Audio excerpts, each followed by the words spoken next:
When Carl Jacobs popped up in my DMs asking if I wanted to be in Mr. Beast's upcoming video, I'll be honest, my gut reaction was fear. Mr. Beast has basically become YouTube's own mad scientist. He can snap his fingers and shape reality at this point. Despite part of me thinking I should just stay in the comfort of my own home, I felt really honored to be invited and kinda just wanted to show up, say hi, and then realistically go home within the first round of eliminations. I accepted the ominous invitation, and before I knew it, was flying to North Carolina being handed a custom uniform, all before even knowing what I actually just signed up for. I didn't even know if there was a prize for the winner at this point. Walking into the green room, I was expecting to not know anyone, but to my relief, I saw a lot of familiar faces. I even used this time to ask MatPat what it was like to meet Scott Cawthorn, and he told me FNAF secrets. So already this trip was more than worth it. Eventually, we were herded down a long, mysterious hallway until we saw it. The Mr. Beast cube. After everyone was filed inside, we were told the last person to leave the cube would be deemed the winner. And also win $1 million for their subscribers. This is for $1 million? The challenge began. Immediately, people started jumping in the giant pile of real money that was inside, throwing handfuls of bills in the air, laughing, mingling. To pass the time, James and I drew our cartoon characters out of dollar bills on the floor. The staff came in and ended up giving everyone their own personal vlog camera to document their POV of the challenge. And I think I genuinely was the only person who didn't record a single second of footage on that thing. I just thought, I'm not going to use this footage because I'm not going to make a video out of it, and they're going to have plenty of other people's footage to use. In hindsight, maybe it would have been a good idea to record something, just in case. I don't know, maybe the Mr. Beast team would end up actually wanting to use some of my footage. Who's to say? After maybe an hour or two, Jimmy came out for the first bonus challenge. A single free throw. Miss and you're eliminated, but make it, and not only do you get to come back into the cube, you also win a Cybertruck for one of your subscribers. They had 50 people's subscribers just in a room waiting for something to happen. I'll be honest, when Jimmy explained the extra credit challenge, I was like, hell no, I'm not going up to miss a free throw and leave immediately after nothing's happened yet. If my subscriber back there knew what was going on, they 100% would have understood they weren't getting called up for nothing. If I remember correctly, maybe 2 people ended up making their baskets and 3 people were eliminated. I could be wrong. I don't remember because I didn't vlog it. While chatting with friends, Ludwig walked up and asked if I wanted to do a dice bet. With nothing else to do, I agreed. And to no one's surprise, I lost. And an evil expression washed over Ludwig's face. Alright, since you lost, I want you to walk up to Kai Sanat and introduce yourself with, "Hi Kai, I'm Jaiden. So which of my videos have you seen?" Maybe I should have just missed a free throw. "Hey Kai, there's someone I want you to meet." "Hey man, I'm Jaiden. Nice to meet you. So, which of my videos have you seen?" Excuse me? Holy shit, I'm gonna kill myself. "Oh, so which of my videos have you seen?" "Oh, I'm sorry, I haven't seen any, I don't think." "Ha! That's okay. Nice meeting you, bye." Kai was super chill and nice about it, but oh my god, I wanted to rip my skin off. I'm stuck in this cube with him until further notice, and it's all Ludwig's fault with his stupid dice. I hate it in here, let me out! Oh, hi Jimmy. We were told to gather up in groups of 5, designating one as a team captain who will have immunity for the next challenge. I was with James, Schlatt, Ludwig, and Charlie Moist Critical, using the dice to choose the captain. This time, I actually rolled highest, but reassigned it to Ludwig because I couldn't cope with the idea of possibly being responsible for a teammate's elimination. And then it was revealed captains would just have to assign their teammates a shape for the Squid Game Honeycomb Challenge. Okay. Well, I definitely overthought that one. I had triangle, James got circle, Charlie was star, and Schlatt unfortunately got umbrella. The 10-minute timer began, and everyone started deploying various different strategies to get their cookie shape out. Charlie used a new technique called huck as much spit as you can into the tin to dissolve it all. It was really gross. He ended up filling the tin almost to the top with spit. By the end, 2 people with stars were eliminated, and not a single umbrella made it through. Bye, Schlatt. It was very funny seeing Mr. Beast lift the lid off Charlie's tin and immediately reel back in disgust, though. A total of 14 out of 50 people have now been eliminated, leaving 36 people. Honestly, that was good enough for me. Losing at any point going forward was already further than I was anticipating. We were fed our little thing of rations and left to wait again. It probably doesn't seem like long in Mr. Beast's video, but it was like 9 p.m. by the time we began the second real challenge. After being directed to choose a partner, James and I shook hands, ready to take on the next game as a team, and froze as it was revealed we had just chosen our own opponent. Another Squid Game tactic. I probably should have seen it coming, I just didn't expect the double up. The Beast staff revealed the next challenge as they rolled in a giant Jenga tower. Winner stays, loser walks. Unfortunately, the very first game of giant Jenga between KSI and AJ ended up taking literally 2 hours. Doing the math in our heads, we all kind of figured we probably didn't have the time to play Jenga for the next 30 hours. But just as AJ won, KSI hoisted him over his shoulders and ran out of the cube. No! Huge drama! Everyone was freaking out. AJ was stunned. No one knew what to do. Was that legal? Can you just carry people out of the cube? Jimmy had everyone take a vote, and pretty much everyone opted to bring AJ back in. Yes, out of the kindness of our hearts, but also out of fear of being manhandled. So since giant Jenga was a bust, production ended up scrambling to try and find like 12 sets of normal Jenga at midnight in North Carolina. A feat that seems impossible, but I feel like Jimmy could just call up the president of Jenga and have it all delivered via helicopter within 30 minutes. It took a bit, but the slightly larger than normal, yet still reasonably sized Jenga towers were all set up. As our game was going on, James and I ended up making a pact that whoever was eliminated would relay to the outside world that the other was okay, because we didn't have our phones, by the way. Our friends only knew we were in the Mr. Beast cube and haven't responded for 14 hours. Our game of Jenga was pretty intense. Eventually it got to the point where as I was watching James pull out a final piece, I realized there wasn't any left for me to safely remove. I'm about to be eliminated. And a flash of bliss washed over me. Sure, I'll be gone, but that's okay. I'll be set free into the outside world again. The cube is harsh, unforgiving. It's taken so many of my friends from me. The glass floor is hurting my butt. I'm ready to go now.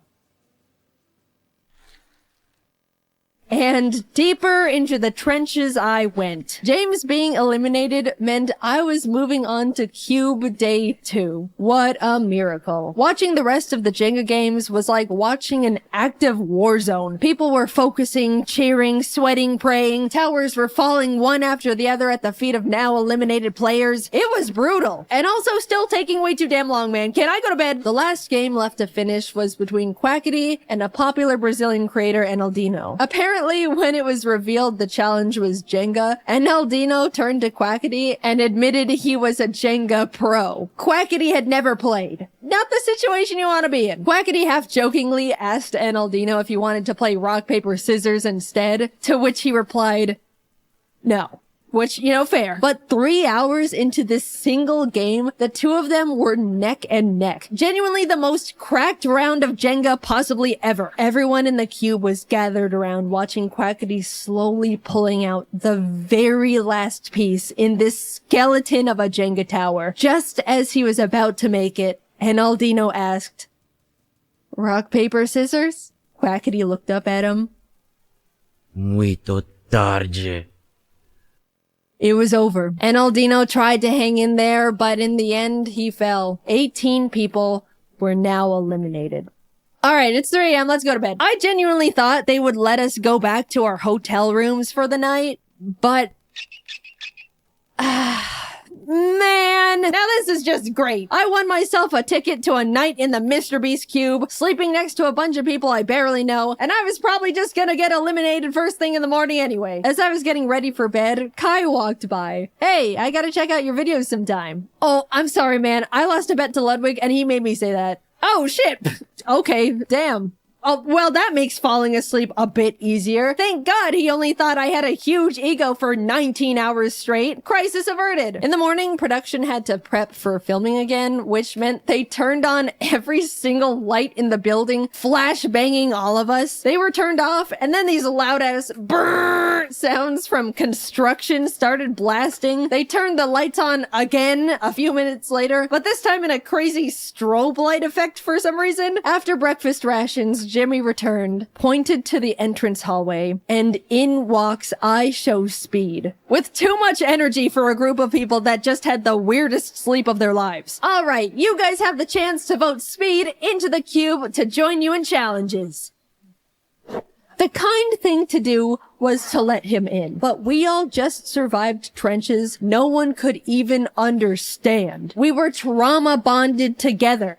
And also, it wouldn't be fair. The majority of us moved to the voting side of no. Admittedly, me too. Mainly because I was a bit scared of him. Speed looked at Kai. At least shake my hand, man.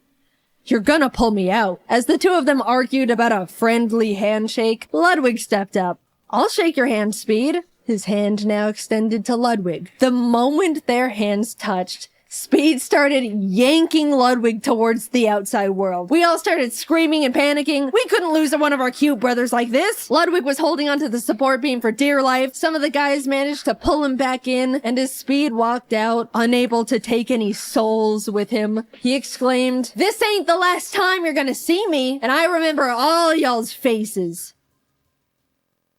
Alright, let's get started. Challenge 3 was steal or no steal. Basically a modified version of deal or no deal. Some cases have the word safe in them, others say eliminated. One person looks inside a selected case, and the other decides whether they want to steal it or no steal it. And also Howie Mandel was there. Hi Howie, big fan. People started getting eliminated one by one, others securing safety. Eventually, Ludwig was up at the podium asking if anyone wanted to volunteer to go up. At this point, the ratio of safe cases was very high, 60% in favor of safe. Figuring the odds would just get messier from there, I volunteered. Ludwig looked inside his chosen case, looked up, and told me it was safe. I knew mathematically I should steal the case, but I've been burned by math before. As I started hesitantly saying I was gonna steal, Mr. B suddenly burst out saying Ludwig's heart rate was spiking. By the way, he was wearing a heart rate monitor, which made me scared it was actually an elimination case, and he was excited at the idea of avoiding going home. So last minute, I decided to let him keep the case. It was the safest play. If it said eliminated, then good, I dodged a bullet. If it was safe, then at least I'm not actually eliminated yet. I just have to play again.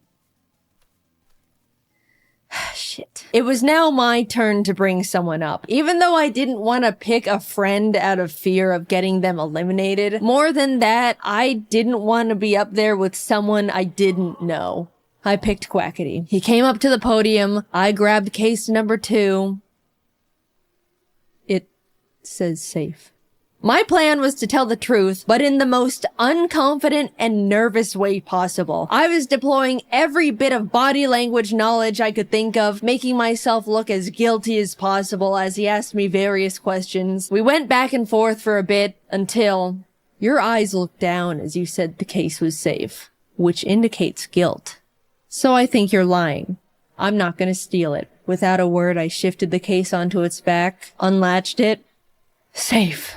It was worth sleeping in the cube! Oh my god, the relief, you have no idea. After everything finished, a bunch of people walked out, and unfortunately, Quackity ended up being one of them. 10 people left. I know it's a dog-eat-dog world inside the cube, but when you're left to sit with your fellow contestants for hours on end between challenges, waiting for Jimmy Beast to send you all through another round of cube stress, you really start bonding with the survivors. It was pretty sad watching them go. Hours passed until the Jimmy death bell struck again, and we were told to partner up once more. Alex and I had really gotten to chat and hang out together as the only girls left at this point, so we paired up. Everyone was blindfolded and told to sit tight until they were ready, which is ominous. The two of us were strategizing and figuring out each other's strengths and weaknesses for whatever was coming our way, only to be unblindfolded and see the entire cube transformed into a kitchen. It was a cooking battle.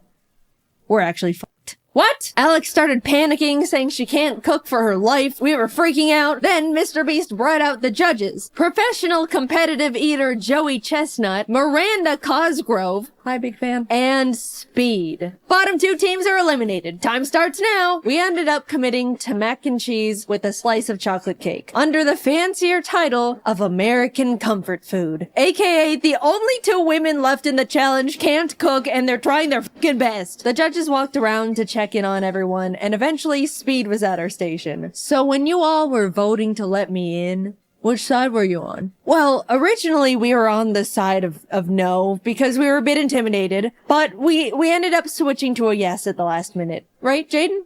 Yeah, I switched. Alright, cool. 'Cause you know I don't forget, right? Yep. Later on, during the challenge, Mac and Nolan from the Beast team came up to ask what we were making. At the time, I was grating up Feastables to sprinkle onto our cake for decoration, and I thought, oh, it would be funny to have them ask what we're making, and it's just their own brand of chocolate. So I was like, close your eyes and open your mouth, and gave Mac a piece of chocolate, and immediately, without chewing, he was like, is this Feastables? And I was like, yeah. And he kind of stood there for a second with his mouth still open, and Nolan was like, oh, he's allergic. And they both had to leave. Oh my god, guys, I felt so bad. I apologized so much when he came back. Max said it was fine and is a good sport about it, but I still have so much guilt about being such an idiot. Ludwig and Amixem presented first with their fried chicken and asparagus dish. The judges all really enjoyed it, giving them a total of 26 points, which is really unfortunate because I definitely thought Speed was gonna hold a bigger grudge against Ludwig and tank their score. We were up next, and thankfully they really liked our food too. Joey was the first to score us and ended up giving us a 10 out of 10. And in the moment, as a joke, I wanted to turn around and flip off Ludwig as a, friendly fake gloat, but I accidentally turned around and flipped off Amixem, and I felt so bad again. He was not the intended target, and now I was just being rude, and this challenge was going horribly. Not because of the cooking part. I've just been nonstop fumbling socially. We also got a total of 26, putting us at a tie with the French boys. But now, Logan Paul and Nick DeGiovanni were presenting. And I haven't mentioned it yet,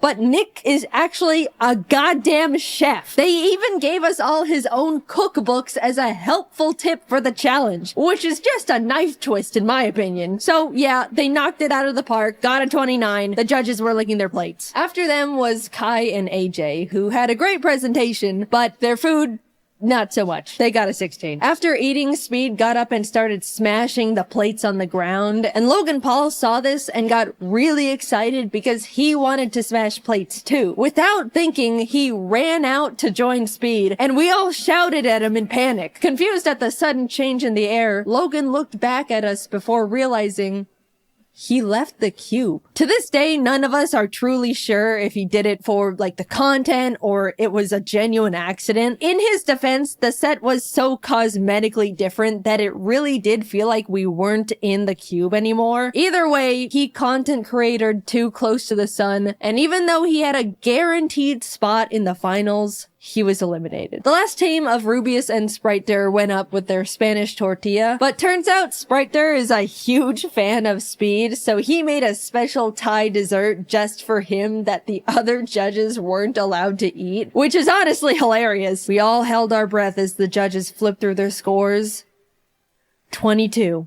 Alex and I made it to the finals. I never in my life thought I was gonna be getting this far, and suddenly realized I need to actually think about what I would do if I won. I went into this thing not even knowing if there was a prize at all, and was now facing the reality that I could win the whole thing. Hours passed as the 5 of us sat together in the cube until Mr. Beast emerged for the final time. Someone was about to win $1 million for their subscribers, and it all came down to this last challenge. Honestly, among the group, there wasn't a single person I thought didn't deserve to win. Everyone left were good people who all wanted to do something really positive with the money. It was great getting to know them all over the course of 2 cube days, and I was really proud to be standing next to them in the finals. 5 briefcases were piled in the center, 1 for each finalist. We were to each take one, peek inside our chosen case, and within the next 10 minutes, discuss who to vote out. If your voted out and your briefcase is empty, you're eliminated. But if you're voted out and your case has the $1 million inside, you win instantly. It was basically like reverse Among Us. The first round started, we all grabbed a case, peeked inside.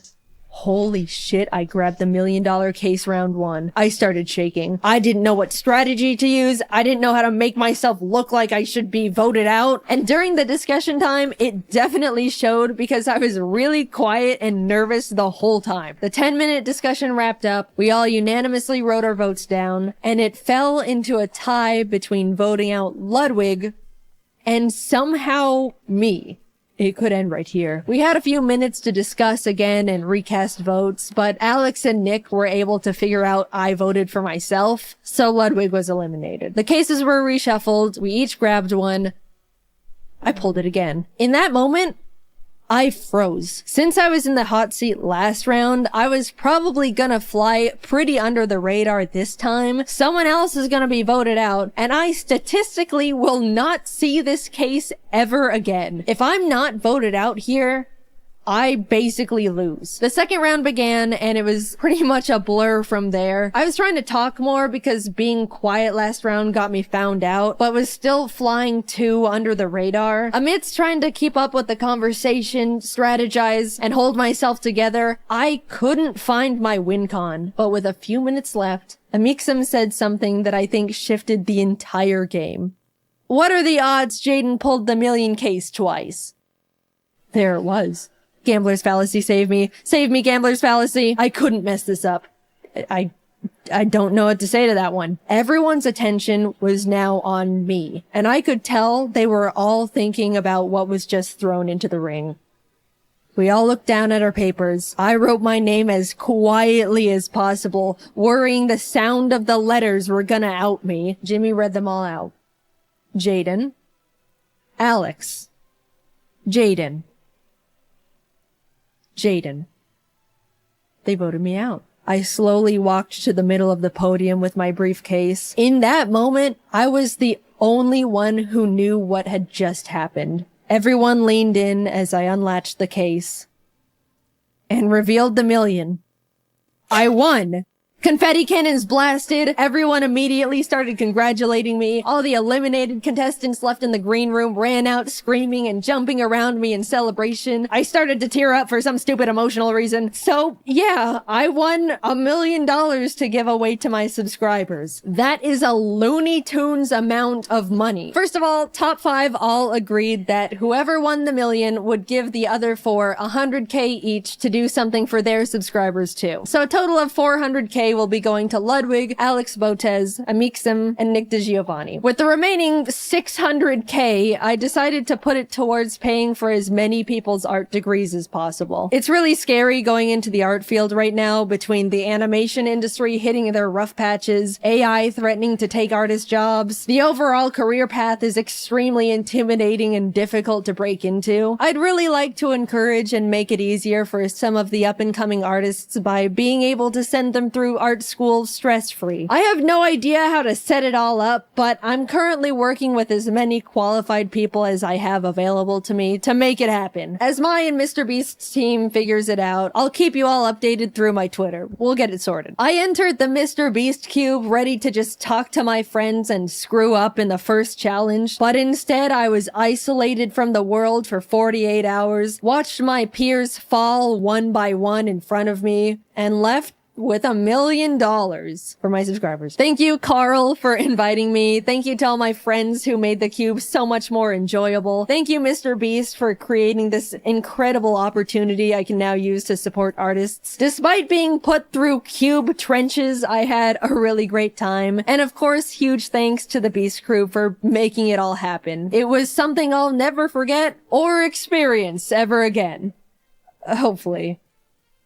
If you're an artist currently enrolled in art school and are hoping to have some of your tuition paid for with the cube winnings, you can now apply through the form I'll have linked in the description and the comments of this video. The form will be available for a week starting the day this video is uploaded, so be sure to check the calendar and apply before it's closed. I assume there's gonna be a huge amount of applications we have to go through, so expect a few months wait before we announce the winners. Thank you for your patience. I'm not sure how many people we can financially help out because everyone's tuition will be vastly different, but I'm looking forward to going through your portfolios and hearing your stories. Thanks for watching, and thank you to my team for dropping everything to work on this sudden video jump scare. Alright, until next time, bye-bye. Raise your hand if you've ever sacrificed physical, mental, and/or emotional health to overwork yourself into an extremely depressive state of mind that takes days to recover from in hopes to be happy with a result, knowing it's probably not gonna be worth it in the end.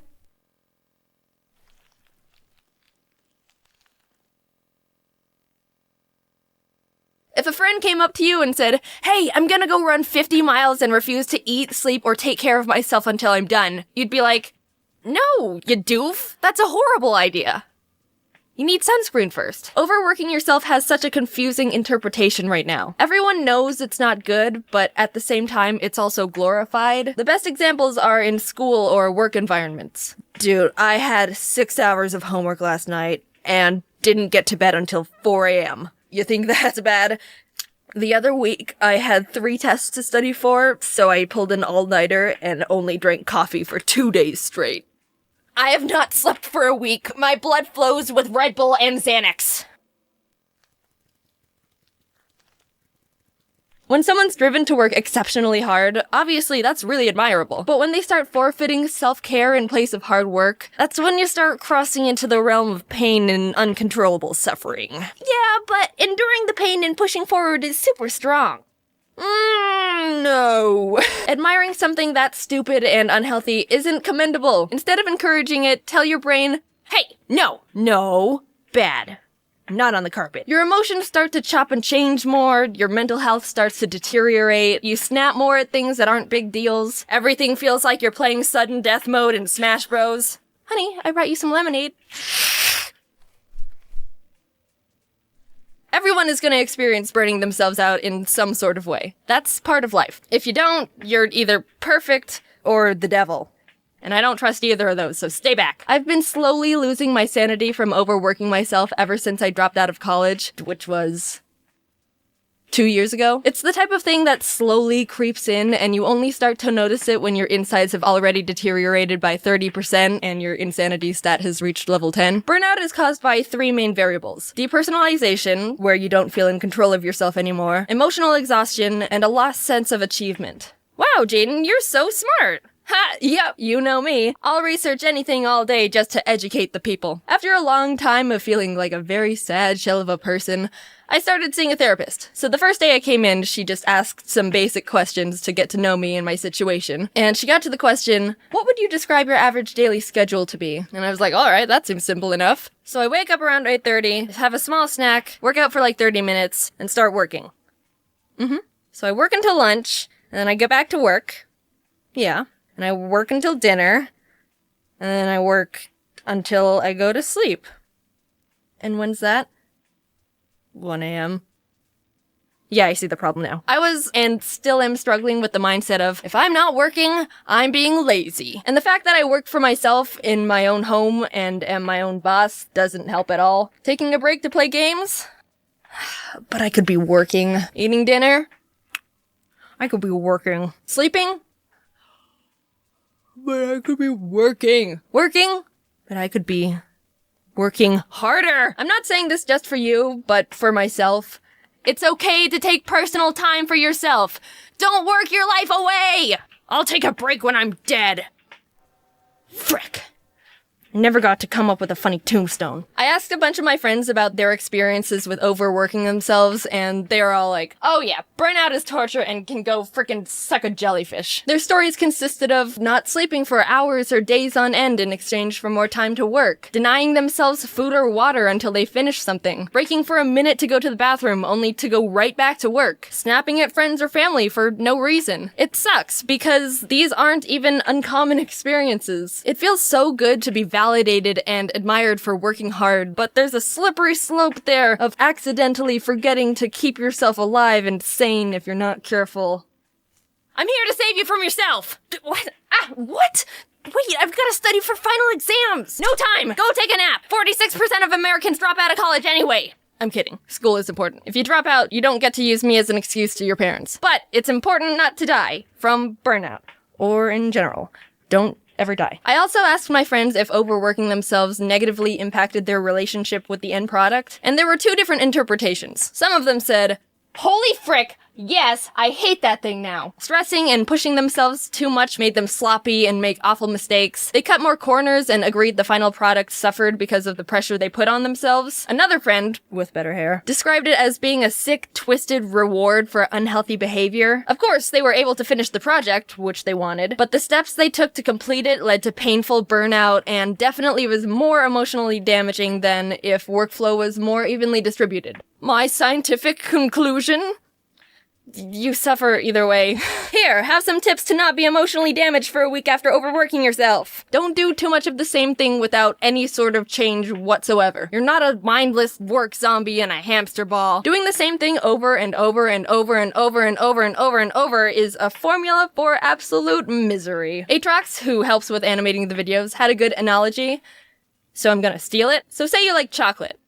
I do like chocolate. No one asked you. So imagine you hypothetically enjoy eating chocolate, but when you only eat chocolate and nothing else, you feel sick. That nauseous feeling in your throat and stomach that makes you want to lay down and throw up for the rest of the day. It's the same with anything else. Do more than just work and eat hypothetical chocolate all the time. 'Cause otherwise... Take time for self-care. Yeah, it sounds generic and straightforward.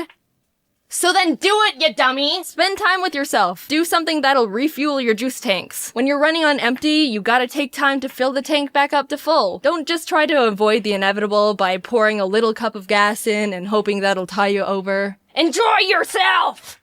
I'm not yelling at you. I'm yelling at me, because I still have a really hard time with that one. Take a shower. You've probably been working for 5 days straight. Take a break from social media. Sounds cliche, but it works. Spend time with friends.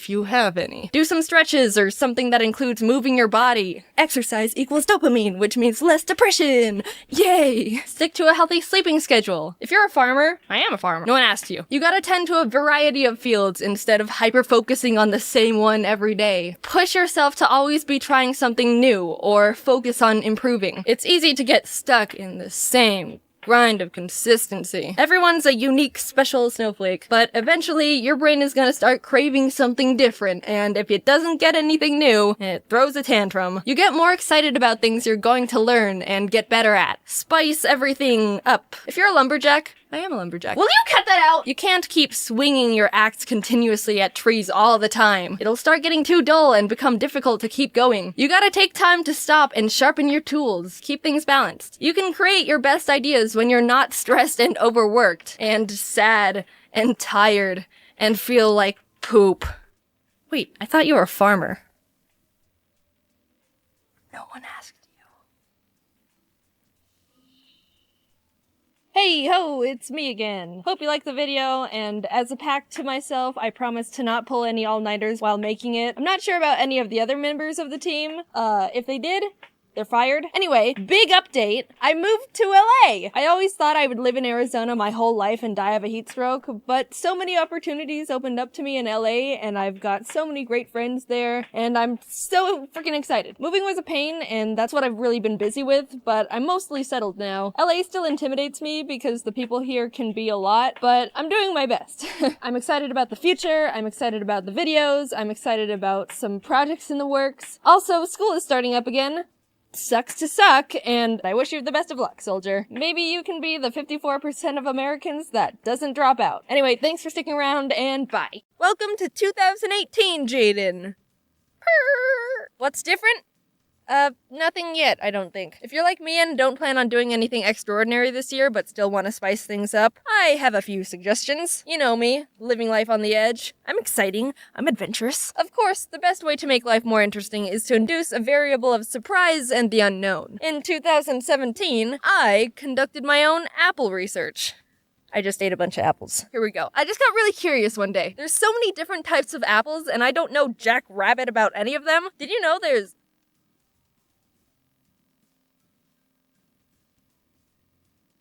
What the shit? Did you know there's 7,500 different varieties of apples? 200 in the US? Because that was the first time I actually Googled it. I didn't eat 7,500 apples last year, but every week when I went to the grocery store, I'd get a different type of apple I hadn't had before, so I'd be learning about a new apple every week. It sounds stupid, but shut up, I learned a lot about apples. You're such a vegan. So growing up, Mom always got us either Fuji or Gala apples, which are some of the most common apples in the US. This is all just my own opinion and research, by the way. If you have a different opinion, good for you. Gala is pretty much the standard average apple. Nothing bad, but nothing fantastic. Fuji are a bit brighter in flavor and crisper, but they're both good standard apples to make a constant variable. Ha! See, I learned something in 7th grade science. Now, yes, this is happening. Back again with another legit food review. Golden Delicious are softer and less sweet than Fuji and have more of an applesauce taste. I'm aware of the irony in that description. Crips Pink or Pink Lady apples are firmer than Fuji but more tart. I don't like Red Delicious. They have a thick skin and mediocre flavor, and if you get a bad one, they're super gross and spongy. Everyone knows Granny Smith. She's green and tart. Sugar Bees are a lot crisper than Fuji and, like the name suggests, super sweet. A top tier apple. Envy tastes pretty much like Sugar Bee. Call me apple racist. Jazz apples were a disappointment, mainly because I thought the name was cool and the grocery store had a fun little name tag for them. They didn't taste all that great. Ruby Frosts. No, wait, I'll go faster. Have thick skin and are kind of sour, but not as much as Granny Smith. Pacific Rose are my favorite and the best apple. If anyone tries to tell you there's a better apple, they're probably right because I only tried like 15 out of the 7,500 varieties, which is like 0.2%. But these are the ones I buy all the time now. Honey Crisp apples are crisp. Nah, they're good, but they're more expensive. Peru apples are really crunchy and taste like a weak Gala. Rockets are super small and have a unique aftertaste. Macintosh are surprisingly super soft and sweet and taste nothing like a computer. Brayburn, also known as the worst apple to ever be genetically created. I tried it for the first time and was like, ugh, ew, whoa, what the freak? Like, it's trying to be sweet, but also tart at the same time, and it's like, just pick one, you're just a dumb apple. Apparently, they were created by accident and are a hybrid of Granny Smith and Lady Hamilton, so they're not even supposed to exist. Jeez, Granny Smith, use protection. But, I mean, to give them credit, that's pretty progressive considering it was the 1950s. Apparently, Brayburn is also a My Little Pony character. Anyway, avoid at all costs. I hope all the Brayburn trees burn in a giant fire and rebirth into Pacific Rose ones. So now you're an apple master. Like me. Apple Research gave me something to look forward to each week and isn't very expensive since they're apples. I'm also currently running a similar experiment on mint gum flavors. If apples aren't good enough for you, then try doing something you normally wouldn't do. But not because you're a new and improved person, just to try and get a good story out of it. If you start trying to induce good stories, eventually you'll get one. When I was still in college, I had to take a service learning class where we had to earn 75 hours of service from some sort of internship without being paid. The one I chose, completely on my own, not because it was the closest to campus and I didn't have a car, was working as a teacher's aide at a children's Montessori. Don't know what a Montessori is? Me neither when I took the internship. It's a children's school where the teachers focus more on letting the kids learn things on their own more naturally than traditional teaching methods in elementary schools. Wait, Jaiden, this sounds interesting. Can you explain a bit more? Nope, I'm moving on. So the main reason I chose the Montessori, not including the location, was because kids are funny. And there would be some great stories to come from babysitting a classroom of kindergarten to 3rd graders 6 hours a week for a whole semester. I applied to the Montessori and scheduled an interview. I've never had a real job before, so I was super nervous and didn't know what to expect. The head teacher, Miss Frizzy, which isn't her real name, greeted me. Actually, no, first, I didn't know where the front door was. Like, I went up to the door that I thought was the entrance, but it was locked, so I called the number they gave me, and they said just go through the gate, and I didn't know where the gate was, but it ended up being around the side of the building, and the gates were all closed, so I thought I'd have to hop the fence to get into the school, but it would look super sketchy to see a college student hopping a gate to force their way into a children's Montessori. But I figured it out. So I met Miss Frizzy, but not in our own room. It was in the middle of the kids' class time when they were all running around with books and puzzles. She was like, "Hey there, nice to meet ya," and pulled out a kid's chair because they didn't have anything else. I sat down and my knees crunched up to my chin. It was a lot more casual than I thought it was gonna be. and probably should have been. There was one part where she was like, "Do you have first aid training? You legally need to have that if you want to work with children." And I will not confirm nor deny the possible first aid training in question, but yeah, we might have brushed over that one. Anyway, I got the internship, arrived the first day, and no one told me what to do. I was like, "Hi, how can I help? And also, how does everything work? Because I know nothing." "Oh, yeah, just help the kids if they need help." Oh, okay then. For the majority of the internship, I was stressed out and anxious because for 3 hours every time I went in, I felt like I had no purpose except walk around and smile at kids. Occasionally, I'd help one find a puzzle piece, but those were the exciting days. Also, 2 kids didn't even speak English. Like, what am I supposed to do when a kid's crying? I ask what's wrong, and I get, 私の恐竜に噛まれて痛いよ。ほら、血が出てる。てか、どうして私の言ってることわかんないのよ。日本人でしょ? For an hour, the kids would have lunch and then go outside to play, and that was more manageable because I just had to make sure none of them backflipped off swings or something dumb. I could also pass the time and prevent insanity by sweeping sand off the pavement. My favorite memory by far when I was there was when a kid got stuck in a bucket. We just hear, "Help! To help!" and look over to a kid, upside down turtle with his butt in a pail. Pathetic. So what can you take away from this video? Brayburn apples were an accidental hybrid love child of 2 apples, and kids are incompetent at life. See, with a few little tweaks, it isn't hard to spice up your life. Now, go out and get yourself a funny story. Also, one day at the Montessori, a kid pooped on the sidewalk. Happy practically end of January. Sorry I haven't been able to get more videos out lately. Life hits you hard, bro. I'd like to thank Dave from Boy in a Band's sister, Hannah, for the little Japanese boy's voice. That was actual Japanese. She taught herself Japanese in her free time. She told me the translation, and I'm not gonna tell you. Little Easter egg for the people who teach themselves Japanese. Or already know it. I'd like to thank my extra animators again for helping out with scenes. People have been noticing, hey, that scene looks a bit different, and that's because we've got some other people helping out. I've said it before. It's not a secret. Their links are always in the description, and they're all really talented. I'm still looking for some extra permanent people because right now it's relatively casual. If you or someone you know has a style that can fit well with the videos, send me a portfolio at, shoot, I didn't plan this out, actually. Let's do JaidenAnimations animator at gmail.com. Yeah, no promises I'll be able to respond to your email. Last time I asked you for pet photos, Twitter blew up, and everything in my notifications were just pet photos for a solid week. It's not the same, but just a disclaimer. I also forgot that I also tried opal apples, and they're really good, IMO. Okay, I think that's all. Thanks for the patience. Bye. As of now, Jaiden Animations is officially 10 years old. Yes, I know I technically made the channel in February, but shut up, I don't count that. On July 23rd, 2014, I uploaded my first ever animation to YouTube. Hey everyone, my name is Jaiden, and welcome. Alright, that's enough, you get the point. It's kind of old news that a lot of content creators have started retiring, especially after hitting the old 1-0. Making content on YouTube for 10 years has significantly changed the entire trajectory of my life. I started Jaiden Animations when I was 16. At the time, I was super shy, quiet, anxious, knew nothing about the world. I could count the number of friends I had on one finger. But not in a sad way, I liked my simple little life. For the longest time, I didn't even realize YouTube had channels or that people were uploading things like vlogs and series and skits. I mean, it was definitely less established at the time compared to now, but I saw YouTube as just the place to watch funny cats and compilations of people getting hit in the crotch. The way I found out about this whole online world was after coming home from school one day to find my laptop not turning on.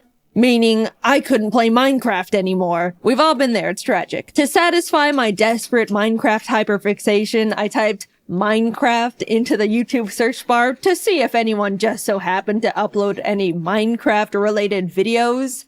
And oh, were there people uploading Minecraft-related videos. My world expanded exponentially at that very moment. YouTube channels, subscribers, people uploading content for an audience that looks forward to their videos. The first channel I ever subscribed to was a Minecraft YouTuber who I don't even, I'm blanking on the name. But I was now aware of YouTube as an actual community beyond funny fail compilations. Watching videos became a huge part of my day-to-day life. I'd put stuff on when I wanted to relax, laugh, needed background noise. If I was having a tough day, I would lock myself in my bathroom, lay on the floor, and watch videos on my phone. And I'd feel better. Even before making content myself, YouTube was an essential part of my life. I branched out from Minecraft to general gaming videos, even the occasional vlog series, until I stumbled upon a very special video in my suggested feed. An animated story time from a YouTuber called Domix. It was his emails video. I remember it so clearly. After watching it, I immediately binged his whole channel. I loved his animated stories. They made me laugh so much. For the first time ever, I thought to myself,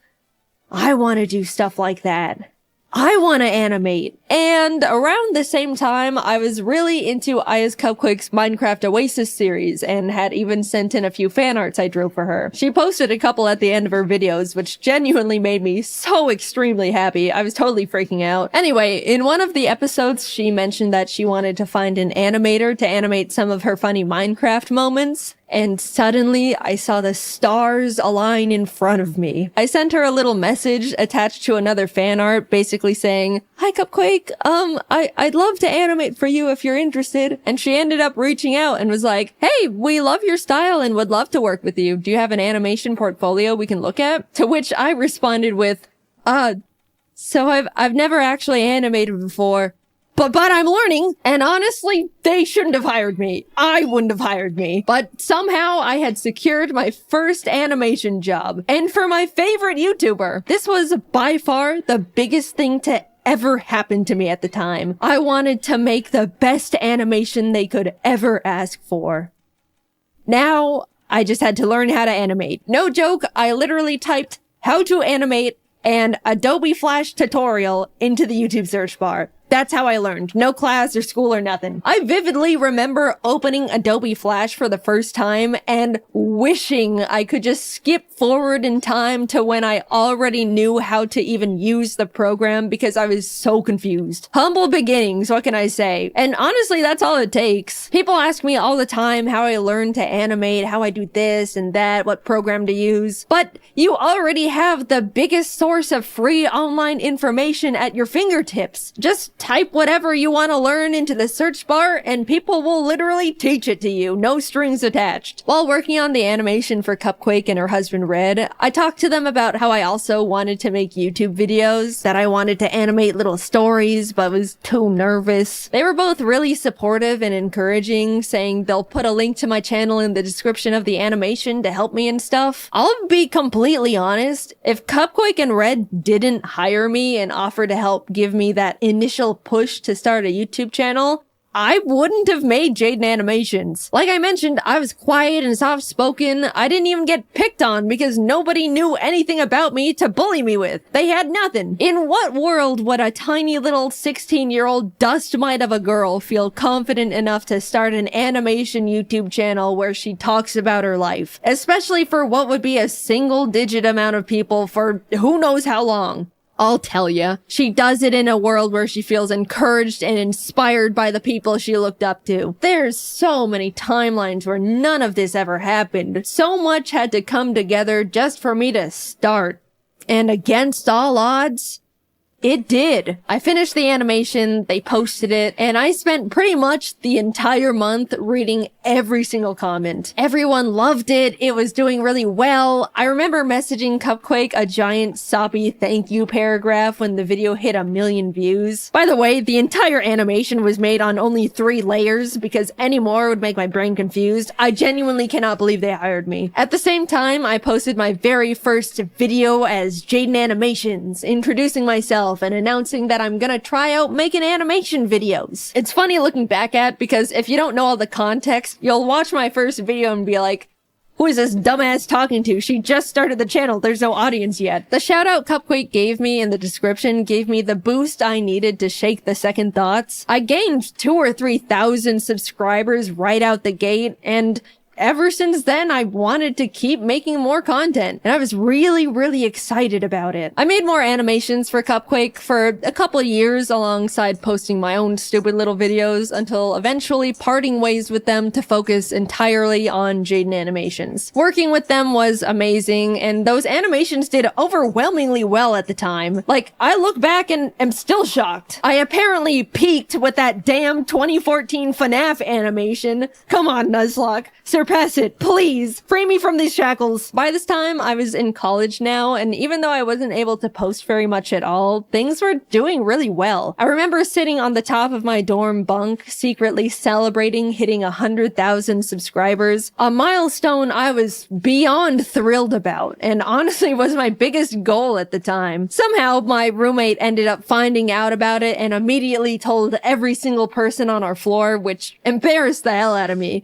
But at the same time, I was sheepishly proud of myself that people thought what I was doing was cool. Along with new experiences, for the first time ever, I was making online friends and becoming part of a growing little animation community. Cypher Den, Tony V Toons, Lightsen. I even stumbled onto James randomly after being recommended his ASMR video. I specifically remember going through his channel and thinking, I can't believe this guy doesn't have more subscribers. He's so funny. And well, would you look at that. After finishing my first year in college, I ended up talking to my parents about taking a gap year to see where all this YouTube stuff could go. They were, of course, hesitant at first. Making videos on YouTube for money?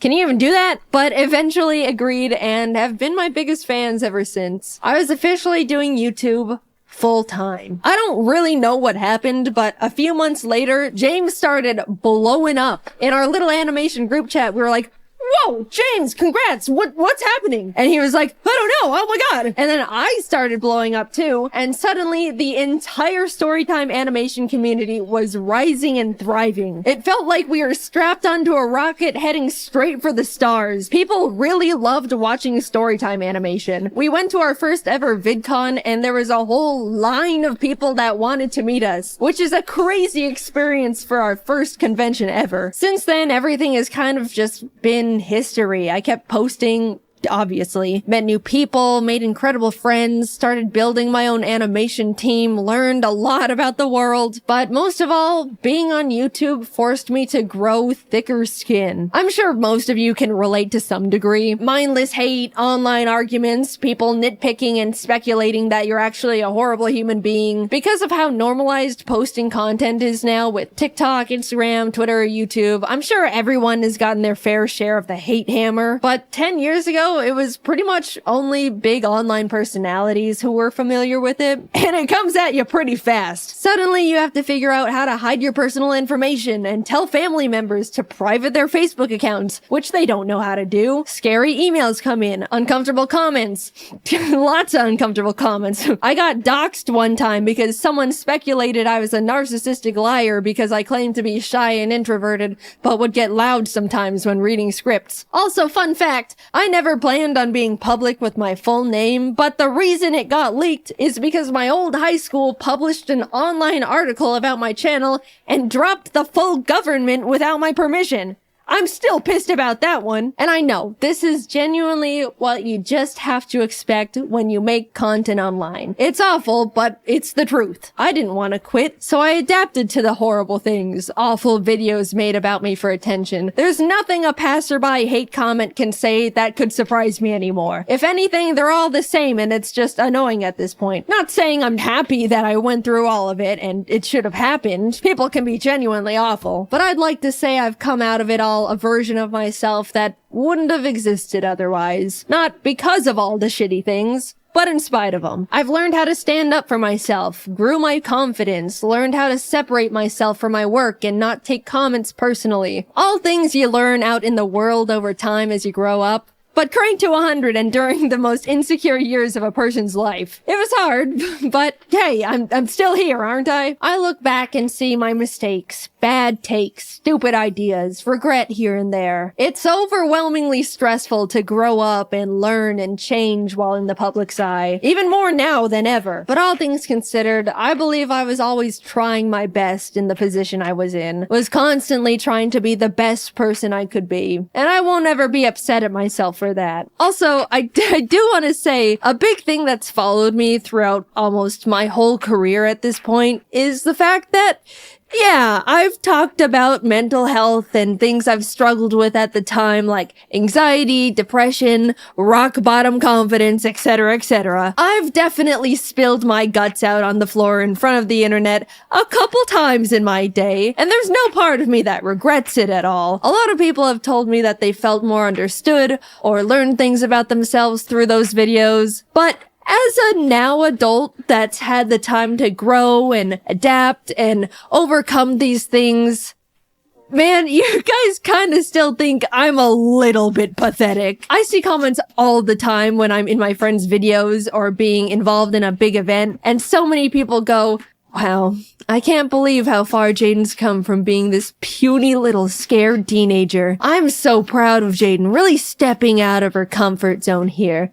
She is just so brave for showing her face after dealing with such low confidence. That one's always funny because it can definitely come off like I should still be self-conscious, which I'm not, by the way. I get what those comments are saying, I really do. But guys, not everything I do has to be brave. I'm just doing fun things with friends on camera. We don't need the 24/7 Jaiden cheer squad busting out the trophies and medallions every single time. And we also don't need the Jaiden defense squad scrapping with anyone that says anything non-positive about me. It's the internet. People have the right to not like me for whatever reason. I promise, it's okay. I'm an adult. I'm doing fine. I appreciate the concern. At this point, it just comes across like I'm very pathetic and puny and can't do anything. Now, somehow, a decade has passed. I'm not the tiny, small 16-year-old who's afraid of everything and can't talk out loud for more than 15 minutes without straining her throat. That's true, by the way. I spent 15 minutes recording audio for my first video and my throat was dead afterwards. It was pathetic. Now I can record for an hour, which still hurts my throat. You can probably hear it, but that's a 400% improvement right there. I'm 26, created hundreds of hours worth of content, have the most wonderful team in the world behind me, am surrounded by amazing friends, live with the most important person in my life, with the most important little creatures in my life. I've gotten to meet content creators I've looked up to, got to tour and travel the world with talented friends, talk on panels to hundreds of people who wanted to hear what I had to say, been able to tell the people that inspired me how big of a role they've played in my career, and even got to stand next to them as an equal. I'm happy. Sure, it's always been and still is difficult dealing with the stress of being in a big spotlight. I went through some bad stuff, navigated rocky mental health, trusted people that hurt me, had to pretend not to be affected by things that were genuinely hurtful just to not empower people that wanted to see me break, all while in the eye of the public where one wrong step could crumble everything I've ever created. But I'm really happy with the place I'm at, the person I've become, and the environment I've built around me. So, what's that leave me with now? A full decade, man. Damn. 10 years of the most difficult, enjoyable, terrifying, exciting, stressful, grateful, soul-crushing, unforgettably special moments of my life. How lucky and grateful I am to have the privilege to say I've gotten to experience so many impossible things, to have so many dreams created and come true, to see myself persist through such a difficult position to be in. After taking a lot of time reminiscing and thinking about what could come next, the direction I want to take to follow what could keep making me happy, I've come to accept that YouTube isn't gonna be part of it. I'm happy with what I've accomplished. I had my rise and grind years. I experienced real and true passion. That's all I could really ask for here. There's not much else I want to do beyond it at this point. But before you freak out, I'm not quitting right this moment. I still absolutely love making content and still have the desire to keep making videos. But my YouTube years are numbered now. I fantasize about logging off as Jaiden Animations and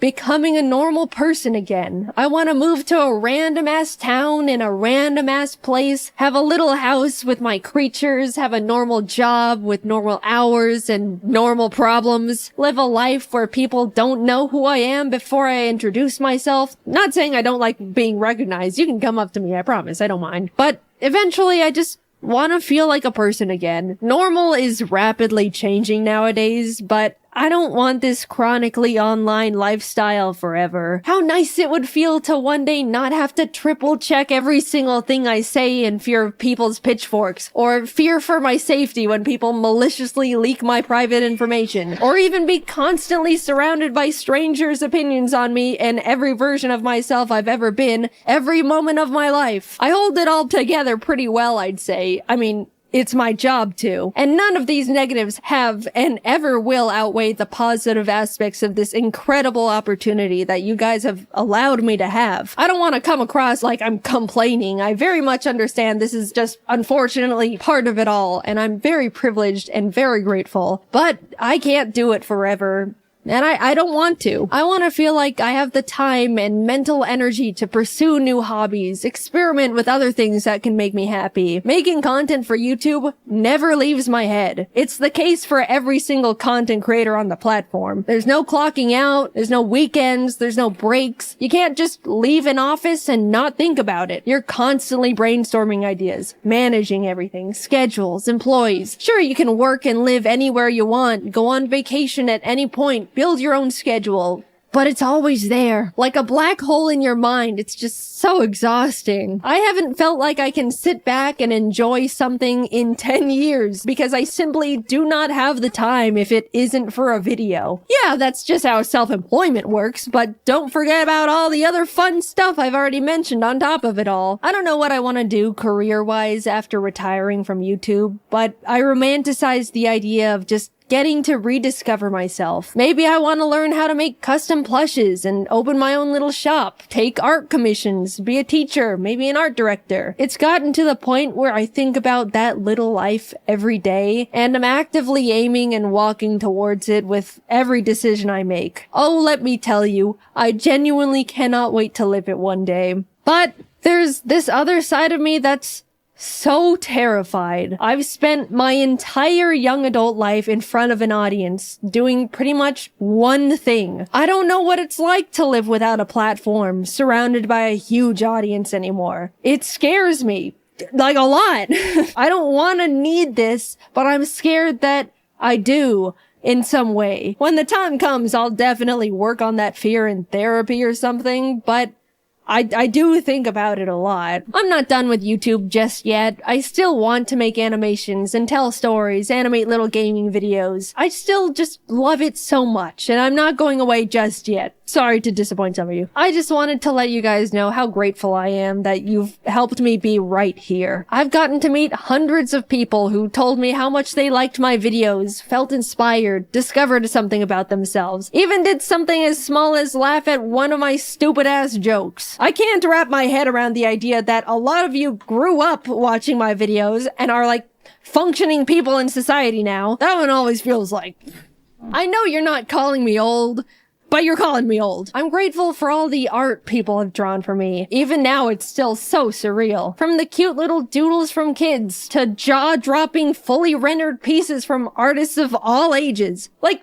you guys are better artists than me at this point. What do you mean I inspired you? Why does my art look like that then? The whole reason I show fan art at the end of my videos is because I look back at the feeling I got when Cupquake put my art in her videos, and I want to be able to give that back to other artists. People have told me they watch my videos to laugh, listen to while working, to feel better after a crummy day. All the ways I used to consume YouTube back in my day. Even though it's easy for me to tell myself, they're just little stupid videos I make. What's the big deal? It kind of also feels like I get to contribute to a cycle I used to be on the other side of and pay it back. I don't know, it just feels good knowing I've made stuff that's made people feel better in a way that other content creators used to make me feel better. I've rambled quite a bit, but thank you for letting me make these silly videos for 10 years. I never would have thought any of this could have happened to little old me, and definitely not for this long. I absolutely thought I would have been tossed aside and forgotten by now. I look back at when things were starting to roll, and I was like, I've got like a 3-year shelf life left.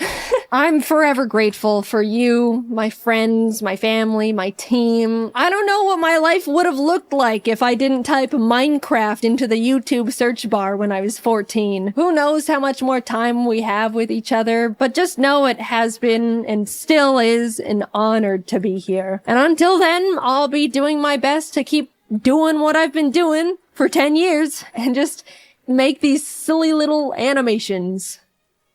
You know, the timing is a little awkward to have just won a giant MrBeast YouTuber challenge that put a lot of eyes on my channel, only for the first thing for me to put out since winning is me talking about how I'm really tired and want to retire one day. That was not intentional, I'm sorry. But yes, the next video coming out will be about me winning the MrBeast Cube. We're still working on getting the money all set up to be given away, so you can stop emailing me asking for money. It's not gonna work like that. Anyway, thank you to everyone who's been with me at any point of my YouTube career. I've still got a little bit more juice left in the tank. I'm forever lucky to have lived the life I have and to continue living that life. And I appreciate you guys for sticking around. I'm excited to spend a bit more time with you all. So I'll see you in the next video. Bye-bye. Here! Anything you say into this will reach hundreds of thousands of people. Do anything you want with it. Have fun. Pee is stored in the— After being inspired by other YouTube people for being more honest with their lives and struggles, I decided to slap my own mental health problems on the table for everyone to see. Look at it all. Gross. Help me. I'm not secretive about stuff like this, but I also don't really talk as openly as I want to about it because I never feel like anyone wants to pay attention to me and my dumb problems. You know who else has problems? Those turtles who eat plastic bags. Those guys got a lot of problems to deal with. Like breathing. I'm just a shy, quiet, anxious introvert. If you can't identify as that type of person, you're probably sick of people saying it all the time. And I can't blame you. It's pretty common to see people talking about anxiety and being awkward and, you know, crippling depression. As much as I like those types of jokes because they're relatable and can be used as a dark coping mechanism to hide the self-destroying thoughts that tear you up from the inside, I also don't want people to forget what the base of anxiety really is. One thing to clear up, I've had experiences where anxiety is confused with narcissism, which, no. I'm sorry, you couldn't be more wrong about anything. Ever. Is this a hamster? Still not as wrong as that guy. Narcissism is when you're overly full of yourself and cocky and think everyone loves you. Anxiety is related to an unbalance in your mind about your ability to cope with things, which creates an intense amount of stress and worry. Yay! There's a lot of different forms anxiety can come in, and for me, I'm struggling with social anxiety, which means I hate myself and think everyone hates me too. Woo! Ha! Ugh. There's an old Greek myth about this dude Narcissus who falls in love with his own reflection and dies alone staring at it. If he had a brother social anxietus, that guy would probably have a panic attack at the thought of people looking at him, internally die at the sight of his reflection, and then blame himself for dying. I've seen people misunderstand anxiety like, oh, you think everyone's looking at you all the time? Get over yourself, would ya? When it's actually, oh no, I don't think everyone is looking at me because I'm great. I think they're severely judging me because they secretly think I'm more worthless than a dead clam. Even though I have no proof that's what they're thinking, and they've treated me very nicely ever since I met them. I just have a hunch. Not many things bothered me as a kid. When you're like 7, the biggest things going on in your universe are staying up past 10 p.m. and trying to convince your parents to buy you mechanical pencils. Even though I was blissfully oblivious to a lot of things, I still subconsciously knew there was something different. This weird nervousness followed me everywhere. It wasn't intense 24/7, but for example, say when I had to go to the bathroom, I would feel like people were watching me through the cracks in the doors and little marks in the ceiling, like eyes were always on me. Even though I was old enough to know that wasn't realistic at all, the feeling doesn't just go away, which is almost worse because then you feel like you're going crazy in your own head. But at the time, I just thought everyone had paranoid thoughts. You're saying you don't ever worry that everyone on the bus hates you because your backpack is too blue? Huh. Weird. Pass me that red marker. The constant uneasiness never fully goes away, even though I wasn't really conscious of having it in the first place. Once in my senior year of high school, I was in my English class, and we were all discussing something about how men and women are different, and sexism, and that fun topic. There were a lot of good points brought up, and I wanted to contribute, so I raised my hand, and almost immediately started shaking. My palms were sweaty, knees weak, arms heavy, vomit on my sweater already, mom spaghetti, Why? I'm consenting to participation here. No one's holding my hands up against my will. Why do I all of a sudden feel like I want to crawl into a ravine and eat rocks alone in the dark? Jaiden? Well, statements backed up by facts aren't inherently sexist. So, on average, men are generically built stronger than women, which isn't sexist, just a general fact. But saying all women are weaker than men is sexist. So, you're not sexist if, you say to a guy, dude, you can't have babies. What am I saying? Who am I? While trying to talk, I started shaking more, and my throat closed up, and my eyes were like, here, need some tears? Even though I chose to talk. Why am I like this? I don't understand. And one day, it just came to me, like a mailman slipped a piece of paper under my brain's doorstep. Oh, I have anxiety! I still don't feel any better about anything. Maybe a bit worse. Can I return this, please? When I went to college, I was finally on my own, which meant I was thinking on my own. And I realized, wait a second, I'm not happy, and I hate myself. Oh, that's for me. Low self-esteem? Oh, and depression? Eating disorders? Alright, what company got a hold of my address? I don't want this junk mail. Take me off the list! Stop! And bada bing bada boom, the recipe was complete for a sadness cake. That's me. I've known about all of this for a while, and actually, people struggling with mental illness are generally aware of it. A lot of the time they know something's wrong, but succumbing to the fact that you're not okay is really scary, and you feel even more hopeless. Like in cartoons when a wife is like, honey, I think we're lost. Let's get directions. I don't need no directions. I know where I'm going. The kids are hungry, Ronald, and we should have been at the store 3 days ago. I've got it under control. Darling. You're right. We're lost. I'm hopeless. There's science to back up that if you frame it as, I am depressed, instead of, I have depression, then you're more likely to stay depressed. Realizing you're struggling is hard, and when you come face to face with the realization that you're not okay, you feel even more lost than ever. How the frick am I supposed to get off this island? Also, how did I get here? Why did no one prepare me for this? Was there an emergency island escape class I missed or something? Some floaties would be nice. Get out of here, mailman, it's Sunday. I was under the impression that opening my problems to people would bring them down with me, or bother them. Just get really messy. So I went full John Mulaney with everything. I'll keep all my emotions right here, and then one day I'll die. I was just a ticking time bomb, which surprisingly didn't make anything better. Eventually, it got so intense and stressful. Something tells me this isn't a healthy way to confront my problems. Even though I was terrified, I started being more open to close friends and family about things I'm struggling with. I began seeing a therapist, which was a bit weird at first.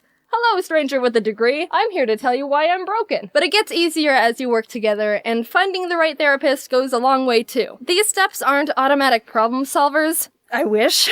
But it really helps when you have support from people who want to be there for you. When problems become too heavy for you to carry on your own, the people who care about you most will come forward and be there to support you emotionally. They're not gonna watch you just get squished. So don't be afraid to talk to them. If you saw someone struggling and you really cared about them, you wouldn't hesitate to come to their aid as well. I hope so. So take it from me. Don't torture yourself. Actually, don't torture anything. Cool. Yeah.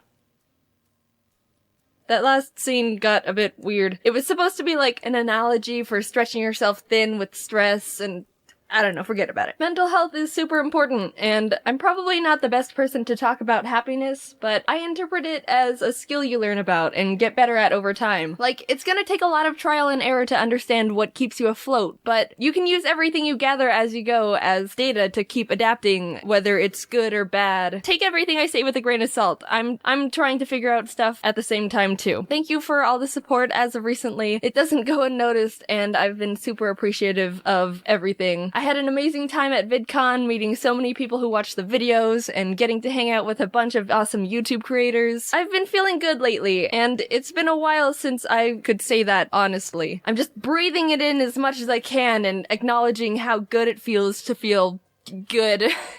I'm rambling. Thanks for watching the video. I'll talk to you later. Bye. So if you're new here, hi. I've done this before. Last year I made a video about my first ever Pokémon Nuzlocke, and the game I played in it was Pokémon Ruby. It was fun, so here I am again, doing another. But this time I attempted to Nuzlocke Pokémon Platinum. I'll explain again super quickly how a Nuzlocke works. You can only catch the first Pokémon you run into per route. If a Pokémon faints, it dies and you can't use it anymore. And you have to nickname your Pokémon so you grow more attached to them. If you still don't understand, that's not my problem. Let's get started. Hoo boy. This was my Pokémon Platinum Nuzlocke. Pokemon!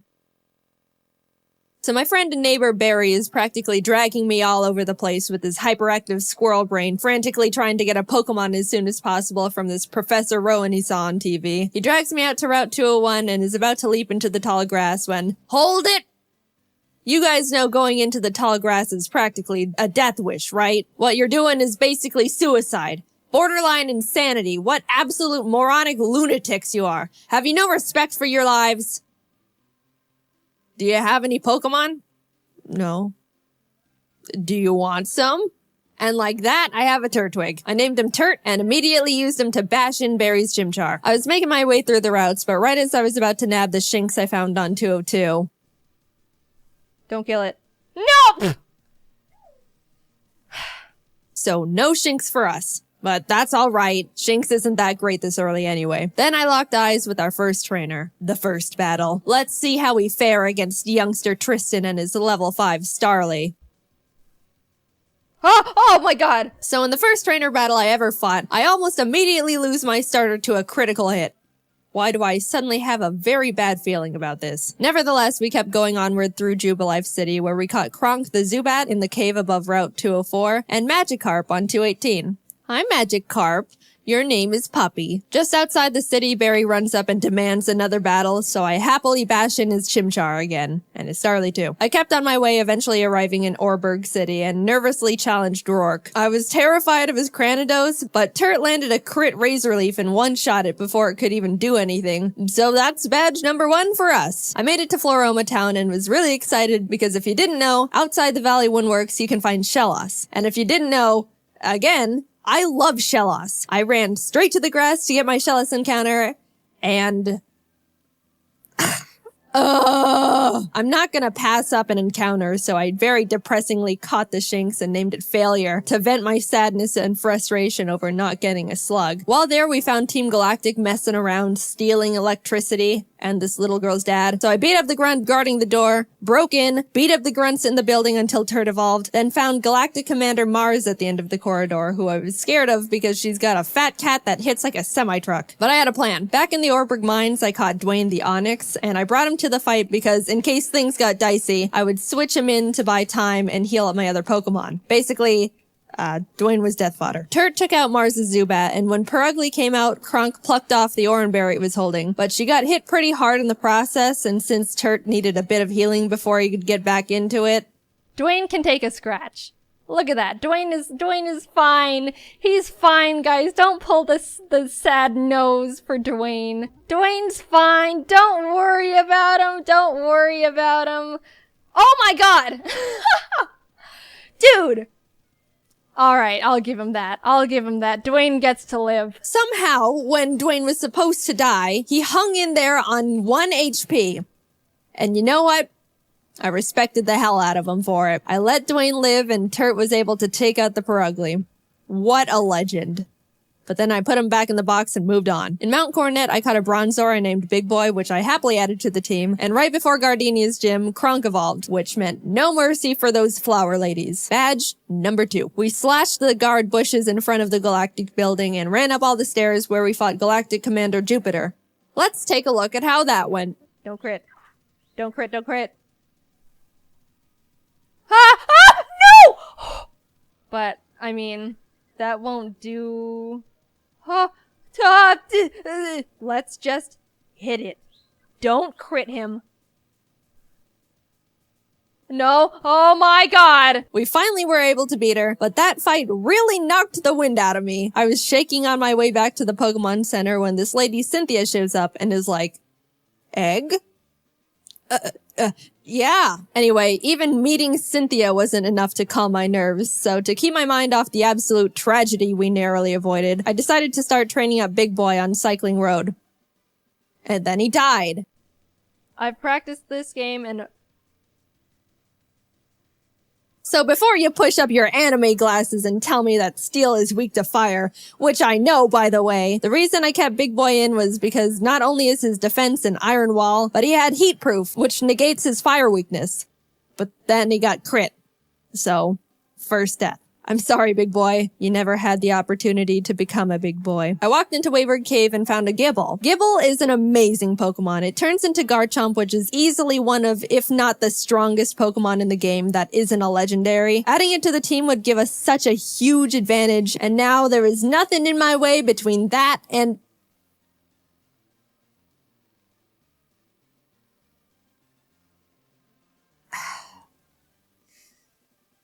And we're moving on. We arrived in Hearthome City where I caught DeVito the Ralts, Kronk and Puppy evolved, we had a clean win against Fantina, and some lady gave us an Eevee I named Milk. Things were starting to look better now. I was leveling up DeVito against trainers, and when fighting this lovey-dovey couple...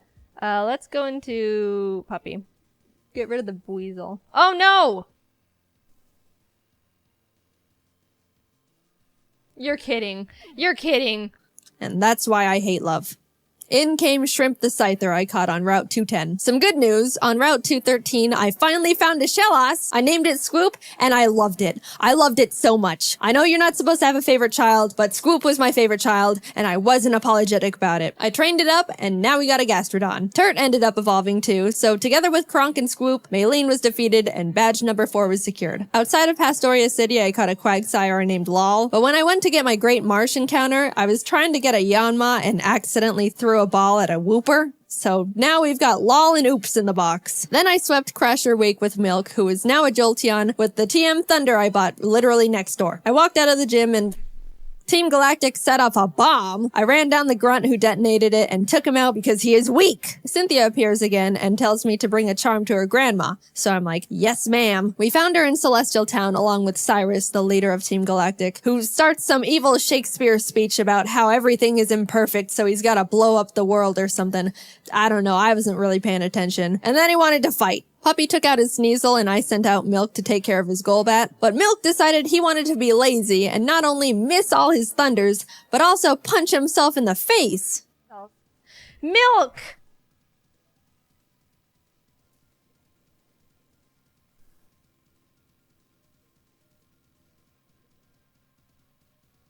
You can't be doing this. Kronk came out and killed the Golbat because Milk was being difficult, but I gave him a second chance and he took out the Murkrow. Anyway, here's your Dusty Charm. I went out and caught a Magnemite named C, then arrived in Canalave City where we barged into Byron's gym and demolished his team with Scoop and Turd. Then Team Galactic sets off another bomb, this time at Lake Valor. So Barry, Professor Rowan's assistant Lucas, and I split up to check on the lakes. As I'm strolling past all the flopping Magikarp, I run into Galactic Commander Saturn, who we swept the floor with. After that, we headed over to Lake Verity where we did the exact same with Mars. There was a part where Turd got crit and almost died.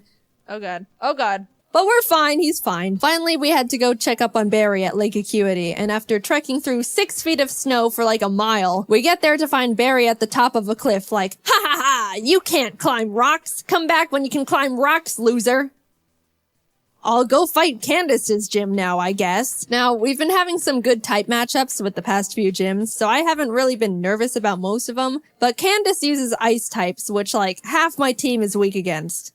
which, you know, nervousness rising. Not only was I at a massive type disadvantage, but the main threats on our team were her Abomasnow because it hits like a truck and sets up hail, and her Frostlass because it'll use the hail from the Abomasnow to heighten its evasiveness with Snow Cloak, spam double teams, and then just sweep my team. I walked in, took a deep breath, which didn't make me feel better at all, and started the battle. Shrimp took out her Sneasel and Swoop took out her Piloswine, almost dying in the process. And then she finally brought out the big bad Abomasnow. Since it's grass ice type, I taught Puppy Fire Blast. Yeah, I didn't know we could...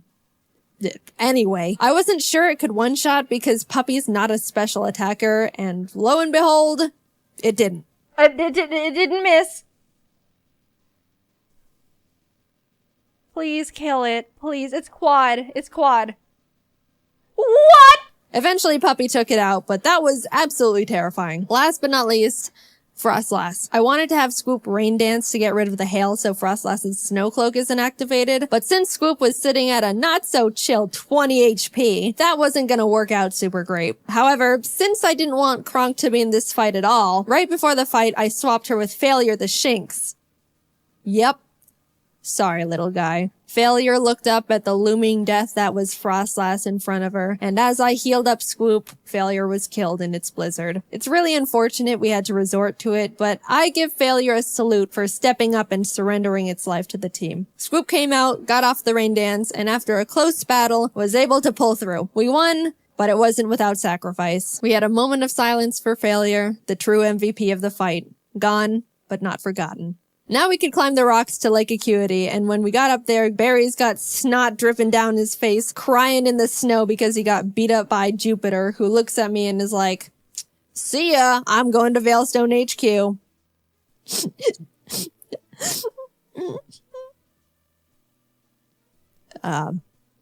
I'm gonna go to Veilstone. We start running through the base trying to find Cyrus, but when fighting this scientist... Psychic. Porygon 2 freaks me out. It is way too powerful, way too bulky, and it's way too weird. I do like Porygon 2 though. I would like a plush of Porygon 2. Very cute. What? What? What? What? No! No! Scoop! We lost Scoop! I wasn't okay. Kurt came out and curb stomped the Porygon 2 out of vengeance, but to put it lightly, I wasn't taking that too well. My heart is breaking. I'm like actually sad. But life doesn't stop when your dog dies, so I had to keep trucking and brought Law the Quagsire to the team. With an intense, blood-curdling thirst for revenge, I stormed into Cyrus's room. Fight! Shrimp and Milk took out his team in no time. I snatched his Master Ball and used his teleport pad to enter the basement where Mesprit, Azelf, and Uxie are all being held captive. Fight! And like Cyrus, Saturn was swept too. After releasing the Lake Guardians, we head to Mount Coronet because Cyrus wants to go there and destroy the planet, I think, and we catch up to him at the Spear Pillar. Before we can run up and attack him, Mars and Jupiter step in. Then Barry arrives. Honestly, I have no idea how he found us all here, and is like, "I'll help." Lal takes out both their Bronzors, Mars's Purugly, and Barry's Munchlax, so I thought, you know, it was all smooth sailing, right? Well... Wow, Barry. Really doing a lot for the team, aren't ya? Oh my god, no, it has Giga Drain? No.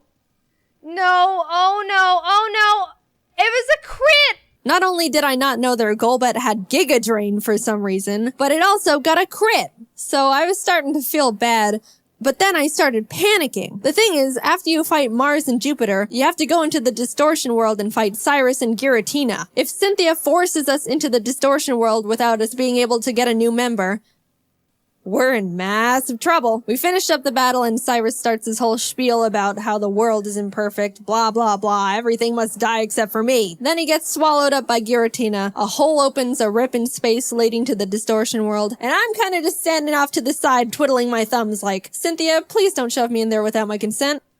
Cynthia, can I go? I have something to do. Our world will be destroyed. Are you ready? No! I'm not! Let me go! I'm free! Holy crap. Get me out of here. Goodbye. I'm sorry, lol. We just got you, and then you died. But luckily, remember when I accidentally caught that Whooper while trying to get a Yanma?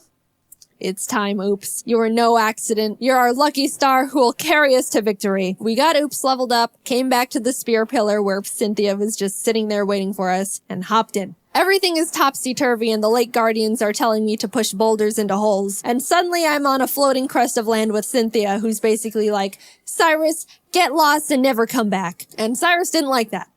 So he came at me. Oops took out his Houndoom and his Gyarados came out, so I switched to Milk. But I was very terrified because Cyrus's Gyarados has Earthquake. So if Milk misses his Thunder here, he dies. And Milk is notorious for missing his Thunders.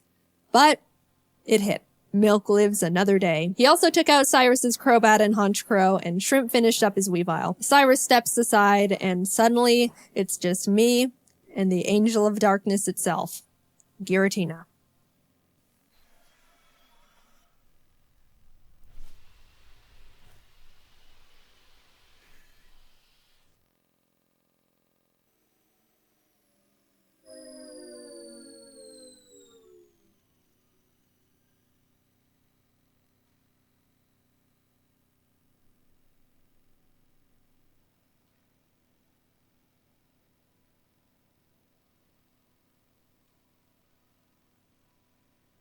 I threw the Master Ball, and like that, it was over. I saved the world. Now to get back to my gym badges. I arrived at Sunnyshore's City and started making my way through Volkner's gym. I know he's the 8th gym leader and he's supposed to be tough and apparently he's depressed because everyone who challenges him isn't good enough and he's bored. But I wasn't concerned. We have Oops and none of his Pokemon can do anything about it. It's not like they have Giga Drain or anything, right? They didn't, I checked. Oops was just Earthquake and everything, and at the end, I'll admit, I got a bit scared. Okay, don't crit. If you crit Giga Impact, that would be really Holy. But it's all good. We're all good. And with that, off to Victory Road we went, where we caught ourselves a Gabite I named Flakes. Would have been nice to have one, I don't know, near the beginning of the game, say, in Wayward Cave, you know. But whatever. Better late than never. It's good to have just in case something goes horribly wrong out of nowhere. Flakes is base 60. Yeah, it is. It's an amazing... Whoa, whoa, whoa, whoa, whoa, whoa. No! You're kidding. Oh dear. And that's the straw that broke the camel's back. After Puppy died, I stepped back and decided the team we go into the Elite Four with needs to be the best possible team we can build. The Elite Four here goes pretty hard, so I couldn't go in willy-nilly just hoping for the best. After literally a few hours of calculations and research, I settled on a team I thought would give us the highest possibility of winning. I added Flakes to the team in place of Puppy, and with a heavy heart, left Milk and Kronk behind as I brought C the now Magnezone and Colgate the Togekiss I hatched from the eggs Cynthia gave me. Even though I was sad to not bring Milk and Kronk into the final battles with us, they won't be forgotten. And it doesn't negate the fact they were such huge assets to the team, and I wouldn't have made it this far without them. I'll see you guys on the other side. I took a step towards the doors of no return, and immediately got interrupted by Barry, who wanted to have one last fight. Anyway...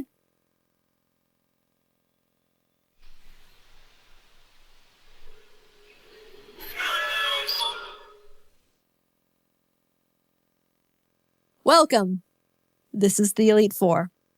The battle starts and C takes out Aronzeon, Mega, and Vespiquen. Oops takes out his Drapion, and Colgate takes out his Scizor and Heracross. Next up is Bertha.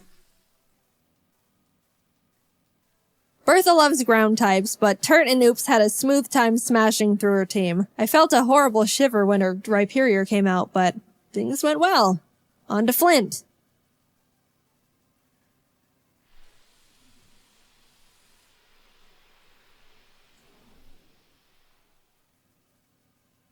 Flint has a pretty scary team, but luckily Oops and Flakes had no trouble plowing through them as well. And with that, we're on to the last member, Lucian. Now, Shrimp hasn't had much time to shine in these fights so far, so I decided I wanted to let her go all out. She set up sword stances and bullet punched everything. Proud of you, Shrimp. And suddenly, I'm at the entrance to the champion. The trainer who's been known to crush dreams in a single battle, and many still fear to this day. I took a deep breath. Things are going surprisingly well, and I don't know how to feel about it. But I looked up, and there she was. At this moment, I have only one last objective. Defeat Cynthia. She leads with Spiritomb, which has no weaknesses, so I sent out Turt to hit it as hard as possible. Flakes takes out her Togekiss, and then her Garchomp comes out. This is known to be one of the toughest boss Pokemon in the entire franchise. And rightfully so. That thing was made by Satan himself, and I'm sure even he fears what he has created. I immediately switched to Oops, who's the only Pokemon that can lead us to victory here. I planned to put it to sleep with Yawn, and then Ice Beam it until it died. That was our only hope. But then, Oops was crit. And that was it. Nothing on my team can take a hit from this monster. And even if they could, they couldn't do much damage back. I sat there in disbelief, knowing there wasn't anything I could have done. And the battle is basically unwinnable now. I brought out Shrimp to bullet punch it so we could get in a little bit of damage, but she was killed. Colgate tried to chip away at it. He did some damage too, but was crit one shot. At this point, I'd accepted defeat. Only Turt, C, and Flakes were left. It's hopeless at this point. Flakes came out, and against all odds, Flakes outsped Cynthia's Garchomp and killed it. I didn't think he could do it. He was 2 levels weaker, and I don't know. I just didn't think he could outspeed it. Suddenly, there was a chance. We could win this after all. Cynthia brings out her Milotic, which C took out with a few Thunderbolts. Flakes took out the Lucario with Dig. Look, my Earthquake TM is on Scoop, and we all know what happened there. Finally, her last Pokemon comes out. Roserade. Flakes went in for the Dragon Claw, and the battle was over. We won. As Cynthia's congratulating me, a sudden feeling of overwhelming guilt washes over my entire body, so intense it almost knocks me down. I don't think I deserve this. Something here isn't right. This wasn't meant for me. Back in the distortion world when Giratina split me in two, how do I know I'm me? What happened in the other timeline where I saw glimpses of what happened parallel to this world, that was me too. Those things happened. Was that the ending I'm destined to have? The world I'm living in now is how I want things to be, but the other Jaiden is equally me as I am her. Even if you might think I deserve this dimension, things don't work like that. Are there some things you can't escape, even when you try everything you can do to alter it? I don't know the answer. I may be able to sit on this throne now and thank all the Pokemon that put in everything to help me get here. All the hard work, blood, sacrifices we made. But I don't think I can ever accept this victory. I don't know what ending was meant for me. And I don't think I ever will.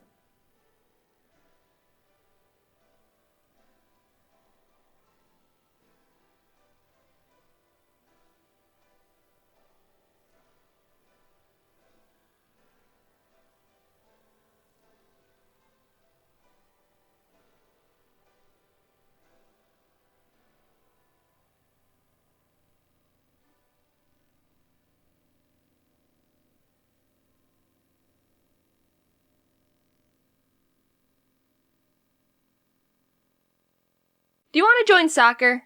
Not really. My mom had me in physical activities before I was even able to comprehend the idea of free will. But that's not anything I'm complaining about. I really enjoyed most of them, and it got me being active really early in life. If mom didn't do that, I definitely would have just sat on the floor of my room and played with a light bright for 15 years. When I was 4, my mom was like, "Alright, up and at 'em, future diva! Time to get those feet a-tapping!" Since I was so young, I really don't remember anything about dance classes. I know we had a tumbling part where we would spin around or do somersaults. And I think there was a giant foam cheese wheel I would run full speed into.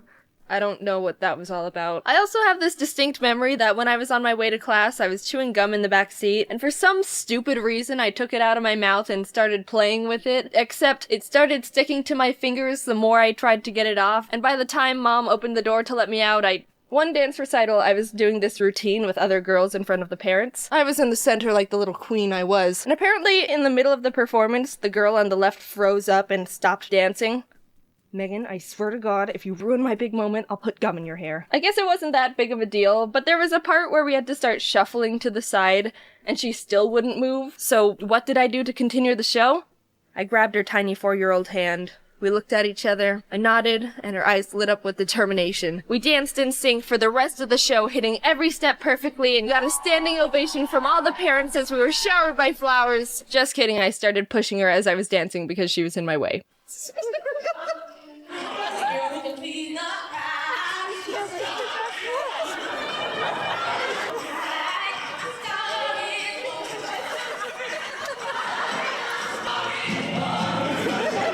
After blowing it out of the water and becoming too good at dance with gum webs and shoving away the competition, I dropped it and started cheerleading. And I don't remember anything about that era at all. My parents could be like, "No, you never did cheerleading." And I'd be like, "Yeah, okay." One time getting out of my dad's car to go to practice, I slammed the door onto my thumb and was like, "Dad!" And that's it. That's all I got for you. It doesn't have anything to do with cheer at all. But here's a picture of me doing some cheer thing for proof I did it. And also, here's my thumb. Yes, I still have it. Next up was gymnastics. That was one of the most terrifying experiences of my life. Not because we were doing a bunch of crazy flips and spinning around bars. Nah, I was just a freaking pussycat. I was so bad at everything. I was the first to fall over with the wall handstands. I couldn't do a single pull-up. Still can't. I didn't know why people kept yelling, "Stick it" at me. Yeah, stick it to the man. I was so wimpy and bad, I was the kid the coaches had to pull aside during practice and be worked on one-on-one. While everyone else was having fun in the foam pit, I was taken off to the side to work on not being a failure. Jaiden, lean back. I'm spotting you. We're gonna do a back bend. No, I can't do it! Just lean back. My arm is right here. Never! I have no reason to trust you!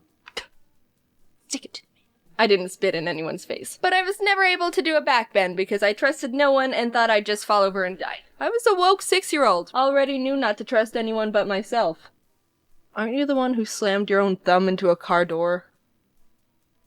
And then one time, I was at a friend's house jumping on her trampoline, and I landed on my knees weird and somehow spun it into an excuse to stop gymnastics. Yay, quitting! Not a prodigy-born gymnast? Well, alright then, how about soccer? I played soccer for a long time, just like everyone else has, and actually really enjoyed it for a while. My first team was called the Pink Panthers, because our uniforms were hot pink. I was the nerd of the team that kept a stuffed animal Pink Panther in my soccer bag for good luck. It didn't work, we sucked butt. But it was still a lot of fun. Coincidentally, one time we played against another team that was also pink. They were called the Pink Panthers. Alright, Pink Panthers, we've got a big game this weekend against the Pink Panthers. Well, it sounds like we win either way. All the parents would be trying to cheer for us, but it was pretty confusing because it would just turn into, "Go Pink Panther, go hot Pink Panthers. Come on, light Pink Panthers, you got this. Don't pass it to the other team, that's your own goal." Whatever. I ended up not liking soccer after a while because everyone was getting more and more intense about it. Freaking destroy them, Amelia! Kick their shins! Yellow cards are just warnings! How about we just have fun, guys? I couldn't keep up with the burning hunger for victory everyone else started developing, and I started getting really scared. Whenever there was a one-on-one charge to the ball, I would run at full speed to look like I was dedicated and wanted to win. But at the last second, I just run past him because I didn't want to get plowed or kicked in the face.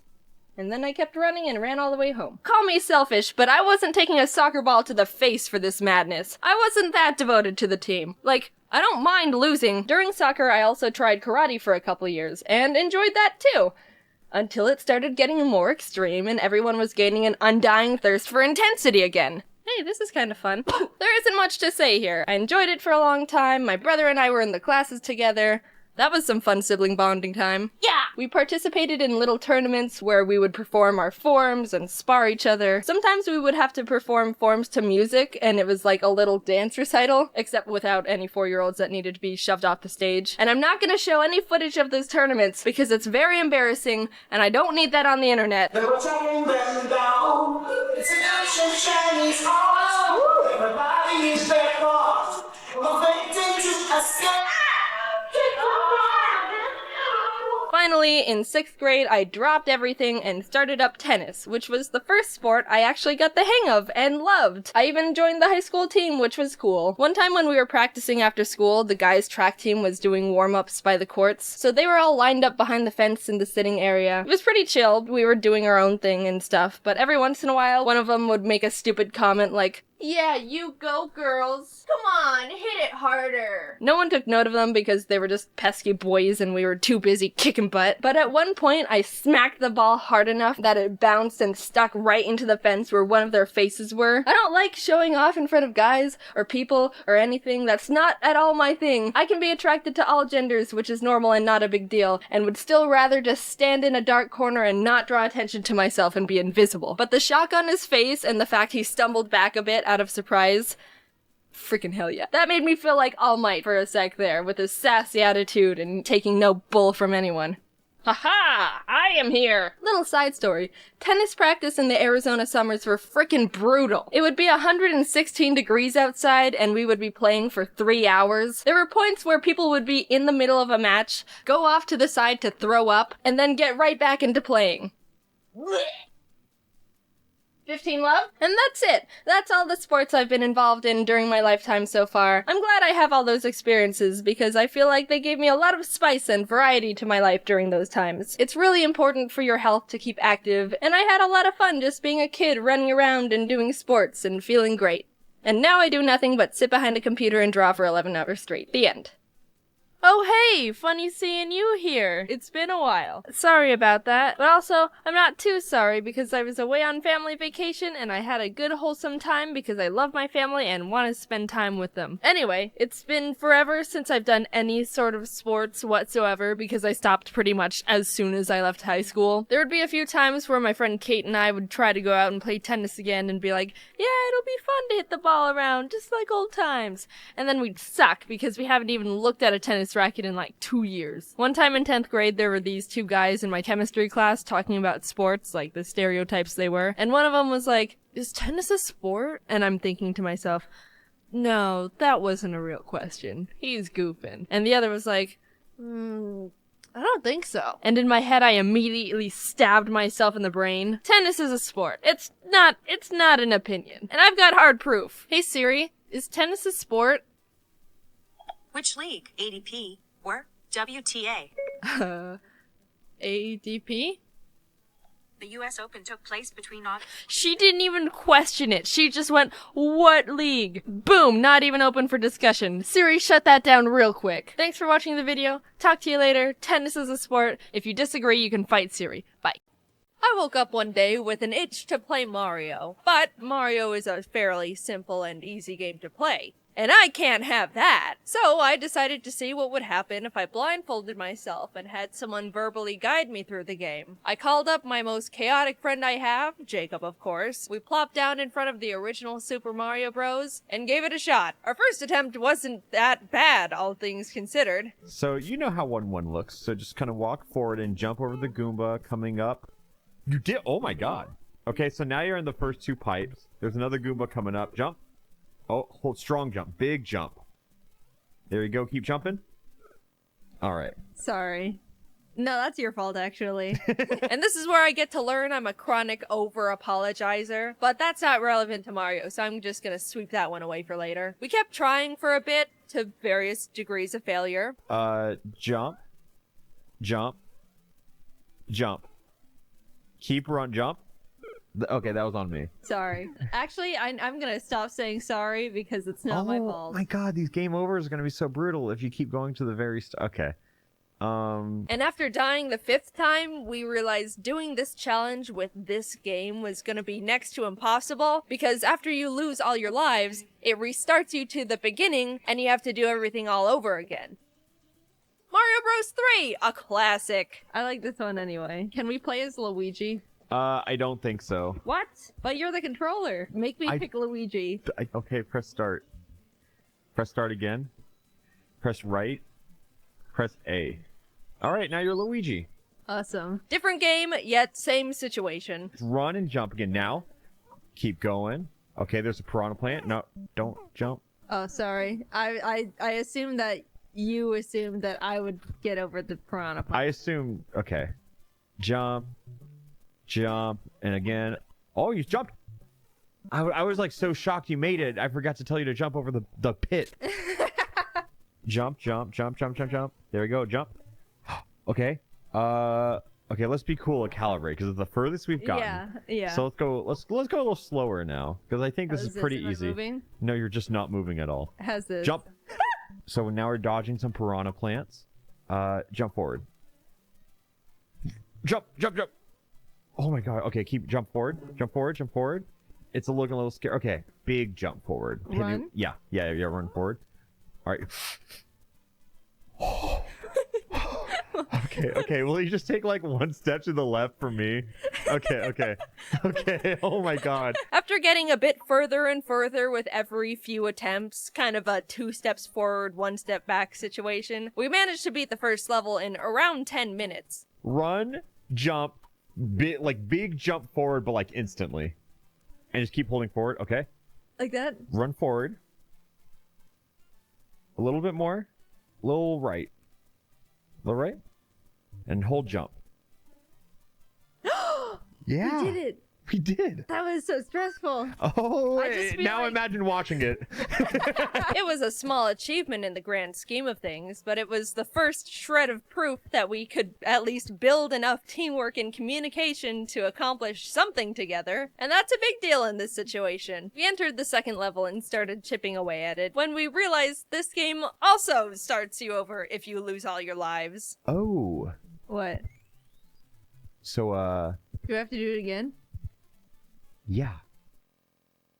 Super Mario World! What an awesome game. The funny thing about using this game to do the challenge is it continues the tradition where I still have yet to play this game like a normal person. The first time ever touching it was the Kaizo Mario ROM I played a while back, and now I'm playing it blindfolded. I still, to this day, have no idea what this game actually looks like. So we started from scratch yet again, and we're trying to figure out a plan of action. We decided to only play up until the first castle because beating the whole game would have been genuinely awful for everyone involved, but since there's 2 ways to go, we had to figure out how we wanted to play the game. So, do you want to try and clear this whole island or just make a beeline straight to the castle? I just want to beat it. Okay, then yeah, let's go right.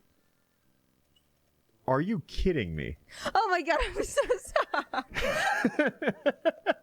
This video is not going to be easy. And this is where I get exposed in front of millions of people. Okay, I'll admit it, I don't know my left and rights. Like, it's really bad. So keep running to the left. That's the right. A little to the right. Hard left jump. Oh. Left. I saw that. I don't know how I never learned them. I think maybe I just faked knowing them as a child and got away with it somehow. And now I'm like this, finally reaping the consequences 20 years later. I've tried to use those tricks to help me remember, like the one where they say, if you hold up your hands in an L shape, then the one that's a real L is left, L for left, and all that. But like, I do that, and in the moment, they both look like L's. So, anyway, Jacob is realizing now that he is partnered up with someone much more incompetent than he initially thought for this little gaming session. Onto the left path we go. Do a run, jump, and then stay still. Jump. Run forward. Oh, wait, stop. A. Run, and then stop. All right. Huge. Jump forward. Okay, wait, still jump Now, forward. yeah! Sorry. Okay, well, short-lived mushroom. Okay, walk forward. Okay, stay still. Jump forward. Okay, let's walk up a little bit. You can put some oomph in it. It's a slope. You're climbing up. Now chill. Oh, a little more. A lot more. Even more. Oh my god, I'll tell you when to stop. Now stop. Jump forward. Oh, wait. Jump forward. Oof. Jump forward. Alright, jump forward. Jump again. Okay, stay still. Jump to the right. Jump. After a lot of struggling and still not beating the level, we decided we should just make a beeline straight to the castle for our own sakes. And that was a good idea because we beat that one on like our first try. Time your jump. Now go. Keep run, jump. Just keep running. That's it. And you hit the bar. Did I? Yeah. That level felt like it was made for the blindfolded players. Even though that little win felt good, our newly blossoming confidence was short-lived as Jacob realized what the next level was. I didn't know if it automatically, I have to walk to it. No. Oh my god, this is... Uh-oh. This was a platforming level full of timed jumps, changing blocks, moving platforms, and a death pit over nearly every jump. It was truly the worst thing we experienced. What kind of jump? Medium. And jump again. Oh. Walk a little bit. Jump right. Need a little more jump from that one. A little more. Now jump right. And jump right when I say go. Oh, sorry. It's fine for you to mess up, but let's not jump to the left. Okay. Out of panic. I just feel like it'll undo my mistake. No, it doesn't. No. Jump forward. Jump forward. Okay, so that's 3 tight jumps. You're not dead though. Okay. What? Go to the left? You were just stranded. After making absolutely zero progress, we decided to backtrack again, and play the optional level we tried in the first place, to the left, so we could flip the switch and make this level actually possible with a blindfold on. We were prepared to spend a lot of time on it again, like last time, but I guess after working as a team for like an hour at this point, we were starting to get the hang of it more. We were building more of a language for ourselves. We barely got to the checkpoint the first time we tried it, and then coming back to it, we beat it immediately. Jump. Big jump. All right, perfect. That's where we died last time. Oh, okay, cool. Okay, so keep going to the right. Jump forward and mash jump again. Oh, you didn't jump. That's fine. Damage boost. Keep going right. Commit. I just got so scared. Did we do it? Yeah, we did. Oh, yay! The switch was hit, and back to the worst level ever we go. But this time, a tiny bit easier, because at least we don't fall to our deaths every jump anymore. Jump. Jump. Jump. Good. You're going to medium jump to the right, and then you're going to do a big jump when I say go. Okay. So, medium jump. Perfect. Little left, jump. I never said right. I didn't know. Why would you assume something at a time like because this? sometimes you say jump and I'm running right. And... No! If I could paint you this... Actually, Jane, take off your blindfold. Just look at this freeze frame we have. Okay, you're at the mushroom block again. Okay. So just press your A and then walk forward. What happened? You got it. Medium jump right, and again on go. I have no idea what happened there. Okay, so go to the left and jump. Oh, no, you're just dead. Okay. That's fine. He walks off the edge. No, he doesn't. Oh my god, run, jump forward. Jump forward. Jump forward. Okay. Go. All right. Perfect. Walk. Again, too much is death, so walk a little forward to the right. A little more. That's too much. What made the level really hard as a duo of helpless blindfolded person and guide dog was all the really tight and timed jumps. I don't know how big or far of a jump I need to do ever, so Jacob needs to try and explain every single one to me the best he can. And even understanding this is a tall jump with medium distance, I don't know how to do that. What's that mean? I just have to click the buttons and hope I clicked it the right amount. And if I don't, I hear the Mario death sound and Jacob sigh. Plus, a lot of the jumps had to be perfectly timed since the platforms move. That was like the worst part for us. Big jump to the right. Big jump to the right. Okay, go.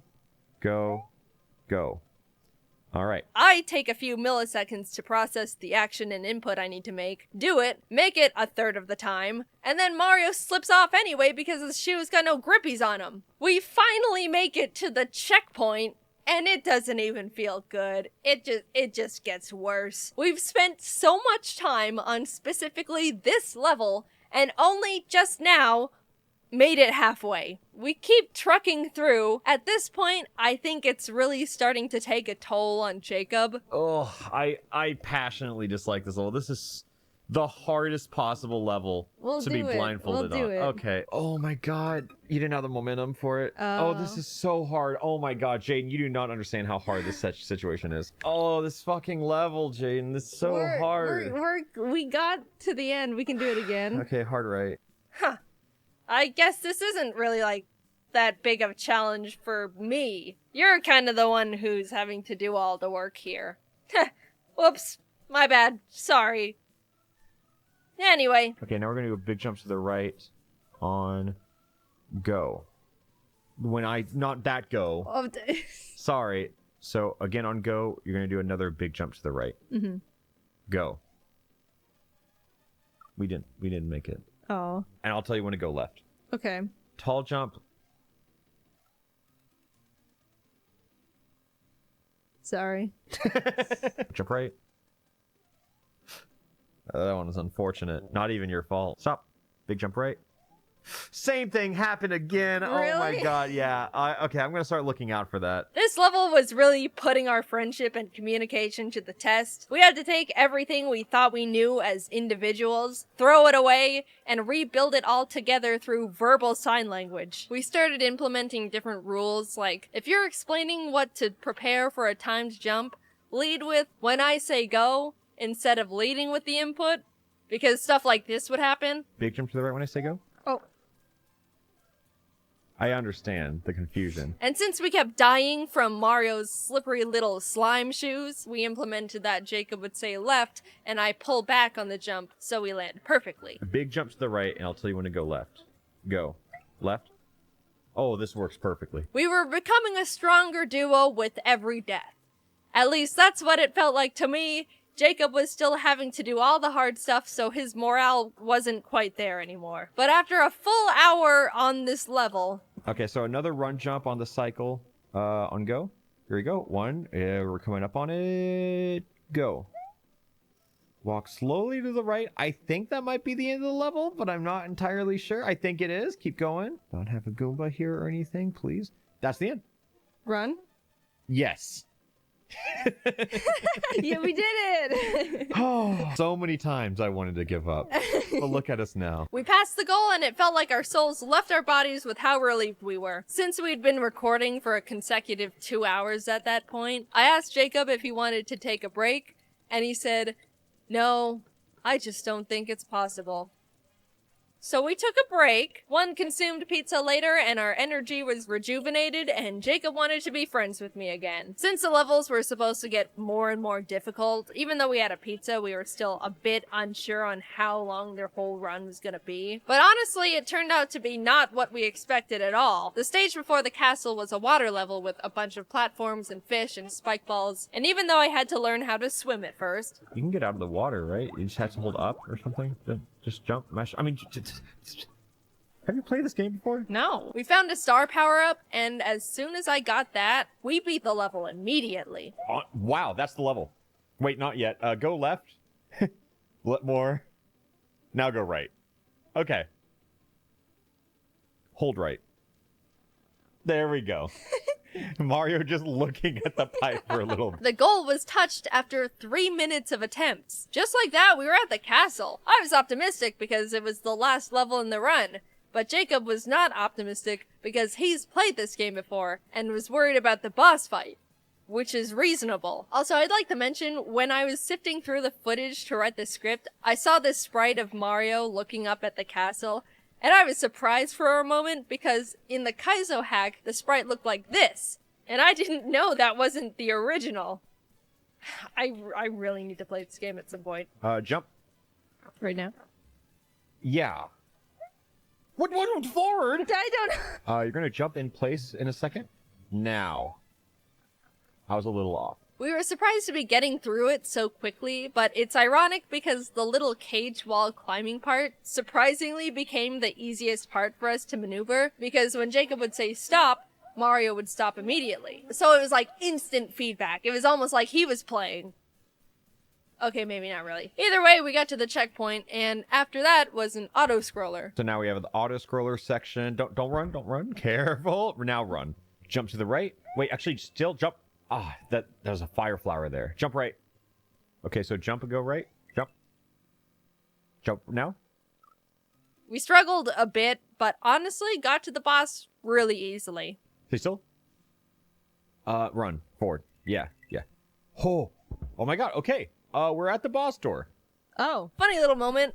We were standing in front of the boss door, and I wanted to take a moment to mentally prepare and get ready for the last little stretch. So I took my blindfold off just in time to experience a jump scare. Whoa! I didn't know they did that. It's terrifying. I didn't know they did that. That's so mean. The way the boss fight works is you have to jump on Iggy's head to shove him into the lava while balancing on a teetering platform. And we were really scratching our heads because how is Jacob gonna give me specific directions to jump on him perfectly, consecutively, and in the right direction if I need to keep avoiding the guy's fireballs and the ledge in general? We decided to just wing it. Jump, maybe? Maybe jump right. Okay, so this is gonna take some time. Spam jump forward. Okay. You still move forward a little bit, get that mushroom. Alright, jump forward. Alright. Jump. Jump forward. Jump on. Fireball, spam fireball. Jump. Okay. You did half of those things. What? I definitely did. Which one did I not do? Jump. Oh. Hear 2 fireball sounds and then start spamming jump. There you go. Jump forward. Jump forward. Okay, that's fine. That's fine. You got a mushroom. Jump to the left. Oh my god. What? Did we do it? What happened? We did it, but we died before the game registered it, and so it didn't count. Huh, doesn't that sound familiar? As soul-crushing and slightly humorous as that is, at least we knew that it could be done with the right amount of luck. Which is another reason why I brought Jacob on board this project, because heaven knows I have nothing to bring to the table in that department. Fireball, jump forward. Oh, perfect. Chill. Jump to the left now. Jump to the left. Oh, too far left. Oh my god, that didn't hit. Jump. Whoa. Jump. Okay. Left and... Okay, so I think I got the strat now. Fireball, jump right. Okay, face left and spam... Wait. Now spam fireballs. Oh! That's it. What, really? Yeah. How? We got lucky. Awesome. That was easy. Yeah. By some miracle, we tossed that weird turtle into the lava without even looking at him. Probably the most disrespectful thing I've ever done in a Mario game. We beat the whole first world of Super Mario World blindfolded. What a tremendous feat we were able to accomplish together, and all because of the power of friendship. Did you have fun? I had a great time playing my favorite video game. Well, that's good. That's what matters. Did you have fun? Yay. All done. Thank you. You still want to do the rest of the game? How many levels until the next castle? No. If you're watching this the day it was uploaded and everything is gone according to plan, that means I'm subathoning right now. And now that the video's over, you can come back to the stream. So you should do that now. Please come back.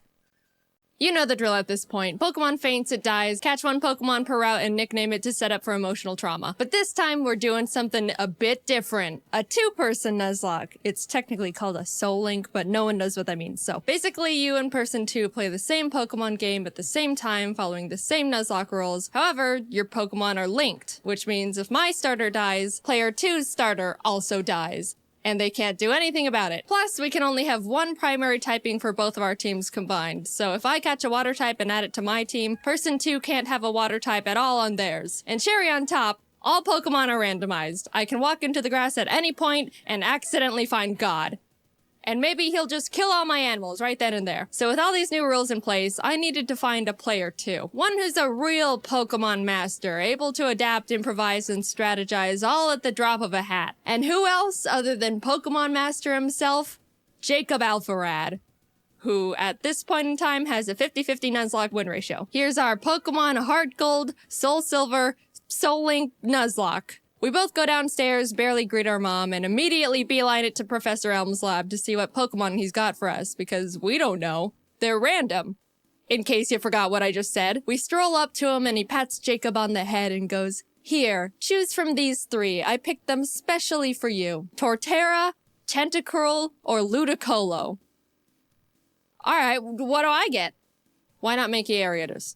Awesome. Jacob takes Torterra and I take Mankey, and we named them Franklin. On our way to talk to Mr. Pokemon, Jacob runs into a Regirock in a random patch of grass, which just flat out explodes on him. No one died, luckily, but also, oh my god. We get an egg, and immediately Professor Elm calls and tells us he's been robbed and bullied. You really couldn't handle being alone for 10 minutes, could you? On our way back to help a grown adult, we stumble onto a shady figure who scoffs, challenges us to a battle with Pokemon he stole from Elm, which we immediately win, scoffs again, then drops his wallet, passport, credit card, driver's license, social security, Target gift card on the ground in front of us, for the world to see.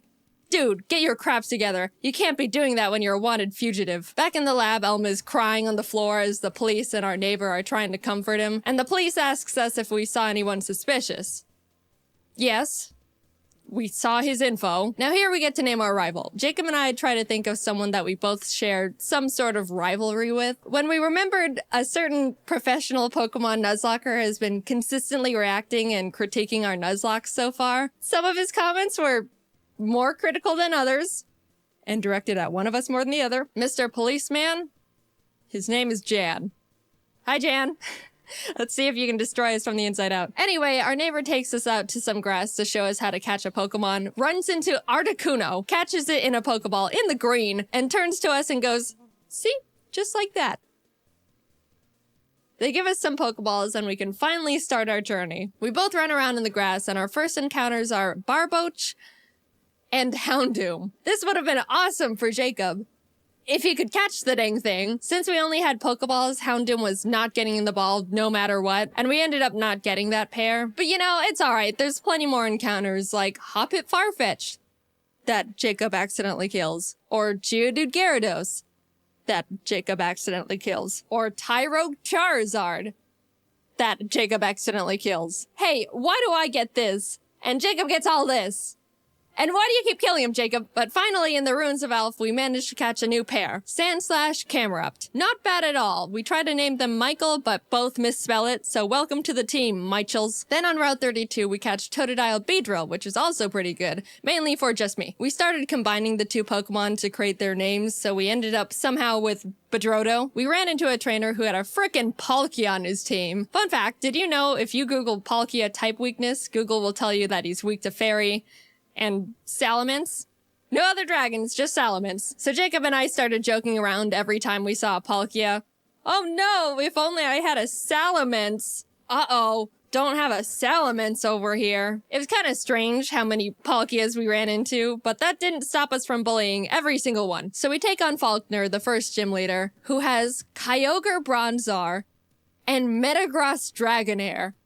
Oh my god. After a lot of difficulty, we both managed to beat him with no casualties. I don't know how that happened, but hey, everyone's alright. Oh, he's gonna take himself out. Oh my god! How about some encounters to lighten the mood? Oh, hello, Shuckle Suicune. That Jacob accidentally kills. In Azalea Town, we challenge Bugsy, who luckily wasn't as stacked as Faulkner. And as we step outside, Jan, who is surprised we haven't been demolished yet, yeah, I'm surprised too, challenges us to a battle, which we also win. Hehehe. We run into Mawile Deoxys in the forest, who someone accidentally kills, and make our way to Goldenrod, where there's a security guard that'll give us both a Pokemon. He hands me a Porygon 2, which I'm ecstatic about, turns to Jacob, and gives him Regigigas, which we can't use because they're both normal types. Of all the legends you had to get, of course you get the only normal type besides actual God. We beat Whitney and in the national park find Piplup Flaffy, which we name Plap. I pitched to Jacob that I'm willing to trade the Bedrodos to make room for this new pair, so he essentially switches Beedrill with Flaffy, which we shake on. Welcome to the team, Plaps. And then my Plap immediately almost gets killed. Jaiden? I'll fix it. Sorry, my bad. We find Dragonair Shuppet, which is an actually insane pair we could use right away. But, yeah, I ended up killing that one.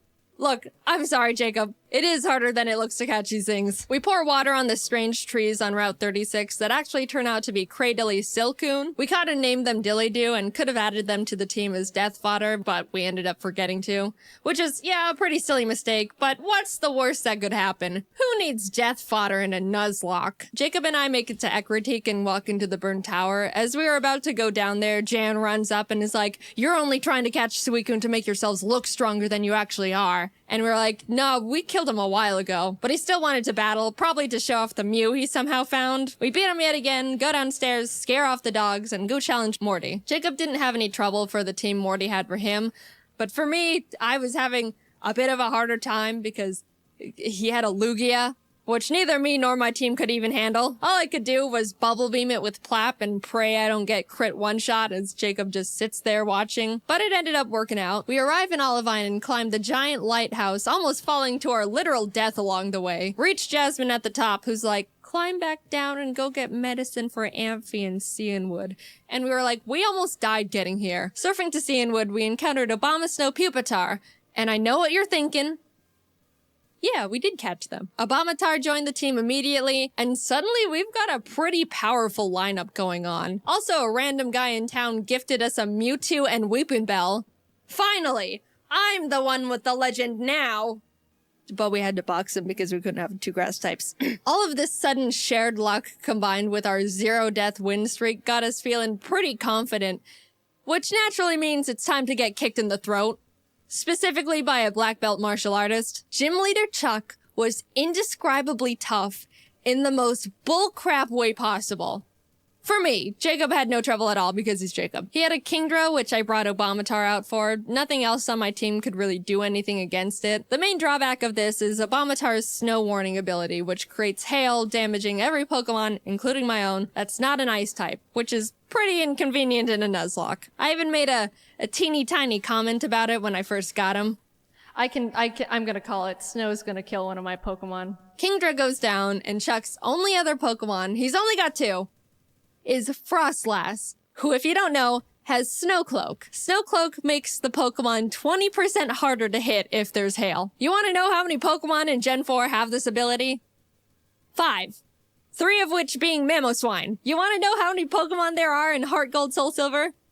493. Now, I know these odds sound pretty awful already, but you know what this Frostlass does?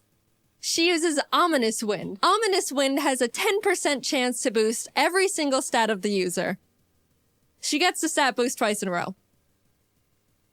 After a lot of strategizing, we both decided the best option for us would be to send in Michael as death fodder to heal up Plap, because he's the only one that can really do anything at this point. And what happens? Please don't get another stat boost. He's good. He's so good. No. Oh my! Frostlass crit one-shots Michael as soon as he comes out. Our first deaths. Poor Camerupt. He was so proud for making it out of Chuck's gym and then just falls over dead for no reason. I got Plap healed up and basically started heal stalling, which, sure, isn't a noble strategy. But, come on. After literally struggling against my own bad luck for what felt like hours, finally, Frostlass goes down. Finally. Holy shit. Jacob practically drags me out of the gym and we head to the BC. We decided to add a pair we caught back on Route 35, which was Charmeleon Donphan named Darfel. A fantastic duo. I was admittedly, and I think justifiably, still really salty about what we just went through, but Jacob convinced me that we should just move on. We got our Darfels leveled up and returned to Olivine to feed Amphi the medicine that we picked up so Jasmine would finally do her job. And check this out. Already done. You're right. Oh my god. Look at our 2 screens real quick. Nah, it's alright. She also had a Geoxys. We headed to Mahogany Town, catching and adding Nidoran and Bibarel named Beryl to the team. And in the Lake of Rage, Jacob caught a Kyogre paired with my Swalot. We never used this pair, but I just wanted to mention it for reasons. We approached the glistening shadow of the lake beast, activate the encounter, and find a shiny Banerian Donphan. Not, the best, but hey, free shiny Pokemon. Doesn't hurt to Oop, I killed it. That's, again, my bad. Sorry. Lance walks up to us and goes, "Hi, I'm Lance." grabs us by the wrist, kicks down the door to the Mahogany Town 7-Eleven, kills one of the guys in there, and runs into the rocket hideout where he continues to wipe out any living organism he finds down there. Classic Lance. We decided to copy him and beat up all the executives and their power generator. Right before we fly to Goldenrod, we pick up the 7th badge and then continue curb stomping Team Rocket. We were getting a bit too comfy though, and as Jacob wasn't paying attention, mainly because he just got a chicken sandwich, Obamatar was killed by a golem's earthquake. Oh no. That was a really bad blow and stung much more because we weren't paying attention. But we did have to move on, especially since we were literally in the middle of a gang fight. We shoved our way to Rocket Executive and Big Boss Archer and give him a bit of a throat chop so he would calm down and stop doing whatever it is he was doing. And everyone is saved. On our way to Blackthorn, we catch Frostlass Corefish, which put me into a vengeful trauma spiral. You. And then Jacob caught himself both a Suicune and an Azelf. We arrived and took on Claire, who led with a Mewtwo against me, which at this point I shouldn't even be surprised. But all the rest of our team was pretty much a pushover for both of us. Claire's a bad sport and refused to think we were good trainers, so we talked to the old man behind the gym and he's like, "So do you beat your Pokemon?" And we were like, "No." And he's like, "Awesome. Claire, give him the stupid badge." What? So now we can head to the Elite Four. Hey guys, I think you should go fight a horde of Asian women in Ekritique. So we enter the Ekritique Theater and start fighting the women, and the second girl for me sends out Ambipom. As I switched to Franklin, it screeched, which I didn't pay attention to, and Ambipom double hit killed Franklin. Our starters died. Dude, that was really sad. We were about to make it to the Elite Four with them, and bam. Not alive anymore. They were with us through everything. Pretty much the backbone to our teams. Man. Jan's gonna make so much fun of us when he finds out. As we're still mourning, the last kimono girl rest spams with Wailord. "Do you have any dignity, woman? We're lamenting over here." We try to leave and the girls are all, No, go catch the legendary Pokemon." He's already got 3, so I head to Whirl Islands and Jacob scales the bell tower, and what legends do we find? The legendary Zangoose and Loudred. Finally, we have some freedom again, and as soon as we touch the water in Newbark to head to Victory Road, what pops up from the bottom of the lake but Entei himself? And Doduo. Oh my god! Hello, Dode. That's going in the box because fire types. We catch Cascoon Regirock in Victory Road, and heading towards the exit, Jan sprints up from behind us, and I iconically say, "This is your last chance to kill one of our Pokemon, Jan." And what happens? Oh my god. No. What happened? Oh. That's not great. He killed one of our Pokemon. Yeah, that sucks. That really sucks. Darfell was an incredible pair we've had since the 5th gym, and we really grew to lean on. We lost quite literally half our team right before the Elite Four. We beat Jan for the last time, enter the Indigo Plateau, and immediately bolt to the PC to see what kind of damage control we can do. After a very long time of trying to stitch together the best teams possible, we ended up with this. Ampharos Empoleon, Bibarel Nidoqueen, Beautifly Cradily, Dodrio Entei, and Victory Bell Mewtwo. I know! Wow, Jaiden, super balanced. You've got Mewtwo and Entei and Jacob has a Beautifly. Look, this is the best we could do, I promise. Tell him, Jacob, tell him. Anyway, big deep breath. Here we go into the unknown depths of the Elite Four. Will, Coda, and Bruno were all no problem at all. We breezed right past them. Everything was going great. This is fine. It's done. Yeah, he's... Oh my god. It's fine. I win these. On the other hand, Karen was not as nice. No, I just mean, what if he does any charge move? Oh. Okay, he just did cross chop. He's dead. It's fine.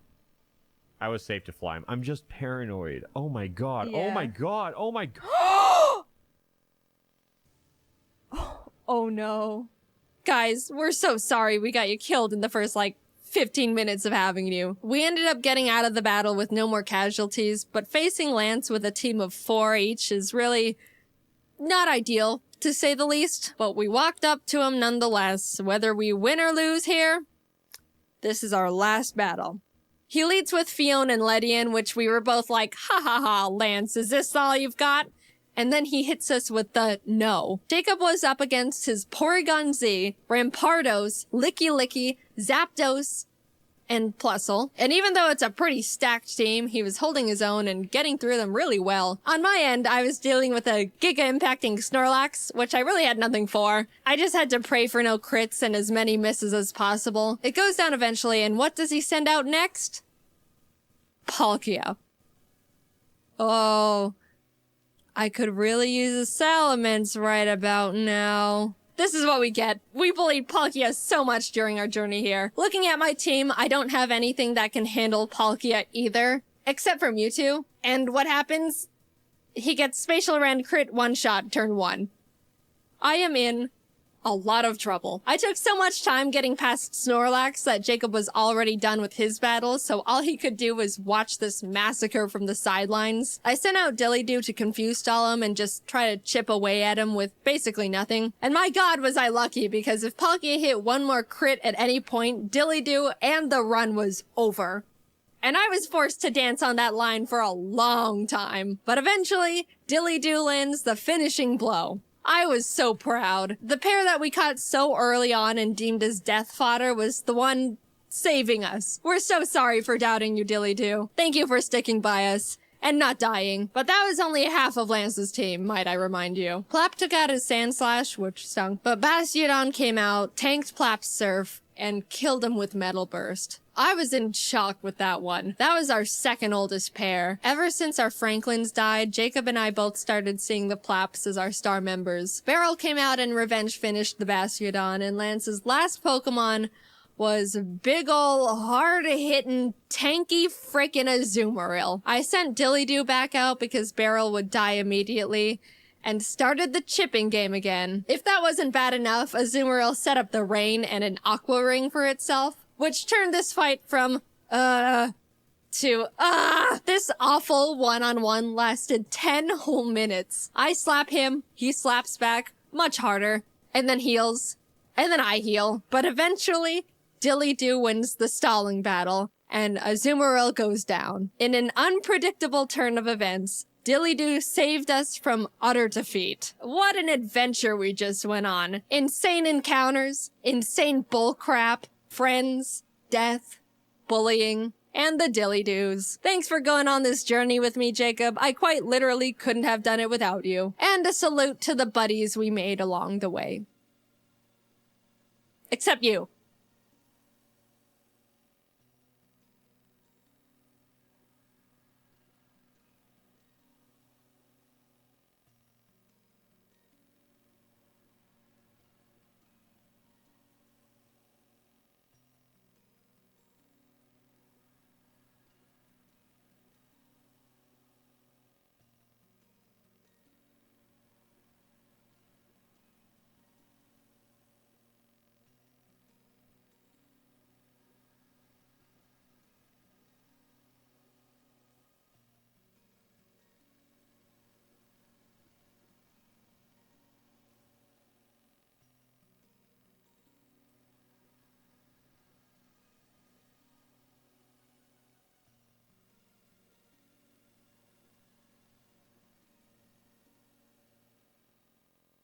Remember when Pokemon sent me every single one of their Gen 5 sitting cuties for me to rank? Turns out they really liked that video. So much, in fact, that they said, "Hey Jaiden, awesome video. Why don't you come to Japan to watch the Pokemon 2023 World Championships?" Our treat. You won't have to pay for your flights or hotel or nothing.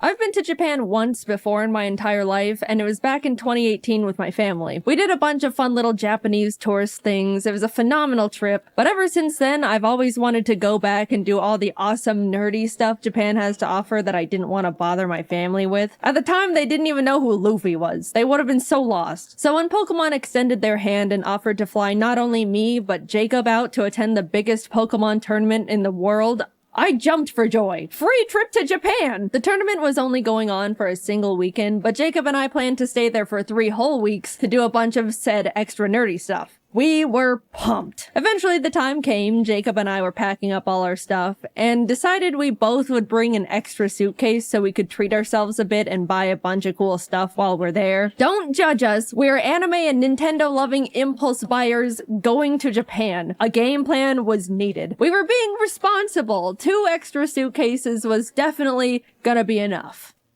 Yep. Equipped with our extra luggage, we headed off to the airport. Pokémon straight up gave us business class seats. We didn't ask for them or anything. So when we boarded, we realized we had the seats where you could lay down. There even was some sort of seat divider that acted like a car window, so I could roll it down and bother Jacob whenever I wanted. Quick little 11-hour flight later, and we were in Japan. It was time to have the best trip of our lives.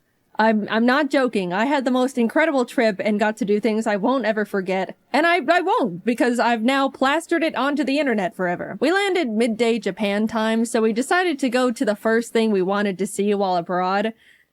Japanese McDonald's. I couldn't order anything except fries, but Jacob and I both dropped our jaws when we saw something called the Double Big Mac on the menu. I thought Americans already went big with the Big Mac, but Japan did the impossible, just to send a message.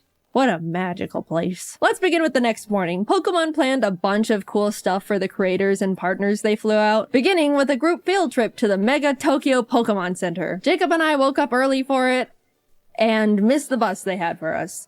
And it totally wasn't completely my fault entirely, because I hypothetically didn't read the schedule correctly and was taking my sweet time getting ready. Why would you think that? So we had to take the trains on our own to get there. Anyone that remembers my first Japan trip knows the trains were me and my family's mortal enemy number 1. We kept getting it wrong, and it was failure after failure the entire trip. You'd think that with all that prior experience and struggle, I would have grown as a Japanese train understander, right?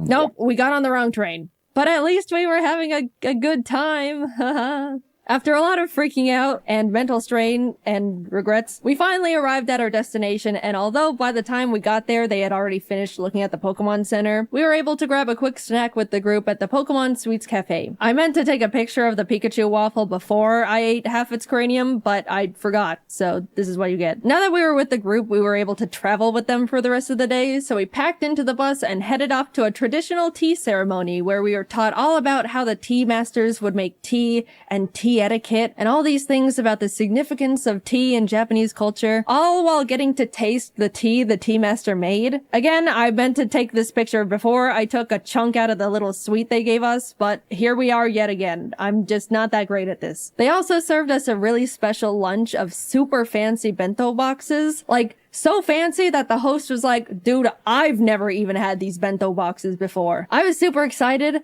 but I don't mean to be ungrateful or wasteful, but the box was full of super fancy, complicated fish and seafood. I knew going to Japan I'd have to be flexible with food because it's really hard to be vegan or even vegetarian there, so I really tried to eat as much as possible and look thankful. But yeah, I struggled a lot. But I still had a great time, and it was an honor. We were dropped off at the Yokohama Chinatown and left to explore a bit until dinner in a few hours. Everyone separated into groups, and Jacob, Stefan, the guy that sent me all the sitting cuties, you guys remember him, the guy named Steve, and I went and pursued the street food a bit before stumbling into a little arcade with a bunch of crane machines. I got this silly little bear minifigure. His name is Chico, so I decided to innocently carry him around in my pocket for the entirety of the trip. You know, because he was silly. This single action severely changed the course of my mental stability going forward.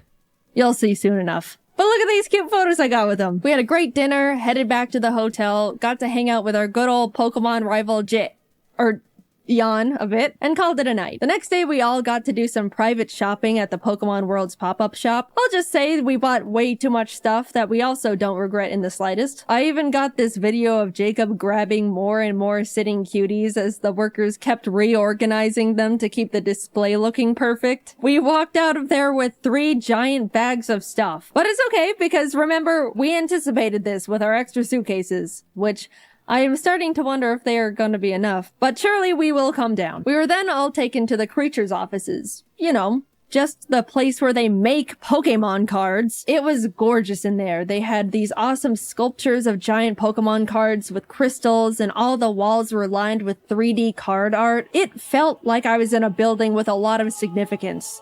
Because I was. We got a tour around the building, met the TCG card testers, and were able to ask them questions about their process. Even got to have a little Q&A session with Atsushi Nagashima, the game director of the Pokemon TCG. It was funny, one of the people in our group asked how they chose which Pokemon to make cards for. A good question.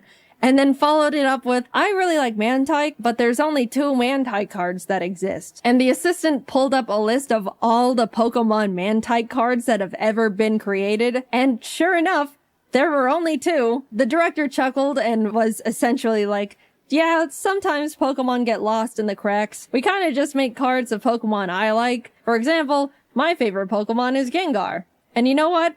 That actually makes a lot of sense. Also, we were able to have a Q&A session with the Pokemon card art director and 3 artists who actually draw art for the cards. That was super interesting, and I was so incredibly inspired by that discussion. But you know those Pokemon cards with the super cute clay art? That artist's name is Yuka Mori, and she was in that panel. I was so starstruck. Those are some of my favorite Pokemon cards. And not only that, but she hosted a little workshop for us where she gave us clay and taught us how to make little clay Magnemites like in this card here. Speaking of this card, she brought the actual original Magnemite for us to see. That was by far the coolest thing that I've ever gotten to be a part of. We got to meet a piece of genuine history. I felt like I was meeting the president. Also, here's me and Jacob's Magnemites that we made. Day 3 of our little Pokemon field trip, and we were taken to another Pokemon Center. This time in Shibuya, which was also right across from a Nintendo store.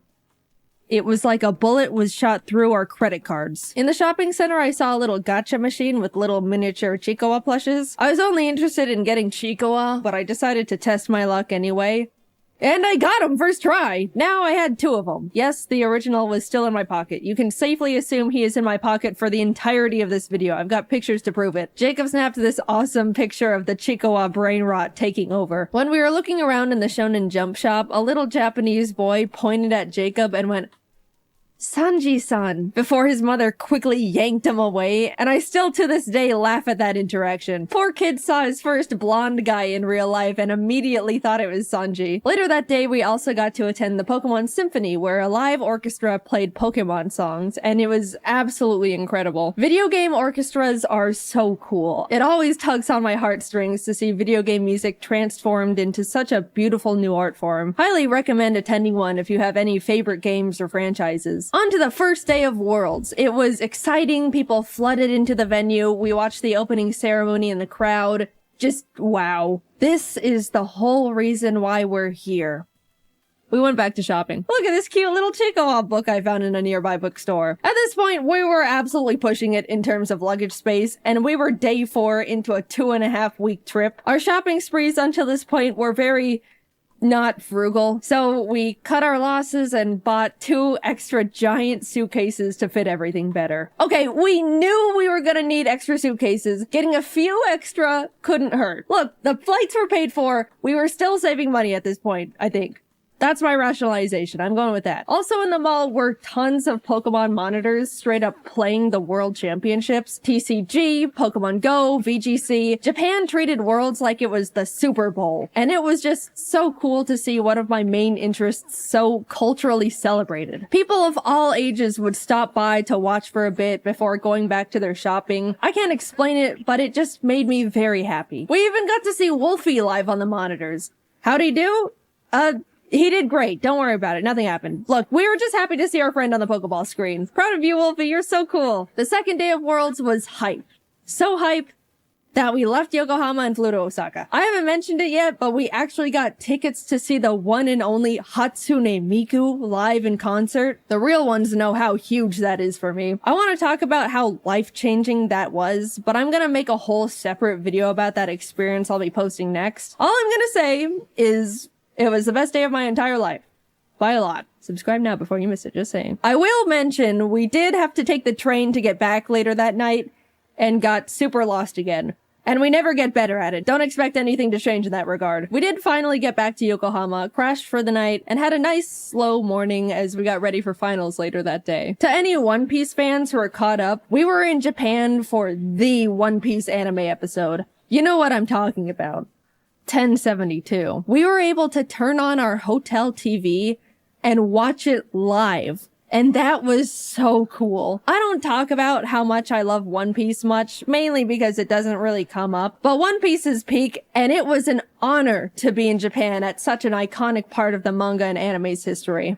Anyway, back to Pokemon, sorry about that. We were able to watch the final VGC match live, got to chat and eat dinner with Wolfie and some other friends, had a late night hangout with Jan again, and that was about it. Day 7 meant it was time to pack up all our stuff from the hotel, say goodbye to Pokemon and Yokohama, and head on over to the apartment we rented for the rest of our stay just outside of Tokyo. At this point, we had filled up all 6 suitcases and multiple backpacks. I didn't mention it, but Pokemon gave us a truckload of gifts that we genuinely had no idea what to do with. We're grateful nonetheless, thank you Pokemon. But yeah, the taxi ride was a bit awkward. So, are you meeting up with some friends? No. After we got situated in the new place, we decided to look around the area and grab some lunch. And I gotta say, the little hole-in-the-wall restaurant Jacob found was some of the best ramen I've ever had ever. They even made it vegetarian for me, which was extremely kind of them. Food modifying is a bit tricky in Japan compared to the States, so I was very, very thankful. And it was delicious. We then proceeded to do absolutely nothing for the rest of the day because we were exhausted from the trip so far. I haven't mentioned absolutely everything we'd been doing on the trip because it would be a lot of, first we did this and it was cool, then we did this and it was cool. Even though it was such a pleasure to be invited, I was so dead. And definitely looked super not approachable or friendly to the rest of the group by the end of it. Sorry, guys. But neither time nor Japan stops for anyone, so we had to keep on chugging along. There were a bunch of friends we wanted to see while in Japan, and one of them was Connor. He wanted to take us to what he deemed his favorite Italian place ever. I asked if it was like fancy Italian, to which I was given the answer of no. So we get there, having a great time, and suddenly we realize Junichi Masuda, the director of Game Freak, is there having dinner. Not a fancy dinner, my ass. I then look down to see the Freddy Fazbear FNAF t-shirt that I am wearing. Not the best Jaiden moment to exist, but hey, what can you do? The food was phenomenal though. I already mentioned the best ramen I've ever had while on the trip, but this was genuinely the best pasta I've ever had in my entire life. Maybe even a top 3 meals ever for me. I don't know what the other 2 would be, but that Connor place is definitely up there. The next day we went to the One Piece store in Shibuya and bought a lot of stuff because there was a lot of topical and hype things in there, as you could imagine. If you don't get it, go catch up and come back. Don't worry, it won't take too long. My favorite character is Mihawk, but out of all the stuff the store had to offer, there were only a few stickers and a single keychain for Mihawk. I'm still mauling about that one. I just want more Mihawk. Is that too much to ask for? Even this guy got better merch. The world's greatest swordsman deserves better. I guess I'll just take my Zoro and Law stuff. That's cool too, I suppose. I also found a bunch of Chikawa stuff in a Kittyland store, and this is truly when you get to see where things start going downhill for me. I just like the funny little cartoon bear thing. What, is that such a crime? I don't remember what we did the rest of the day. I think we just crashed and passed out. This trip, as surreal as it's been so far, has been absolutely taking a toll on me, and I desperately needed to just not move or talk or exist for a bit. We were doing so many different things that were all awesome, and hanging out with so many different people that were all awesome, but man, I am not built for extended periods of that much excitement and socializing. As much as I would like to change this fact, I'm also not a very active person. I know. Up until this trip, I was practically sitting down 24/7, working all the time to prep as much work as possible so I could have a guilt-free 3 weeks off, and my muscles were definitely starting to decay at that point. I looked at my phone's step meter thing, and there was one day where I literally got 300 steps.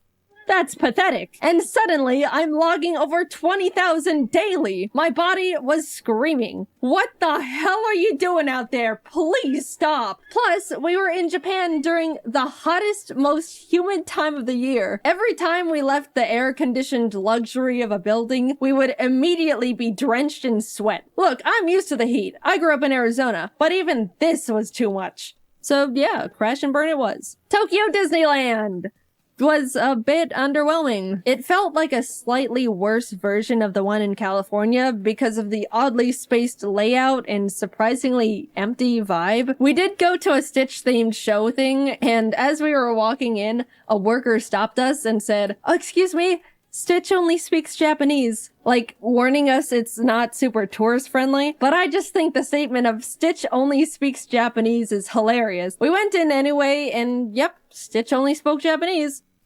Kazoku. Yeah, overall, it was not the best thing we did, but apparently, I didn't know this, Japan has two Disneys, Disneyland and Disney Sea. And we went to Land, which is unanimously deemed the worst of the two. So, oops, better luck next time. Jacob and I took 2 more rest days where we just turned to ash. Then up and at 'em, back to Osaka we go. This time we went to an Eve concert. Besides Hatsune Miku, the Japanese band Eve is the only other concert I've said I wanted to go see. I love their music videos they have for all their songs. It's always such beautiful animation. And by the way, they're the ones who sang the season 1 Jujutsu Kaisen anime opening theme, if you're lost. Earlier in the trip, Jacob just so happened to look up if they were doing a concert while we were there, and lo and behold, they were. He got some totally not scalped tickets, which turned out to be a super complicated process, so thank you, Jacob. You're the bestest friend I've ever had. Thank you for going through the trenches for silly old me. Anyway, the concert was so incredible. The atmosphere was fantastic. They had awesome visual effects going on. The glow bands a lot of people bought were perfectly synced to the music and colors on the stage, which really enhanced the experience. The music was great, which, I mean, of course it was. That was the whole reason we went in the first place. I talk about it more in the upcoming Miku video, but Japanese encores are so much different from the American ones. They're so quiet and polite. There was pretty much no screaming and cheering. It was just a long applause with a semi-whisper chant of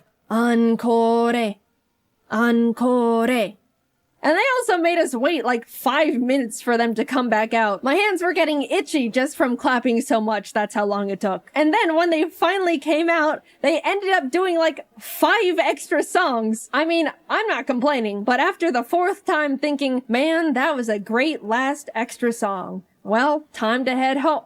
Wait, another? It starts getting a bit comedic. This is just a side tangent, but Jacob went off to use the bathroom before the show started and came back 10 minutes later, like, dude, this is crazy, but it took me a bit longer to find a bathroom because there were so many extra women's bathrooms, which is like, whoa, that's actually so smart. There's always such a huge line for the women's bathroom compared to the men's in any scenario. I was just shocked Japan was like, okay, then we'll make more women's bathrooms to fix that problem. Like it was so simple. I know in America it would probably turn into a stupid political thing, but it made me so happy Japan just implemented such an obvious and straightforward solution so easily for the gals. The next day we headed over to Universal, which was hands down the best amusement park I've ever been to. So they can do amusement parks well. First of all, Universal Japan is way more anime and manga focused than the ones in the States, which made it instantly more engaging for me. Jacob and I both agreed we would window shop for the first part of the day, and then buy all the things we wanted as we were leaving so we wouldn't have to lug around a bunch of bags all day. But we immediately saw a little one-piece shop and cracked. We just wanted to wear these one-piece headbands. That's rule-breaking worthy. We also got some towels because, surprise, surprise,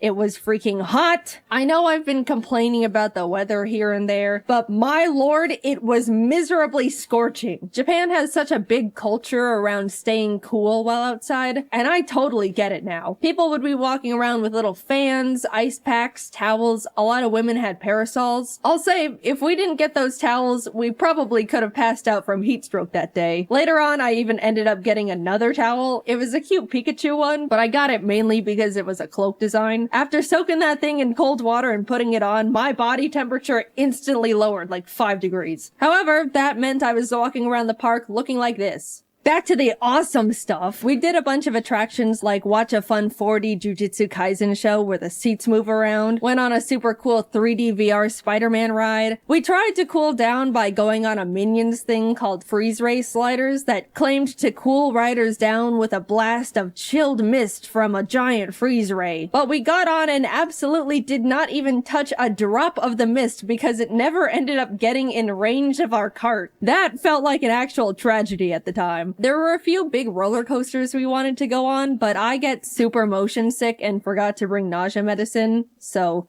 no roller coasters for us. But I shall return one day. The park, of course, had a bunch of cool themed restaurants, one of them being a super cool One Piece restaurant. Did I mention I like One Piece? There also was a special Sanji one, but we didn't know you needed a reservation, so phooey. It was awesome though, I love One Piece. After a few hours of rides and being broiled alive, we decided to fully cool off by going on the Jurassic Park ride that's just giant splash mountain with dinosaurs. We cooked in line for probably a solid hour, and as soon as we were literally stepping foot inside the ride, it started pouring rain.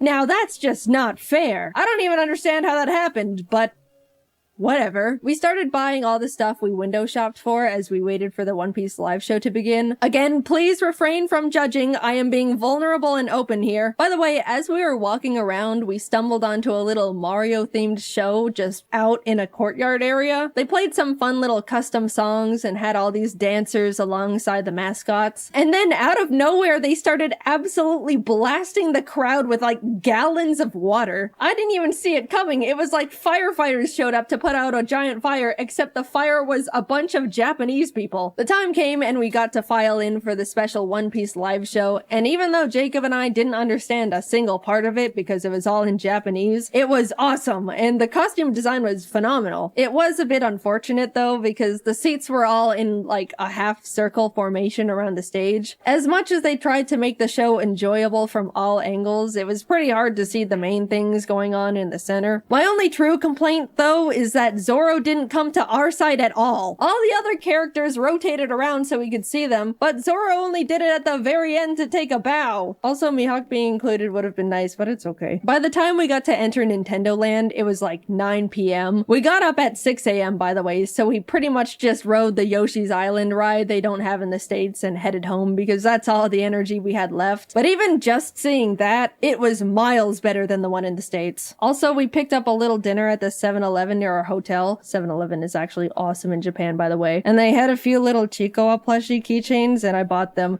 Just being transparent here. We woke up early the next morning to catch our flight back to Tokyo and hurried over to the Kirby Cafe. Emily actually booked the reservation for us. She was meant to also be there, but she was only able to get 2 seats and gave them to us as a gift. Emily, I will always be indebted to you for your sacrifice. The cafe itself was so well decorated with all these little Kirby things, and the menu was adorable. I got the star curry and a magical little fruity drink with a Kirby marshmallow that triggered my cute aggression. Jacob got the pizza and a Kirby burger, but since he made modifications, the staff asked him to not post a picture of the burger to the public. Like, they didn't know he was a content creator or anything. I guess they just didn't want the public to see a naked Kirby burger. We also both got desserts. I already decided I was gonna consume the Kirby. The presentation was beautiful. It was literal art on a plate. Taste-wise, it was decent. The body was some sort of gelatin, which I wasn't too crazy about, but the rest was super tasty. I did my best, but he ended up looking like he was in a horrific accident when I threw in the towel. The cafe also has a special little private store connected to it. And yeah, what you expect happened definitely happened. We left with full bellies and bags, continued to look around the shopping center the cafe was connected to, and ended up walking into a gacha store.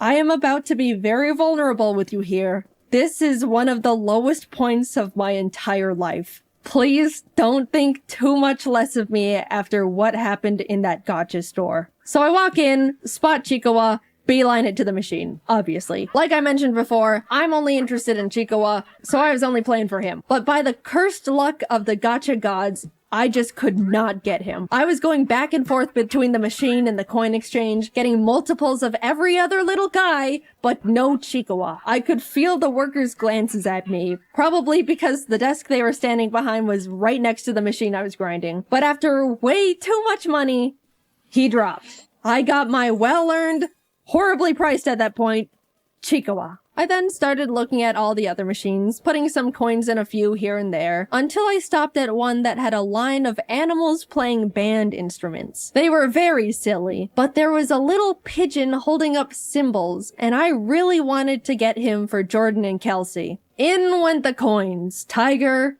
elephant, fox. It was happening again. Everything except the one I wanted. Which I know more or less that's the luck with gachas, but it was getting to the point where I was getting surprised the pigeon was dodging me as much as it was. Surely the next one. What? Eventually, I had to go back to the coin exchange, and as I was about to put in more money, I saw out of the corner of my eye one of the workers peek out and take a look in horror at all the gachapons that were sitting at the top of my bag. They then raised up their hand and said something in Japanese while shaking their head, and I knew in my heart I was being cut off. No, please! I can stop whenever. Just a few more hits and I'm done. The pigeon is next. I can feel it. Why do you look afraid? What's under the desk? I got kicked out of a gacha store. I had hit an all-time low. I told my friends and they said they probably just thought I was gonna try and resell them, but I don't even know if that would even make it sound better knowing I was getting so many that they thought I was robbing them blind. I just wanted my little Chiikawa and pigeon with cymbals. We made dinner plans that night with a friend and we were just about to grab a taxi and head back to freshen up, but Jacob and I caught sight of a fun anime and goodies shop. Who do we think we are? People with self-control? We'll make it quick! We rushed in and split up for optimization. As I was looking around, I saw it. A whole section dedicated to Chiikawa. It was like someone put a freshly baked pie on a windowsill, and I was suddenly floating over to it. My eyes were zoned in, making sure I saw every single thing possible, putting Chiikawa after Chiikawa in the basket. Jacob eventually came over and showed me a picture he took on his phone. In my tunnel vision, all my eyes registered was that the picture showed more Chiikawa in the store. I immediately went feral. Where? Jacob's eyebrows went up in surprise and maybe a bit of fear. And as I looked at the photo again, I realized Jacob wasn't showing me a picture of a different Chiikawa section. He was showing me a picture of me at the current Chiikawa section I was standing in because he thought it was funny. And in my Chiikawa brain rot, I didn't even register I was in the picture. I just saw more Chiikawa and went obsessive. This is how I am. Either stand by me or leave. No, I don't need an intervention. Put it away. We left. I looked longingly at the crane machine Chiikawas we didn't have time for, and we made it in time for dinner. Plus, we ended up in another arcade nearby anyway, and I got myself a Chiikawa from one of those machines, so it worked out. Stop. I don't want to hear it. Finally, we were reaching the end of our trip. We spent the last day grabbing lunch with Emily and Didus. There was a cool One Piece scavenger hunt event going on, so we also did that with them. We basically had to walk around Shibuya and find special One Piece trading card posters hidden around the area. And if we found enough, along with the special card of the day, we could get a limited edition mystery card. It was fun, but also hot. And all my clothes were sticking to my body. Didus generously let me borrow his umbrella, and I jumped for joy as he showed me it was coincidentally Chiikawa themed. I don't know what's wrong with me. All I know is that bear makes me happy. We spent a few hours completing the scavenger hunt, got our special cards, and bid them farewell. Always good to see you guys. Bye-bye. I accidentally stole Didus' umbrella. It looked so calculated. They knew how much I was obsessed with Chiikawa. They'd been watching my Instagram stories. Follow if you want to see brain rot in real time. Emily, I have the Chiikawa umbrella. I didn't mean to steal it, I promise. It's not what it looks like. Since we were leaving in the morning and wouldn't be seeing them again, they just let me keep it. But the side-eye Jacob gave me the rest of the way back. I didn't mean to— stop it! Getting back to the apartment, reality hit us hard. We needed just a few more suitcases.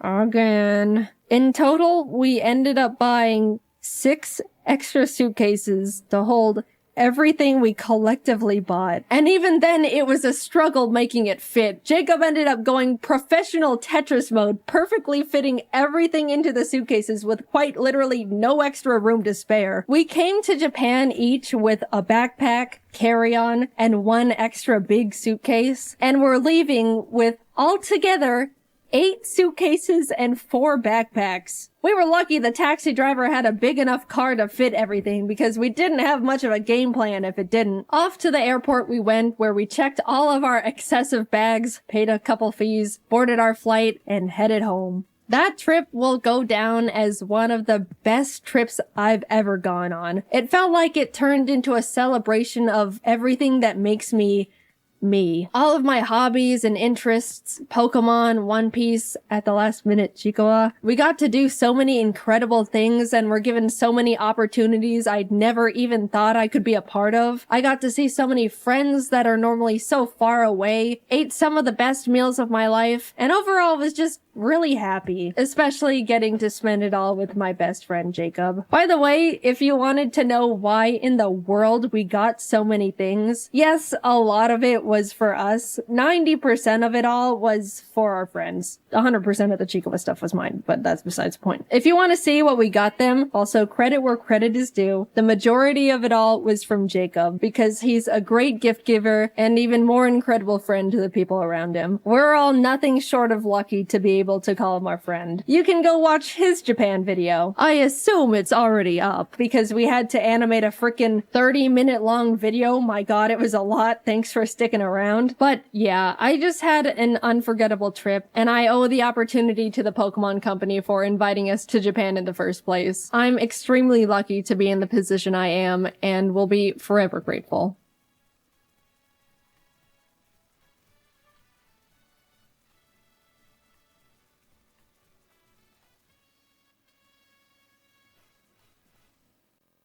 Do you ever think to yourself, man, why is it so hard for me to just do the things I need to do and focus and remember things and manage my time and be organized and remember things and not get sidetracked?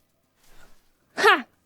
Yeah, me neither. When I was a kid, I was pretty much the picture-perfect depiction of a good student. I was well-organized, always turned in my work on time, got good grades. I even did my homework on Fridays instead of procrastinating until Sunday night. Sure, I didn't like studying and found it hard to focus during it, but who didn't? Saying all those qualities put together, that doesn't sound like the brain of someone with any kind of attention deficit hyperactivity disorder, does it? I was well-behaved, didn't feel like I struggled much in school, and didn't cause any trouble.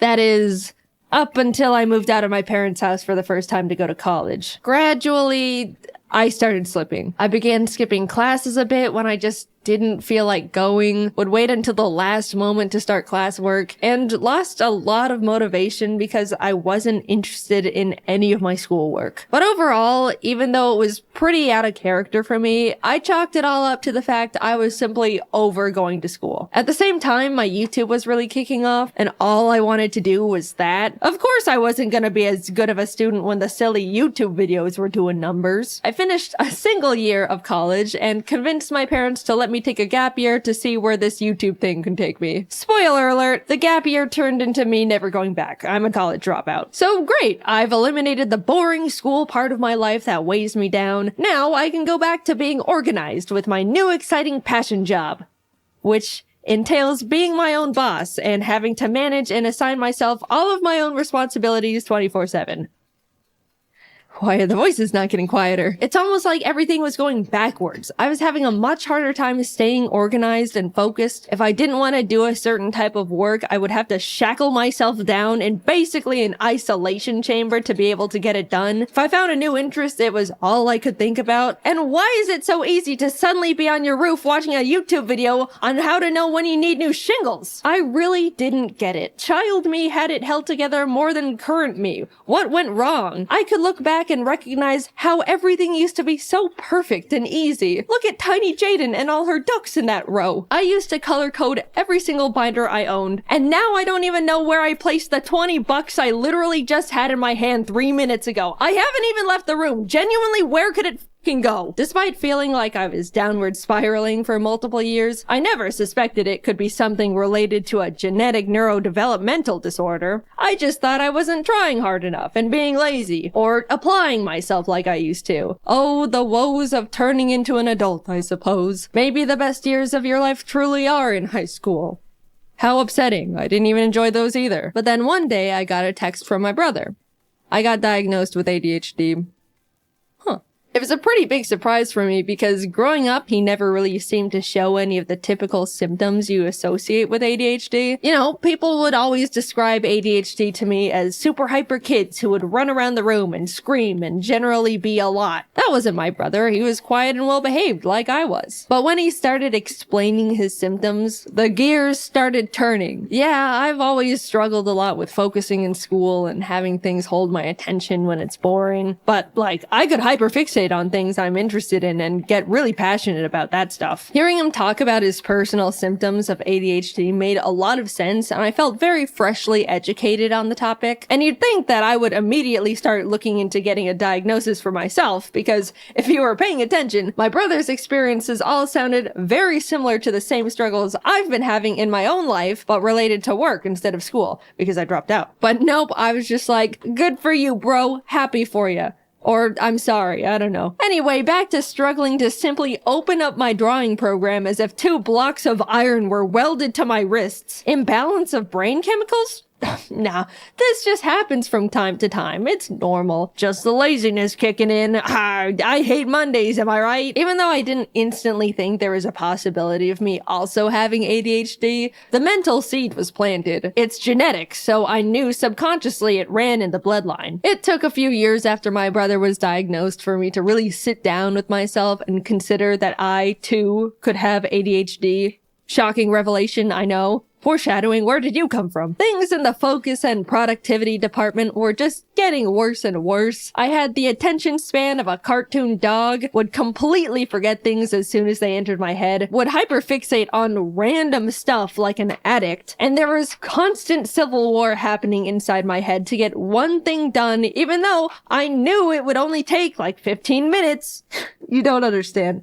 It feels like physical torture to make myself sit down and lip sync a simple scene, like most of the time. You know, the thing I've been doing for 10 years at this point and am definitely used to doing. And yeah, once I've gotten going, then I'm honed in and you have to pry me away from it with a crowbar. I'm aware of that part. But nah, I'm still gonna scrap with myself to plant my ass in that chair because I don't even know why at this point. The biggest thing holding me back from feeling like I had ADHD has always been the simple memory of being in school and having my shit together. I know what it feels like to be on top of things and to be organized. I had it all in the palm of my little child hand. I just needed to summon it again with a bit more effort. But a light switched off in my brain and suddenly I'm just not capable of the things I used to be. And it feels pathetic. Simple tasks are such a mental burden, it feels like I'm out of control but can't do anything about it. So finally, I figured I would try and get myself diagnosed. What did I have to lose? If anything, they just tell me, no, you don't have ADHD, try a little harder and stop complaining. And yes, of course it took me like 8 months after deciding to get diagnosed to schedule the actual appointment. What did you expect? That's like the first checkmark box on the ADHD list. I started seeing a psychologist and he would ask the typical, do you have a hard time focusing? And I'd go, yeah, like this one time yesterday, and then he writes something down as I continue rambling on this hyper-specific example way too long for a neurotypical person. I met with him for a few weeks and then it came down to diagnosis day. The nerves, man. I was so ready for him to say I'm a normal person who needs to suck it up. But instead, he was like, okay, so yeah, you definitely exhibit symptoms of someone with the inattentive type of ADHD.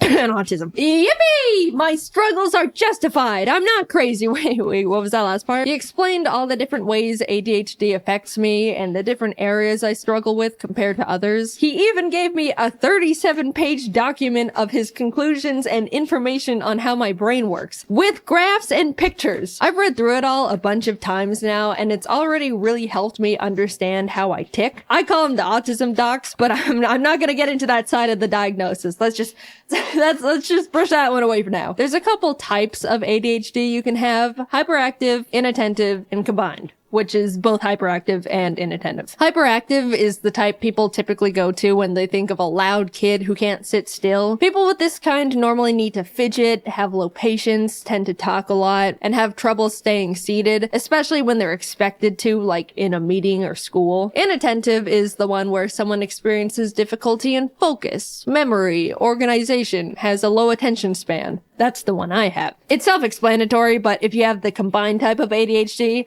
then you got it all. ADHD jackpot right there, my friend. I brought up during the appointments that I used to be such a good kid in school with seemingly zero ADHD symptoms, and how that part has always confused me. And he had a couple hypotheses about it. One, since my mom has always been a big source of my organizational influence, I was able to depend and lean on her for the majority of my school life for it. I felt like I was naturally capable of staying on top of things because she was right behind me the whole time, reminding me and guiding me through stuff. So when I moved out, everything started crumbling, which lines up pretty perfectly to when I did start struggling. Another explanation he gave was the fact that ADHD affects women differently than men, which is also less researched. Love to hear that one. Not only do women tend to be able to mask their symptoms better than guys, so it goes much more unnoticed, but they also experience ADHD differently. And research says there's a chance it can just start affecting women later in life. I'm no ADHD scientist though, that's just what I've been told by specialists. I don't know, I've just got the dang thing. Either way, those two explanations make a lot of sense to me and have since put my weird ADHD imposter syndrome to rest. I didn't really think that getting a diagnosis would change much about how I go about my life, but since getting my ADHD certificate and lollipop, it's completely revolutionized how I think and go about getting things done. It's still hard to get my ass into gear when I need to do one normal thing that's not difficult, but I'm much less hard on myself and will strike almost like these kinds of mental deals to loophole myself into getting things done. Like, for example, if I really don't want to edit a video, I'll say to myself,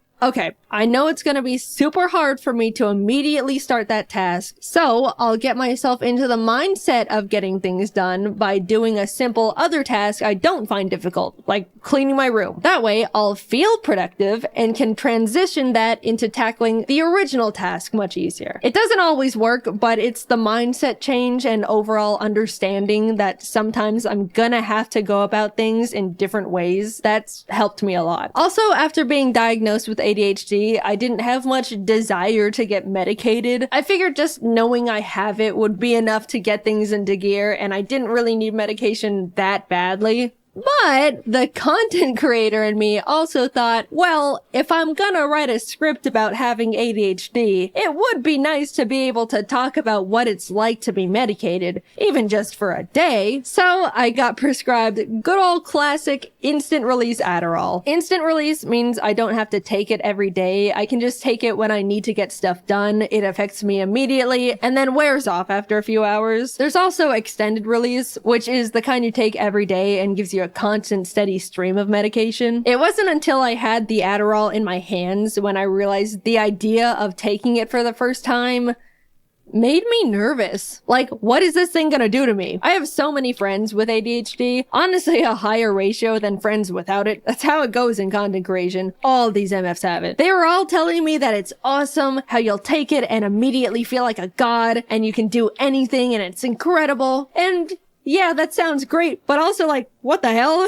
What do you mean I take this little pill and suddenly all of my problems seemingly disappear and I gain superpowers? That's scary. That sounds like the thing every adult in a 20-mile radius warned us about when we were kids. Am I gonna feel like a completely different person? I don't know if I'm ready to experience immortality. I put off taking Adderall for so long because I was irrationally scared of the tiny blue pill, but coincidentally, I really needed to get a script done. If I take too long to write a video script, then the team runs out of work to do, and then I have a bunch of people sitting around and waiting for me to give them more work so they can pay their bills and survive and stuff. But for the freaking life of me, I just could not get myself to sit down and write that script. My body and soul found it mentally easier to backflip off a bridge than write words on the computer. After literally 2 months of my brain going, ooh, you better write that script. I won't let you enjoy a single moment of your life if you aren't writing that script.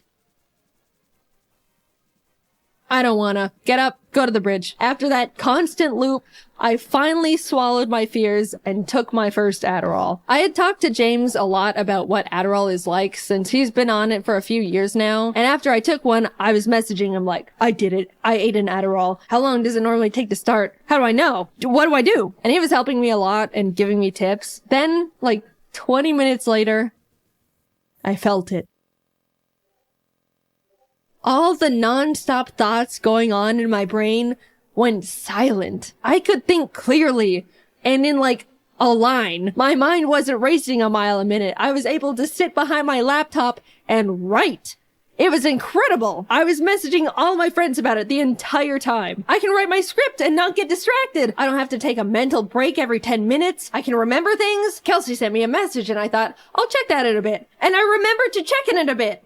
And respond! When I opened a new tab to look something up, I didn't go down a random unrelated rabbit hole. I picked up my phone to check something and didn't impulsively scroll Twitter for an hour. I can write words so easily. How am I doing this? What do you mean I can feel like this whenever I want if I just eat the tiny blue pill? I refuse to believe regular people can function like this on a day-to-day basis. No way. It wouldn't be fair. You guys don't have loud, non-stop voices in your heads preventing you from doing normal things? Come on, just admit it. You can't pick something up and immediately keep remembering what you were supposed to be doing with it. You always forget and feel crazy.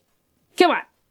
Come on. I was so suspicious that on Adderall, either nothing would happen and I just wouldn't feel anything, or I would feel like I'm a totally different person experiencing some higher than life manic episode. But no, I just felt like myself, but with my shit together. And that's the part I couldn't believe. After 2 months of war, I finally was able to plant myself down and write my damn script. You wanna know what script I wrote while experiencing Adderall for the first time?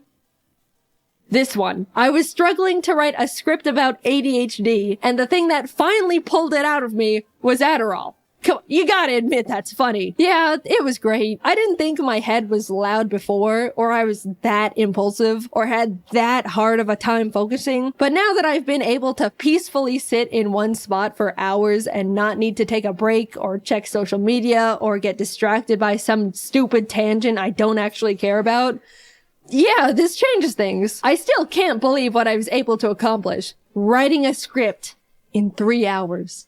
Compared to my typical 12 hours. AKA one mediocre thing with no struggle at all. And you want to know what I did right after I wrote this script?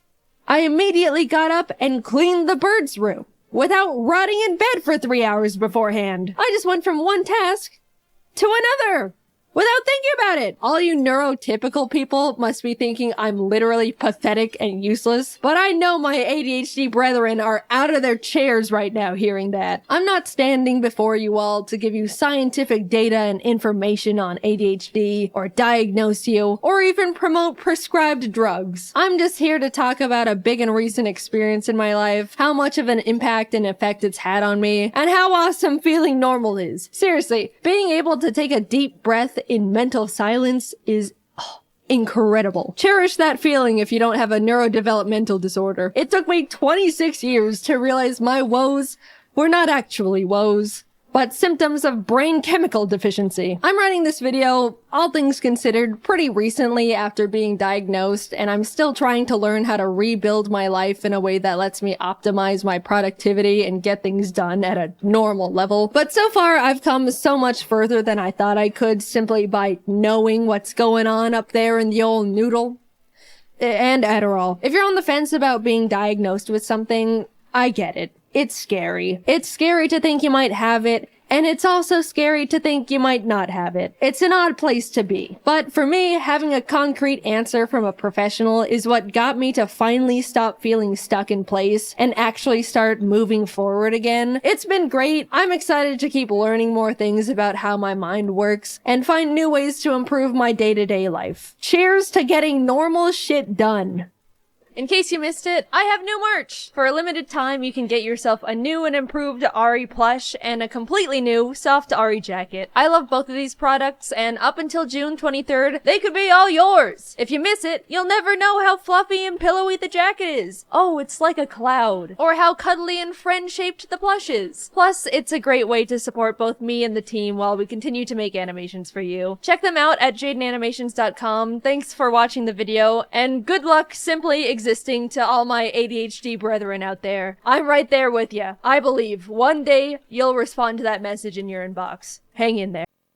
Back in April, Chiikawa started teasing their newest project, Chiikawa Park. Despite them not revealing any follow-up details at all, I was obviously frothing at the mouth. Over the next few months, information slowly started being unveiled until finally, teaser photos. Oh my god. Chiikawa is real. I had to figure out how to go. But to anyone who knows how Japan works, you'd understand this is a much more difficult mission to accomplish than suggested, because practically everything is executed through randomized lotteries. You can't just camp a website and refresh 5 times a second in hopes of being the first to buy all the tickets to resell like the barbaric ways of the West. You apply alongside 100,000 million people, then pray on your hands and knees to the gacha overlords, knowing you ultimately have no power in this world whatsoever. I lit my manifestation candles and let the overlords choose my fate when I secured tickets. Chiikawa, thank you for shining your light down on me. I figured since I'm gonna be flying all the way back to Japan for the park, I might as well spend my time as surrounded by Chiikawa as I can. So I ended up turning it into the most jam-packed Chiikawa-themed trip I possibly could. Sarah, good friend and fellow Chiikawa enjoyer, and I hopped on a plane and sped off to Tokyo to experience possibly the most obsessive yet exciting time of our lives. After landing, sleeping, and waking up bright and early, I was practically buzzing with excitement, knowing today was the day I was going to witness the most anticipated Chiikawa event the franchise has created yet. Equipped to live through the most memorable day of my life, we headed off to the park. As we were driving, my head was still buzzing with questions about what the event was even gonna be like. The promotion of the whole thing had been super secretive. I really didn't know what to expect going into it. The car pulled up, and we were greeted by giant Chiikawa and friends wrapped around the building. This is how I knew it was gonna be huge. Please prepare yourself. We walked through a very hypnotizing Chiikawa portal that opened up to the welcoming first room. You could sit in Raku's car, see Shisa and Ramen Yoroi-san chatting together, and even spot a cheeky little Momonga and Furuhonya. Also, naturally, there is a huge wall of Chiikawa hats and headbands for purchase right out the gate, so you could walk around sporting your Chiikawa Oshi. I will say they went all out on the character headband selection. Almost every single guy in the series was there, including the random enemies. As someone who tends to like super obscure side characters in series, it warmed my heart. Deeper into the room, you can find a real-life replica of Chiikawa's actual home. Please don't disturb them too much, though. They're very busy studying for their reading exam.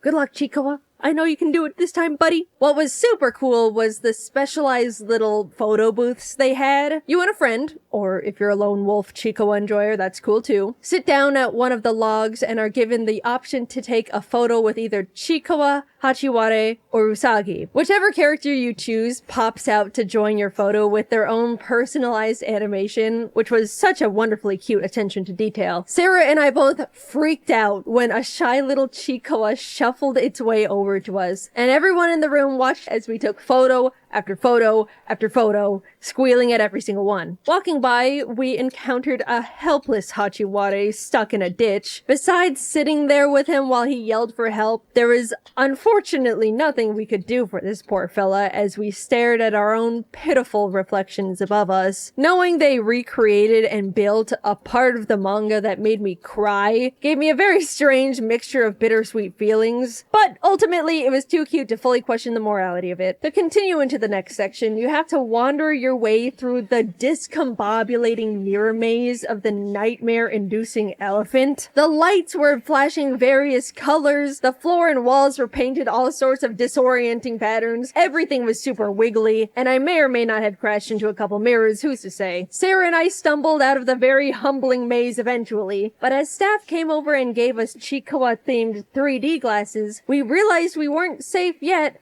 as there were multiple screens of various enemies hacking and slashing and call fat spitting in our direction. You really don't realize how many evil, treacherous creatures there are in the series until you sit in front of every single one as they try to get you. In fact, I'm realizing now a lot of the experiences Chikawa Park puts you through are the evil, messed up, life-threatening parts. True Chikawa fans know the series isn't all sunshine and rainbows like you'd expect looking at it from the outside, but that is the part about Chikawa that I love the most. Even in the most wholesome of lands where there can be giant rivers of miso soup, meadows of plants bearing toasted buns, and friendly neighbors that just want to buy cute pajamas, you can still get hit with 8 whole days being kidnapped, starved, and thrown in goblin jail for eating the wrong stupid-ass mushroom.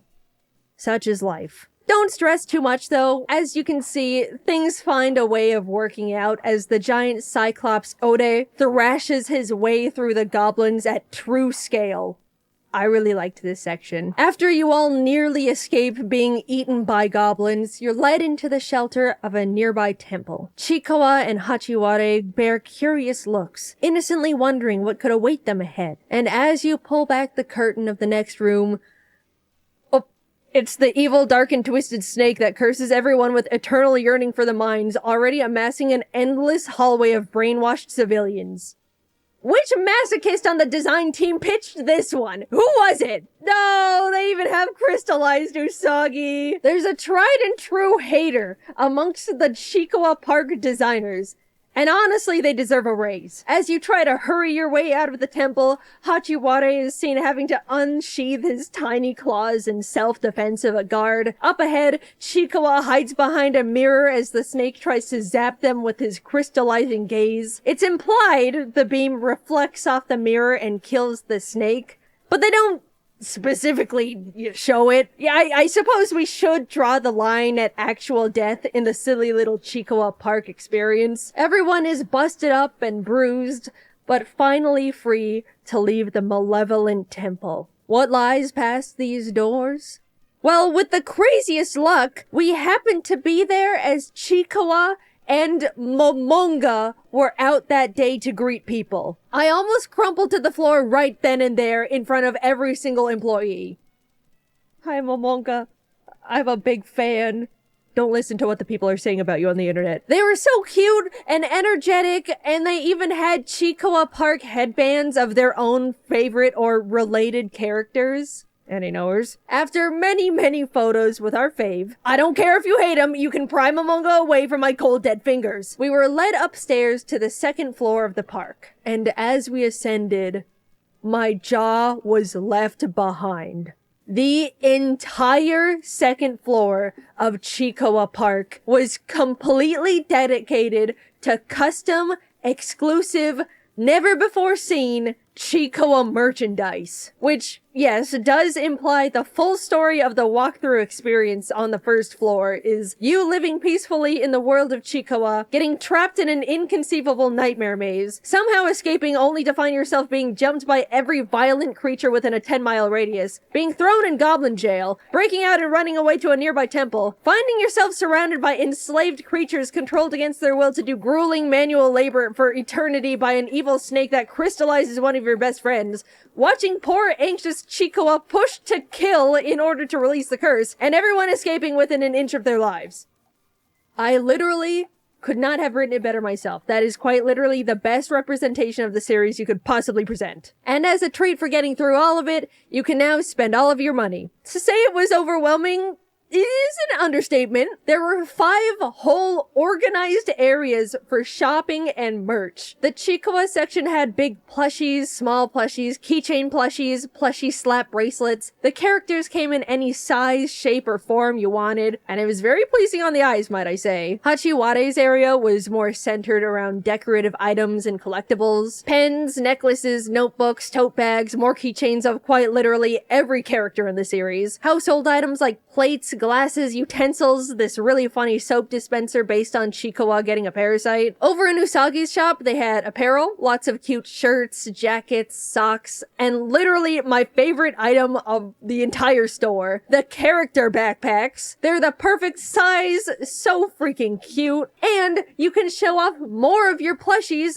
in the front pocket. Yes, I got the Momonga one. You'll have to kill me to silence my truth. Across the floor was a themed area for popcorn, cookies, various other snacks, but the part that stopped Sarah and I in our tracks was this custom keychain maker section. There were so many charm options, letters, shapes, characters, references. Sarah and I spent like 15 minutes sitting on the floor together trying to figure out what we even wanted to make. There were too many possibilities. This was probably a lot to digest all at once, so to take a little breather, we can play the little carnival games around the corner. Meatball Korogashi is simple. Roll meatballs down the chute to try and get it in the skee ball hole. You get a trial roll, which Sarah and I both sunk, and then 3 real meatball rolls, which Sarah and I both utterly failed. In the other game, Kumonosu Catcher, you had to fling the butterfly-ified Chikawa, Hachiware, and Usagi into spider webs. Kinda messed up, but look, I'm here to win. I didn't get a single one in the net.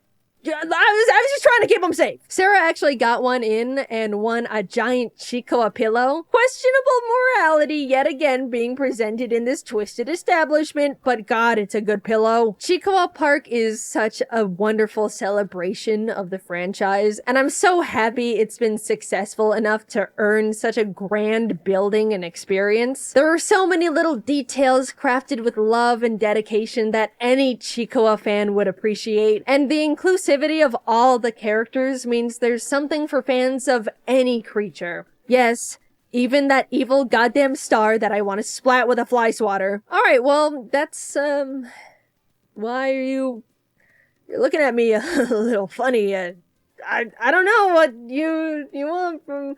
Okay, yes, we got a shit ton of merchandise. Everyone watched as Sarah and I frolicked around the merch floor, quite literally like Jaiden in a Chikawa shop. It took like 15 minutes for the employees to ring up each of our halls. Everyone was happy for us and encouraged us to get things, but Sarah and I couldn't help but visibly succumb to the shame. With what broken Japanese I knew, I tried to make conversation with the clerks while we waited.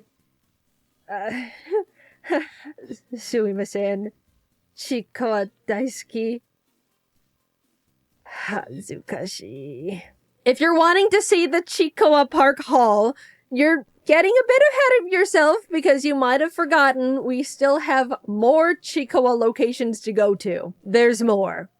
So much more to add to the final haul. Next up was the Chikawa Ramen Shop. The theming of everything was so fun. It was just like a little Japanese ramen spot with all the characters designed to look like they were employees. And even the glasses and bowls were specifically designed to match the atmosphere. Sarah ordered a Momonga soda, which looked like she enjoyed, and I couldn't help myself from ordering a Kurumanju beer. Yes, it was noon. Yes, I don't really like beer. And yes, I get drunk way too easily. But I simply could not pass up the opportunity to have a taste of Kurumanju's iconic favorite beverage. While I very carefully sipped on my breakfast, the staple and only food option of the restaurant arrived. The Chikawa Ramen. Since it has pork in it, I unfortunately chose to abstain. Sarah got to eat it though and said it was delicious, so I believe her on that one too. Also, I think I'm drunk now. Luckily, the next stop was right across from us as we walked directly into the Chiikawa Cafe. And thank the Lord, because I needed something other than alcohol in my stomach. Sarah and I were fawning over the menu because not only was there more variety, but everything was so cute. Momonga Furuhonya jelly beverage, Chiikawa yogurt drink, Hachiwara and egg blanket plate, spicy Chiikawa curry, Usagi flan, Momonga parfait, interactable Chiikawa weeding tiramisu. Look at this menu, you guys! Humanity has peaked! We took turns tasting everything, and it was surprisingly all pretty good. Nothing was bland, none of the desserts were too sweet. I've seen some comments that the curry was a bit too spicy, but honestly, I respect the cafe's commitment to an actually higher than average spiciness, especially when it's colored bright red. By the way, the special cafe collectibles were so cute. Everyone had a little cafe uniform on, and oh. Since we'd finished up our meals, we hit up the Chiikawa store in the Tokyo Station Character Street, as well as the Chiikawa Land shop in Shinjuku, which were both simpler, but still very great for general shopping. We were very meticulous to go through and appreciate every section of every aisle, so even though they can be seen comparatively as just, you know, typical shops, you can imagine we spent lots of time there too. You know, despite us going to so many Chiikawa locations, nothing ever felt repetitive. Even with the small little shops, Chiikawa is somehow just so incredibly locked in on making great merch. I don't know how in the world they do it. Plus, they're constantly spitting out more and more. I thought getting into Miku was awful for my wallet, but I'm sorry, Chiikawa. I didn't clock how much skin you had in the game. Alright, so the next place we were headed to was the one Sarah and I were the most excited for, obviously besides the park. The Chiikawa Bakery. And it absolutely did not disappoint. The design of the shop was divine, from the colors to the decorative characters, all the way down to the actual baked goods. Oh, it was like nothing we'd seen before. And at this point, we had seen a lot of Chiikawa, so you can imagine how much weight that statement has. The treats looked so beautiful inside the display, and there were a ton more options than I was expecting. Everything was, of course, really good. I really liked the matcha momonga croissant, but I thought the kurumanju red bean bun was the funniest little guy because it just looks exactly like him. I have consumed his beer, and now I have consumed him. Admittedly, Sarah and I absolutely lost a lot of control over the bakery's merch. Every few minutes, one of us would be like, no, I can't justify buying this thing, even though I really like it. Buy it! You'll statistically never come back here ever again! You're right! This was the perfect day. I woke up, was surrounded by Chiikawa for 12 hours straight, and then went to sleep. But I'm sure you want to see the damage. Alright, you've been patient.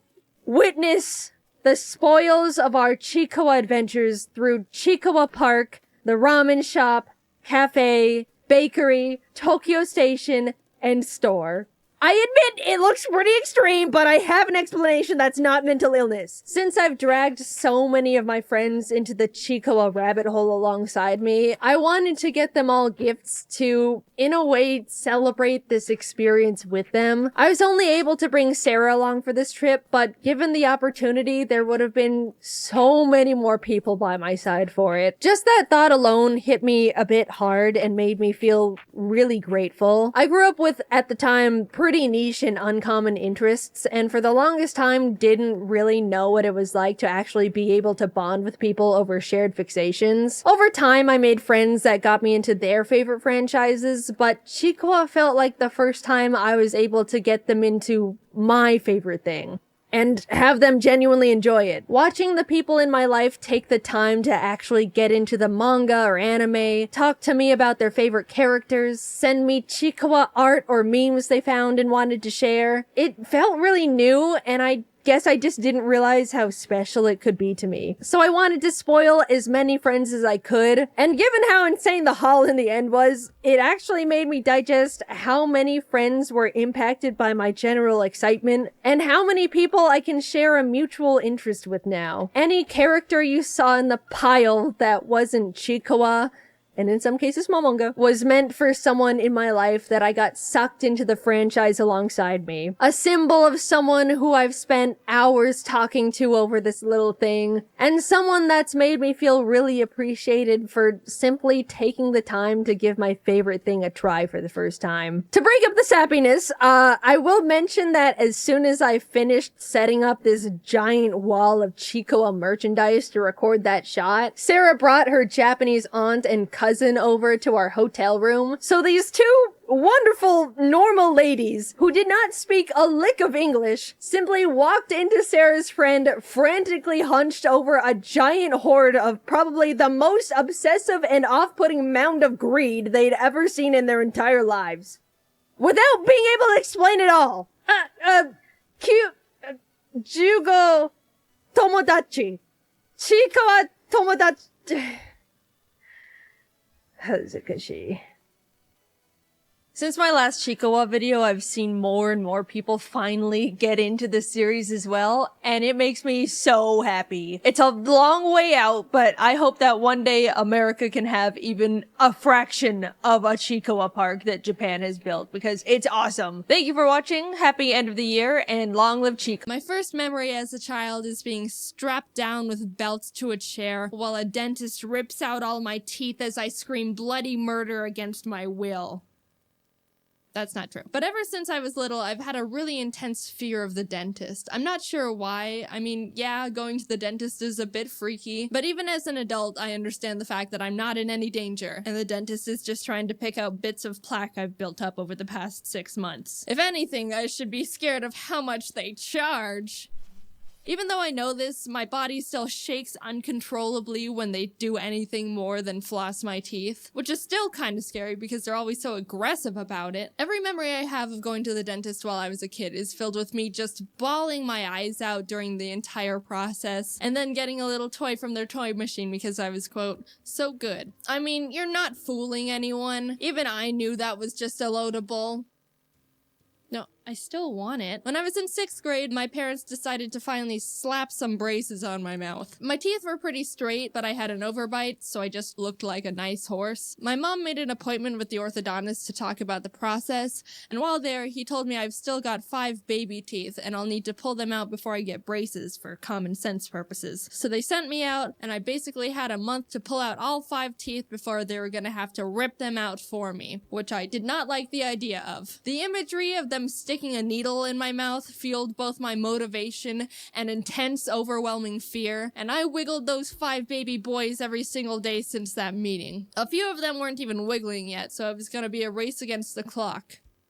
Does anyone want to get into a fight? By the end of the month, I managed to pull out 3 teeth on my own. A PB. But it wasn't enough, which meant my mom was gonna have to schedule that dreaded nightmare appointment where they were gonna shove needles down my throat. I was in the living room and could hear her make the call, which made my stomach sink, and I felt petrified that doomsday was going to be my reality in a few days. I could hear them preparing all 100 needles and barbed wire over the phone. That little reality check was enough to fear charge me into new power levels, because maybe an hour or 2 after she confirmed the appointment with the orthodontist, I'd ripped out the last 2 of my teeth. The conversation where my mom had to cancel the extraction appointment 2 hours after she booked it was the biggest feeling of relief I've ever had. She also ended up paying me $75 because she said I just saved her like $500 for yanking the teeth out myself and not having to pay the dentist to do it.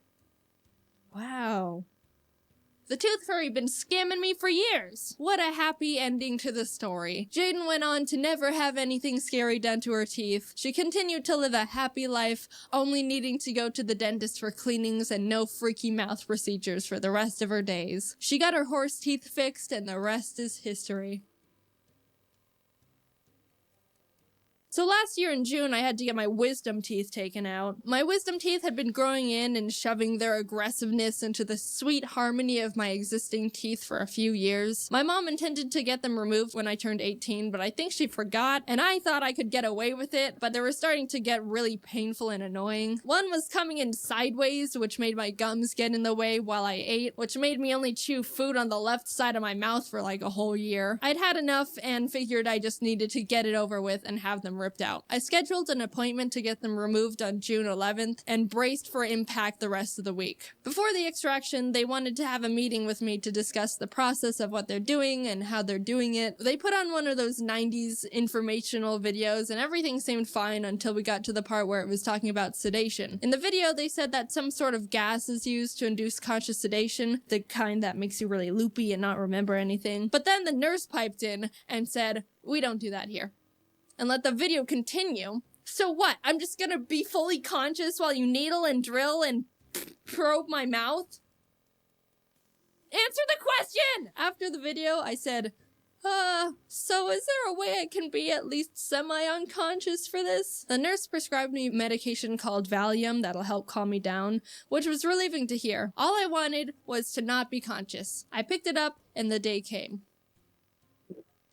I'm excited to not be conscious. My roommate and I got into the car to take me to the appointment, and that's when it really sunk in. This medication isn't doing anything for me, and I am extremely conscious. Do you have any chloroform? Apparently, Valium's supposed to relax you enough so that you're awake, but don't really care what's happening. But by the time the dentist was calling me back to the chair, my nerves were still going haywire. Proof of consciousness. I desperately asked the dentist if I could take another one because one pill wasn't doing enough for me, but she said I'll be fine. Okay. They leaned me back in the chair, put that mouth opener thing in my mouth, put sunglasses on me so I don't hurt my sensitive little eyes, and put the first needle into my mouth.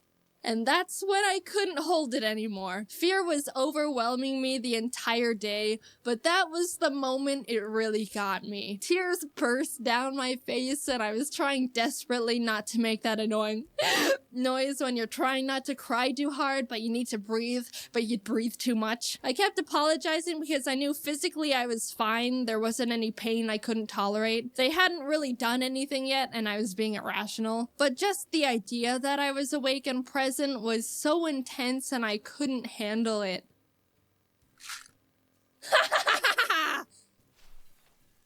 I didn't do that, but I wanted to. I was able to compose myself after a few minutes and they kept going, but the sounds of them sawing my tooth in half and yanking it out of my gums, and God knows what else, probably just playing tic-tac-toe with needles in there for the heck of it, was horrifying. I'm not scared of much and I'm relatively reasonable for the most part, so it was really surprising and eye-opening to feel genuine, uncontrollable fear. Like, my head told me things were okay, but my body was freaking out. And then my head was like, dude, chill. And then my body was like...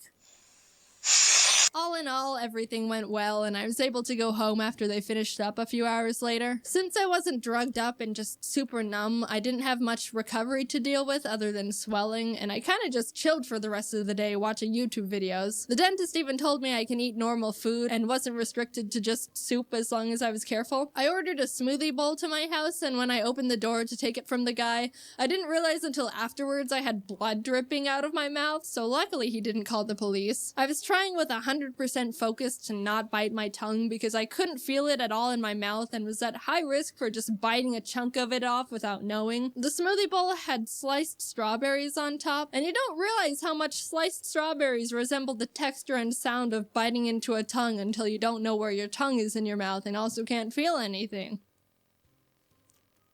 Was that my tongue?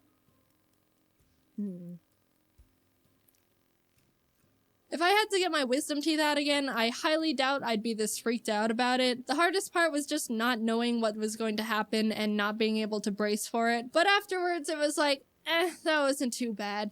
But also thank the holy merciful gods that I don't need to do that again. So I've got an update. I think I've just been going to a not great dentist. I originally went to them for a retainer and they were like, this is the place that did my wisdom teeth, by the way. So I went to them for a new retainer and they were like, oh, we can straighten your teeth a bit first with Invisalign. And I was like, well, all right, sure. My teeth are already pretty straight because of the braces, but I was like, sure, whatever. They said it'll be done in 6 months. 6 months pass and none of my teeth align right when I bite down anymore, and it's extremely uncomfortable. Then they were like, let's file your teeth down to line up again. And 10 minutes of teeth shaving later, they're like, it's not working. Let's get more Invisalign. And I was like, and when I mentioned being unsure about things now. They were like, it's normal for Invisalign to last for 2 years. And I was like, 2 years? This is the first time I'm hearing anything about 2 years. Also, I didn't even have braces for 2 years when my teeth were actually janked. So yeah, I'm not going there anymore. Follow your dreams, kids. You already know I like art. But there's other things to me, you know? Aside from art, I like other things too. Like art. In instrument form. When I was 5 years old, my mom put me in piano lessons. And even though I didn't understand what piano really was at the time, it just became a part of me as I grew up, and I still enjoy it to this day. If you didn't know I play piano, then you must be very new here. Do your research. I literally posted a piano video like, 6 videos ago? Nah, just pulling your leg. It's fine if you didn't know. I'm glad you're here. Welcome. But I mean, it was only 6 videos ago.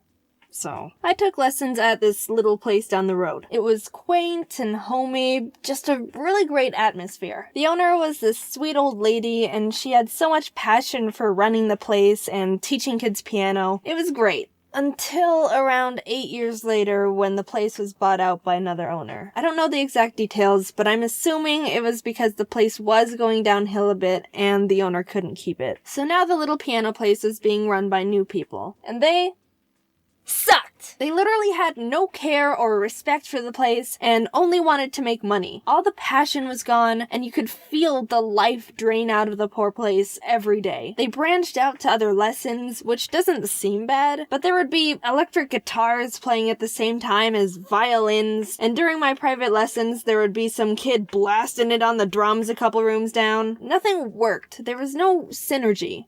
But no, it got worse. The new owners renovated the place to add dance lessons. So not only are there frickin' drum solos playing at the same time as one-on-one piano lessons, but now there's an extra layer of background noise of bad hip-hop music. I remember trying to play a Mozart piece I was assigned, and halfway in we were interrupted by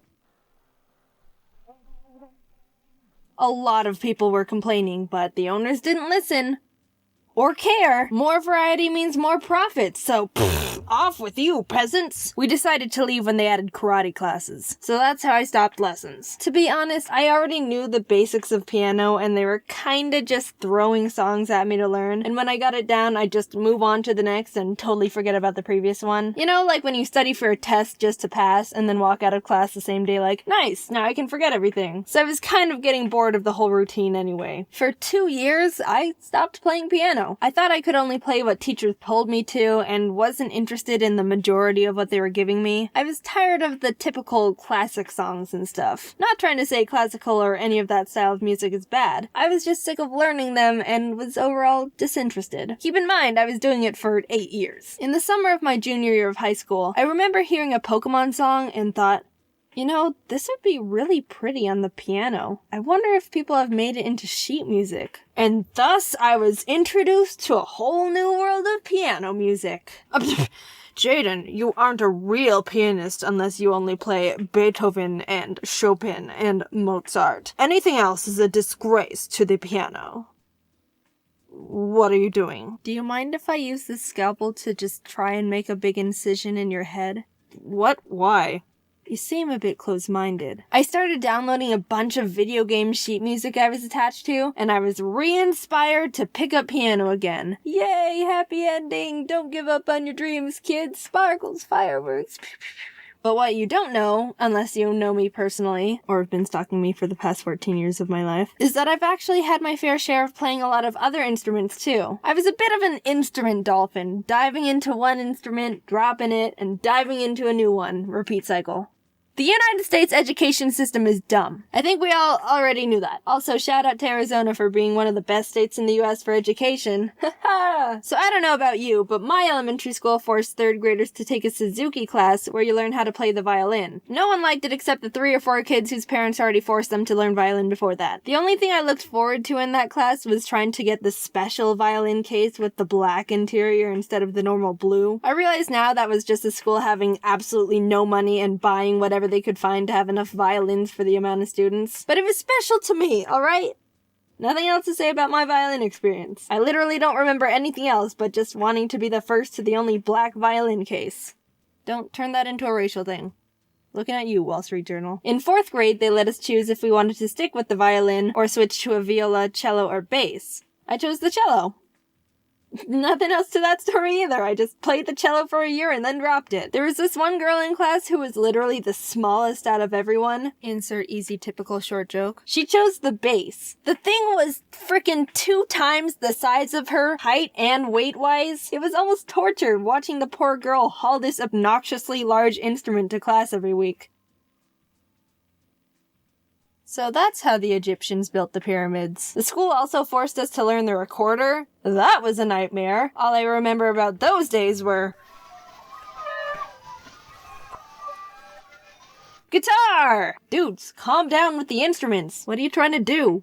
Turn us into a parade? Again, the school was shoving more instruments down our throats when they barely had the budget to pay for complimentary pencils in their own classrooms. Hey, I don't think you need to be throwing away your money to random crap. You know, I think there's some other people there who could benefit from a bit extra in their salaries. So the school bought guitars, but not enough guitars. They couldn't afford enough for all the students in a class, so we had to share them in groups of 3. 3! Not even 2! You tried. One student would have to play a chord, and then the other 2 would just stare at them. No one learned anything. Imagine trying to learn how to write the alphabet. But hey, no. You can't write the letters. You have to watch someone write the letters. Kinesthetic learning style? What's that? School... What are you doing? Are you actually trying to be low on that education list? You know you're supposed to try for first, right? It's not a high score kind of thing. You're not supposed to go for 50. Finally, of course, there was the typical band option in 5th and 6th grade. The instrument I chose was the flute. The main reason was because when the band teacher came in to show us all the instruments we got to choose from, he let us try and play them without any experience. And when he was explaining the flute, he was like, okay, now the flute is one of the hardest to pick up. It's a bit more complicated than it looks. You've got to figure out the exact special way to align your lips to make the sound because it's very particular. Holy Mother, I am the chosen one. This is a sign from the heavens. Great God, Apollo has destined me to play this flute. Get wrecked, mates! I actually really liked playing the flute. Since I already knew how to read sheet music from my piano lessons, I was already a step above most of the students, and I had fun. But I had to drop it after 6th grade because taking band in junior high didn't fit into my schedule. Instead, I chose to take an art elective. And you know where that led to. Alright, serious business to talk about here. It's actually important. I've noticed a lot of people have been going out of their way to send threats and really horrible messages to other people that, I guess, create similar content to mine. And I just wanted to say, dude, like, stop. I'm getting embarrassed on behalf of what you're doing. These people aren't copying me or anything. They're just having fun making videos. Calm down. They're getting really unmotivated and sad. You're kind of ruining it for everyone. You may not believe it, but what you say and do online does have an impact on people. You have the power to really hurt someone, but at the same time, you also have the power to make someone happier. So I mean, it's your choice if you want to create a good impact or a bad one. Like, I don't really care what you do. I'm not here to be your mom. Freedom of speech and everything. But, I don't know. Stop comparing everyone to each other. Just let them do their thing. They're not pretending to be me or anything. There's a difference between taking inspiration and straight up copying. Think about it. If everyone was copying each other, then there would only be like a few channels on YouTube. Only one animation channel, only one gaming channel, only one vlog channel, etc. Everyone else is a copy in your eyes, right? What makes channels different are the personalities behind them. Content can be similar, but everyone's so unique identity and charisma-wise that every channel is kind of in their own category. Just everyone chill, okay? Cool. Have a good rest of your day. I've been traveling a lot lately, and it's been really dope. And I know I've done a couple travel-related videos already, but when you talk about your life, and all that's been going on in your life is travel stuff, then, sorry, but that's just what's on the menu right now. I'm like a fine dining, fancy video-making chef. I only serve what's ripe and in season. Quality stuff. Only the finest. Just for you. With that being said, so I peed on my wallet. I was visiting my friends in the UK for New Year's, and we were spending the weekend in London to do some fun stuff together. During the day, we did a bunch of fun touristy stuff, like the London Dungeon, Shrek's Adventure, rode in a helicopter. Alright, that's a lie. Shrek's Adventure wasn't that fun. We were in line for like an hour, and the actual thing was more childish than we thought. He didn't even fly out the window like in that one video. Anyway, we were back in the hotel about to go out and get dinner when I realized my wallet wasn't in my pocket. I thought I left it in my backpack or something, but a quick rummage around confirmed that, guys, I have indeed lost my wallet. They were understandably freaked out. Like, out of all the things you can lose in a foreign country, a wallet is pretty up there on the not good chart. It could have fallen out of my pocket at any point of the day, and we'd literally been all over London. Here's the thing. I don't like bags or purses because I think they're too much of a hassle to carry around, and I don't like the feeling of minor inconveniences because I'm a baby. So a couple months ago, I got a new slim wallet that can fit in my tiny woman jean pockets. That was super great, but I realized pretty early on that it slips out of my back pocket really easily when I sit down and stand up because of the aforementioned tiny woman jean pockets. But for some reason, I still think drastically increasing the risk of losing all my credit cards and identity is still less convenient than carrying a bag. Either way, what I'm trying to get at is that all day I was constantly checking my wallet was in my pocket because I knew it can fall out easily and get lost. And I was doing a great job. Until it fell out and got lost. My friends were more freaked out than I was. I think my brain's at a point where it's tired of using extra energy to be overly anxious because of the dumb crap I pull, so I was pretty calm. Or maybe I'm incapable of feeling anything anymore. I retraced my steps in my head and concluded that I most likely lost it at Shrek's Adventure. I remember having it at breakfast and in the helicopter, but maybe not in Shrek's Swamp. My friend sent an email to Shrek's Adventure because for some reason they don't take calls, and we were gonna have to wait until the next day to hear back from them because they were closed by then. Backup plan was that if it wasn't there and I didn't find it before then, I'd just have to cancel my cards and get new ones. And I wouldn't be able to leave the country. So we headed out for dinner. It was really nice, especially since I didn't have to pay, and got back to the hotel a few hours later. The stress about losing the wallet was pretty died down because there wasn't much we can do other than wait for Shrek to contact us. We turned on a movie and I went into the bathroom, and when I lifted up the seat, what the fuck? Guys, oh my god! The wallet was in the toilet the whole time! At first it was like, what the heck happened? How did my wallet get in the frickin' toilet? But after a little bit of thinking, with all the puzzle pieces, I think I know exactly what happened. Right before we were going to dinner, I went to the bathroom, and while I was preparing to use the bathroom, my wallet must have fallen out and into the toilet. And I didn't notice because I don't check the toilet after I use it. Maybe you're supposed to. I don't know. I don't know what's normal. Nothing's normal about this situation. So after I leave, that's when I realize my wallet's gone. And when looking around the room, obviously my mind doesn't go to checking the toilet. So we emailed Shrek. Shrek, you're never gonna believe where we found it. But nope, it was sitting right here in the toilet. I actually was good at keeping track of my things. I didn't lose it at Shrek. Here it is. I totally peed on it. And that's how I peed on my wallet. No, I didn't get a new one. I still have it. I don't know. I mean, it's a good wallet. I still like it. It just had pee on it. So that's that story. Going back in time a bit when I landed in the UK, pre-P wallet, PP for short, I was waiting in line to get through customs when this guy bumps me from behind. I was standing still and the line wasn't moving, so it was kind of weird that happened, but he was immediately like, oh man, sorry about that. So I told him it was alright. He bumped me in a way that he ended up a little in front of me, so he goes, well, you were in line first, and then gestured that I reclaim my spot, and I was like, oh, thanks, and stepped forward. But he didn't step back, so now we were standing next to each other, which felt weird. Then he started trying to make some small talk. What's your name? Jaiden. Nice. So what brings you to the UK? Oh, just visiting friends. Oh, that's actually really nice of you. I didn't expect such generosity since all girls are selfish. Run that by me again? Excuse me? The two guys in front of us kind of glanced back like, whoa, that was a bit of a yikes. I mean, I'm no conversational genius, but no matter what you believe, I think that's a bit too strong of an opener right there. Oh, well, I mean, not all of them are. No, they are. You can just say that because you're a girl. Well, alright then. I guess I have nothing else to say, really. I gave him a nervous laugh and left it at that. Man, no one here has a UK passport. Alright, my dude, I'm getting the hint you want to chit-chat more, but you're all over the place with this conversation here. When you open with, all girls are selfish, that's a pretty isolating stance to take, at a girl. I don't think you've got enough social skill points to bring this one back, man. Also, yeah, this is the non-UK passport line. They did that on purpose, ya goober. I said that to him. I was like, yeah, this is the non-UK passport line. And he just goes, oh yeah, they did do that. And then fist bumps me again. I'm feeling really uncomfortable at this point. I thought it was weird he bumped me when the line wasn't moving. I thought it was weird he manipulated the situation so I'd stand next to him. I thought it was weird he hates women. Also, stop fist bumping me. I didn't feel unsafe or anything because, I mean, customs at the airport is probably one of the safest and most security guarded places you can be in, and there were plenty of people around. But he's still a tall, scraggy weirdo in a hoodie with crazy in his eyes. It got quiet again because I wasn't really trying my hardest to keep up a conversation, and after a while,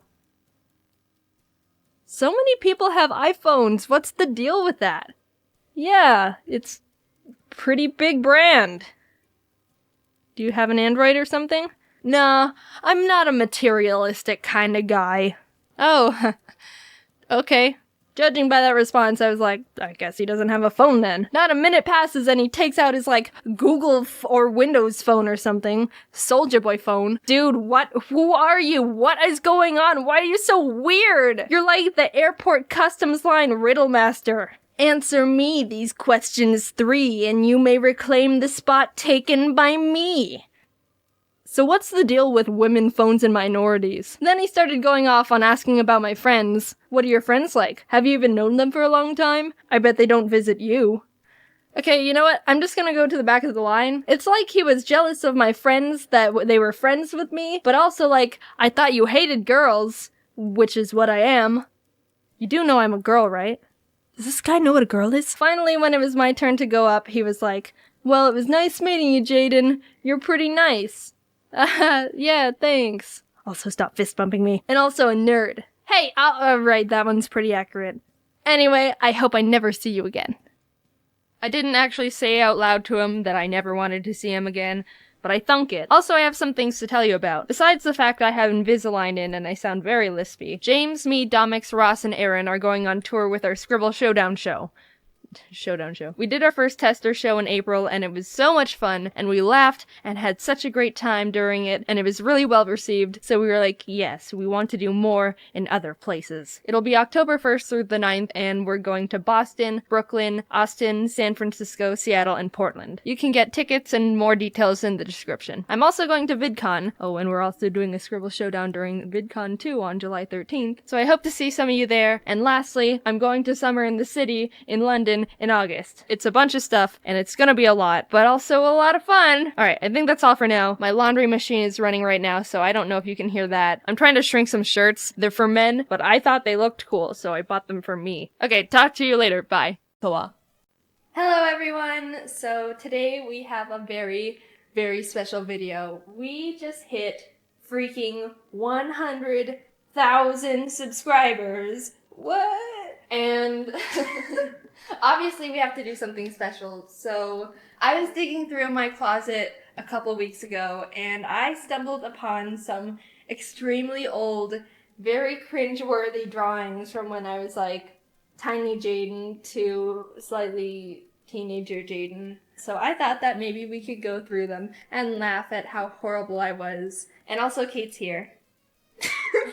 Hello! So let's get through this. So obviously here, I was writing a... my mom wrote like the age of most of these. Oh, I was 7 when I drew this. But the bird though, that's pretty good. Yeah, the bird. Superman stance. And like and then my snake eyes. And this fashion sense right here. Half blue, half pink. I was like obsessed with stickers when I was little, so I remember like, you were. I would just have whatever stickers I could find and then just draw around them. We have the sun here, and they're all helping like pull all my dogs on this leash that's defying gravity. And so are the clouds, and they have very inspirational quotes. Do it! Just do it! I was 7 here too. Oh, I remember you had a stuffed animal. And yeah, then you had this house. I was obsessed with stuffed animals. And I drew, like, I was inspired by my animals. So I always drew. I don't know. This? I have no idea. Satellite dish. It's a little dangerous. I don't know. There's like a scorpion falling down. And I don't know if he's dying or he's Scorpion Jesus walking across the water. But it's funny because I remember drawing like most of these when I was little. So it's like nostalgia fest everywhere. Oh my god. Is this Squidward? He's like, is he on his hat? What the heck? Oh no, that's not a comfortable place to be sitting. So we have this beautiful masterpiece of SpongeBob and Mr. Krabs over here. And the whole scenery and Squidward's situation. Another SpongeBob. This one's a little bit more action-packed. Oh my god, Sandy looks like a dinosaur. Sandy the dinosaur. Sandy... What? Water Sandy. out for clouds? Sandy, water out for watch Sandy, watch out for clouds. Oh. And then Sandy With is an up E. here. How old? How old? Oh, on the back it said Happy Halloween. Sorry if it's like not in the camera view. We're just yeah. So I was 7 back here too. Obviously a child artist prodigy. Oh, that cat. This one's from you, Kate. Oh look. my gosh. She wrote her name so tiny on That's really small. Look how beautiful. Our hands and our arms are just greatly placed. Beautiful cat growing from the ground. What in the world is that? It's like a ghost sheepdog. Was this a big mouse? I have no idea. I like the clouds, the expression on the clouds. Oh! Oh! This is I remember when I was really little, I had like an obsession with making books, and Scruffy was my old dog. So this is a Scruffy pop-out book with staples on the side, the best quality.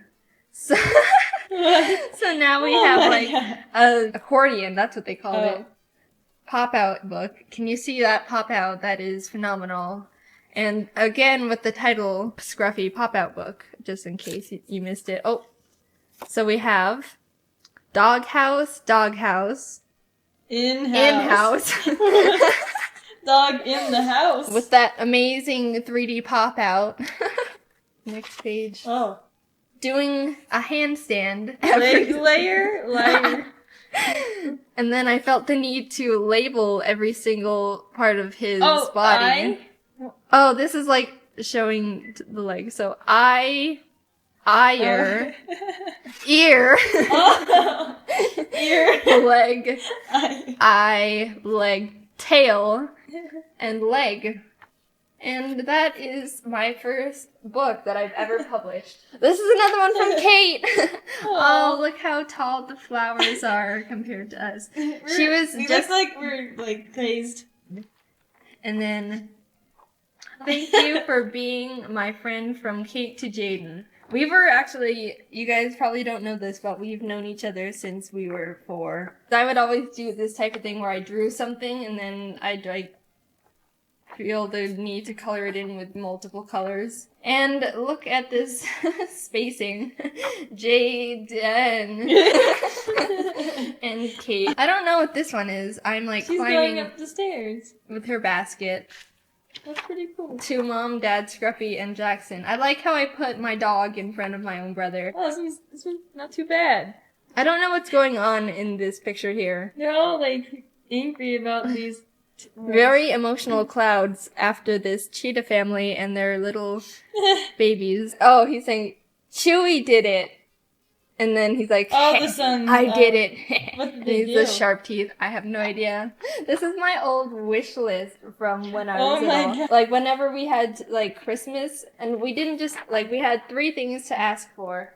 3 wishes for the world, 3 wishes for the family, and for myself. So obviously here, I was asking for a gym mat, a SpongeBob game, which is like those really old school plug and play games, and then some drawing books. But also, in the wishes for the world, I said, never fitting. Fighting. Oh, never fighting.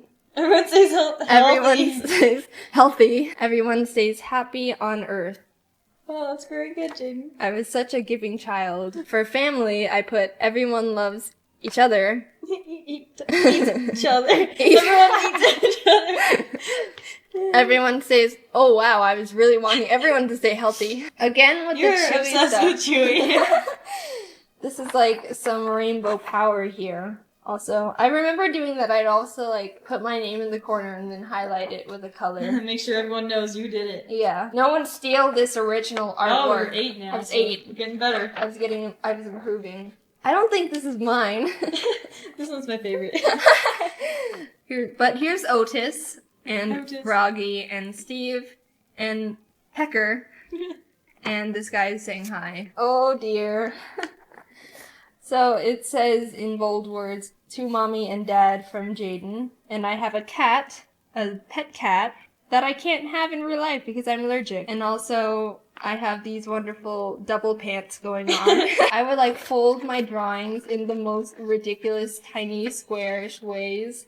So like I like deliver it to the person and be like, "Look, here I drew this thing," and it's like origami tiny miniature square. Oh, well, this is when we went to church. It is Christmas Eve. We are at church in Mommy and Daddy's room. And Scruffy's at home.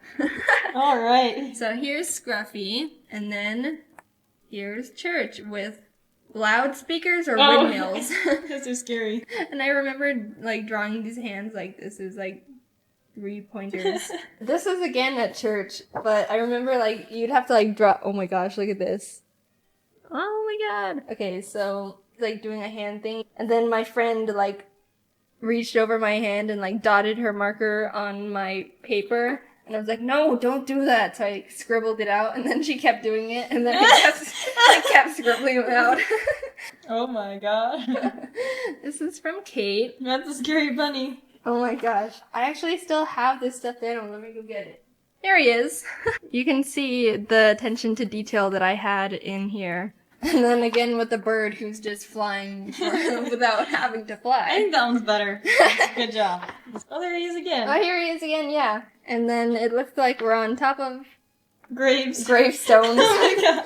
with my Yay, very long legs. somebody died. Who's that? Here's Jax. He doesn't get to stand on a grave. He gets to stand on the grass. Here's another one. And I drew the sun underneath the sky. The Another bird. What if this is how I drew myself, like, on this channel? Hello, everyone! That was good. Oh god. And I was 10 here. Yeah. 2007. Okay, so, excuse me while I cringe a bit. I also like making my own little characters. Oh, I did too. I remember that. Yeah, so this was Saturn the Bat, and he had 2 different colored wings, which made him very special. Oh my gosh, I remember these characters. I remember looking at them and being like, oh my god, that's so good. This is Steve. This was like, I made like 10 tiny books out of him. And this is probably one of the first characters that I ever made. This is a stick man called Iggy, and I would like play around with making expressions with just eyes. And then here are my characters. The 3 that you just saw, and then 2 others. And then here they all are dancing. This is good. I like this one. Okay, so I remember thinking when I was little, I'm gonna draw all the Animal Crossing characters in the whole game and their house. God. And that didn't last very long because I only did 1. Oh, you wanted this bird. I've wanted this bird. I still want a bird, but not this one. Where's his other leg? I know, that's what I was wondering, actually. I was very proud of the branch that he was sitting on. Yeah, it's a good branch. No, it's not. Oh, this one's good. How old were you? I was like on a bird craze. I think I drew this at the same time as the other one. It's a good one. Yeah. This is a cockatiel. It's okay. The legs are kind of wonky. This is how I used to draw birds. It was like my own style of drawing birds. Here's like an example of my comic book that I would like draw comics all the time. So there's an alien and he somehow gets transported into Earth. He's like, oh no, I need to get back to my old planet. Oh no. And then there's a human. You look cool. You look so cool. And he's like, no. And then so he's like, oh, I need to go back to my old planet. And then the human is like tagging along. And he's like, no, you can't come with me. And then apparently she does anyway. And he has to let her, I guess. And something bad happens and he kicks a tree. And then he finds the portal and he goes back home. To his computer. Good. Yay. Good ending. Most of society. And let me also point out that I had 2 other ones like this. Oh my god. And they were exactly the same story. Really? Just with different characters. Oh my gosh. I remember doing this in an art class. I drew mice all the time. And I was 10 here. We're getting older. I think the, thing of the project was to use a bunch of different patterns and write your name. Yeah. That's pretty cool. I think this was for Looks like art his circulation class, got too. cut off in certain places. This was like art class in 6th grade. And she's like, okay, draw a castle. And I was like, That's a good one. And then there's I always had something funny going on in the picture. So there's a little guy who's like, wrong address. Okay, so here we have the power of Switch. Oh, and up here it says I'm 12. So here's my character that I made, Switch. Apparently he can transform. And I went crazy with all the dots here. So here's his electric version, and here's his water transformation, Flo. He's got a nice mermaid tail. Oh, that's nice. And Oh no! That's Okay, his high so- version. keep in mind, I was 12. I didn't know what weed meant. I was just thinking oh, I can't have a name be grass. Let's just think of what else is grass. Oh, weed. Oh no. So, I remember doing this one. I would That's really good. I'm a very patient Detail. person. Yeah, seriously. If you can't tell, I'm very patient. Yeah. Look all at these all little that. stars are drawn by me. And then there's kind of a random dude sitting on a bench here. He looks like this is what he's seeing. He's high He again. encountered that weed character. Yeah. Here, I was getting a little bit more serious. So, I don't know if this will pick it up, but it was like a bird. I remember finishing this, I was like, wow, I'm really proud of this. And it's okay, the wings don't really make sense, but I was 13 here. And here's another character that I was like that one. obsessed with, a bipedal wolf. And he's aggressive here, and then he's sitting down, aggressive. Aggravated. Aggravated. When I had binders, I'd always want to draw a wallpaper for Superman them. sheep. And I wanted to do a sheep one. So this was in my binder. Here's a kangaroo that I never finished. A dinosaur in pajamas. A dinosaur in pajamas. And then there's a little fangirl. Oh my God. He's so lovable. And then I like the little stick arms. I had a book that was look how to draw. And then I would just trace everything from it. Oh. So these are all traced. There's nothing wrong with tracing because that's how I started. I traced this raccoon, but I drew the rest. I got the little flies. Yeah, there's Go little into it. there's little fireflies and Cute. I was like, how do I draw trees? And I was like, oh. I still don't know how to draw trees. Remember This is for a manga book. Yeah, I was obsessed with this You were. book. It was about Yeah. this guy who recycled his bottle and then it came to life and it was his pet. I drew random sceneries when I was bored. And I didn't finish them. I like this one. It was a kid who had his ice cream. Okay. And there was a disaster going on in the background. And then there was a grown man who dropped his ice cream. Oh my god, his beard.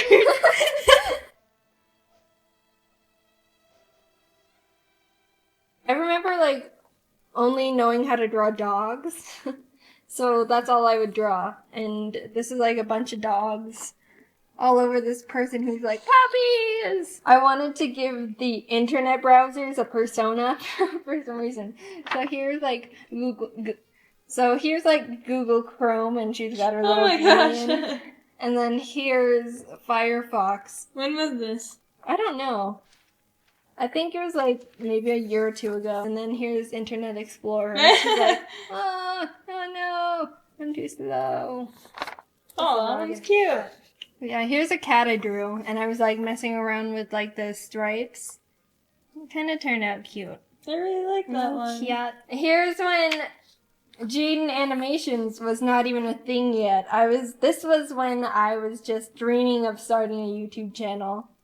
And this was how I was going to draw myself. You can see how much it has improved over the year, but that's like, I don't know. This is like weird because this is before the channel even started. And now looking back at it, when we're at 100,000, that's so weird. This is actually the first way I was going to draw myself. Would you guys still have the same impression of me if I drew myself like this?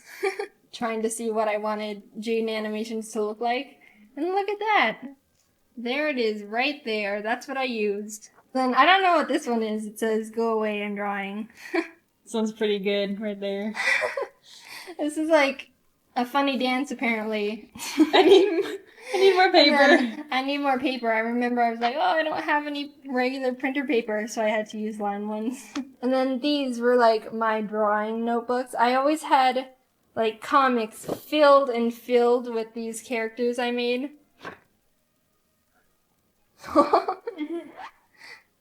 On the back here, let me also note that my brother was really into Michael Jackson. Oh my god.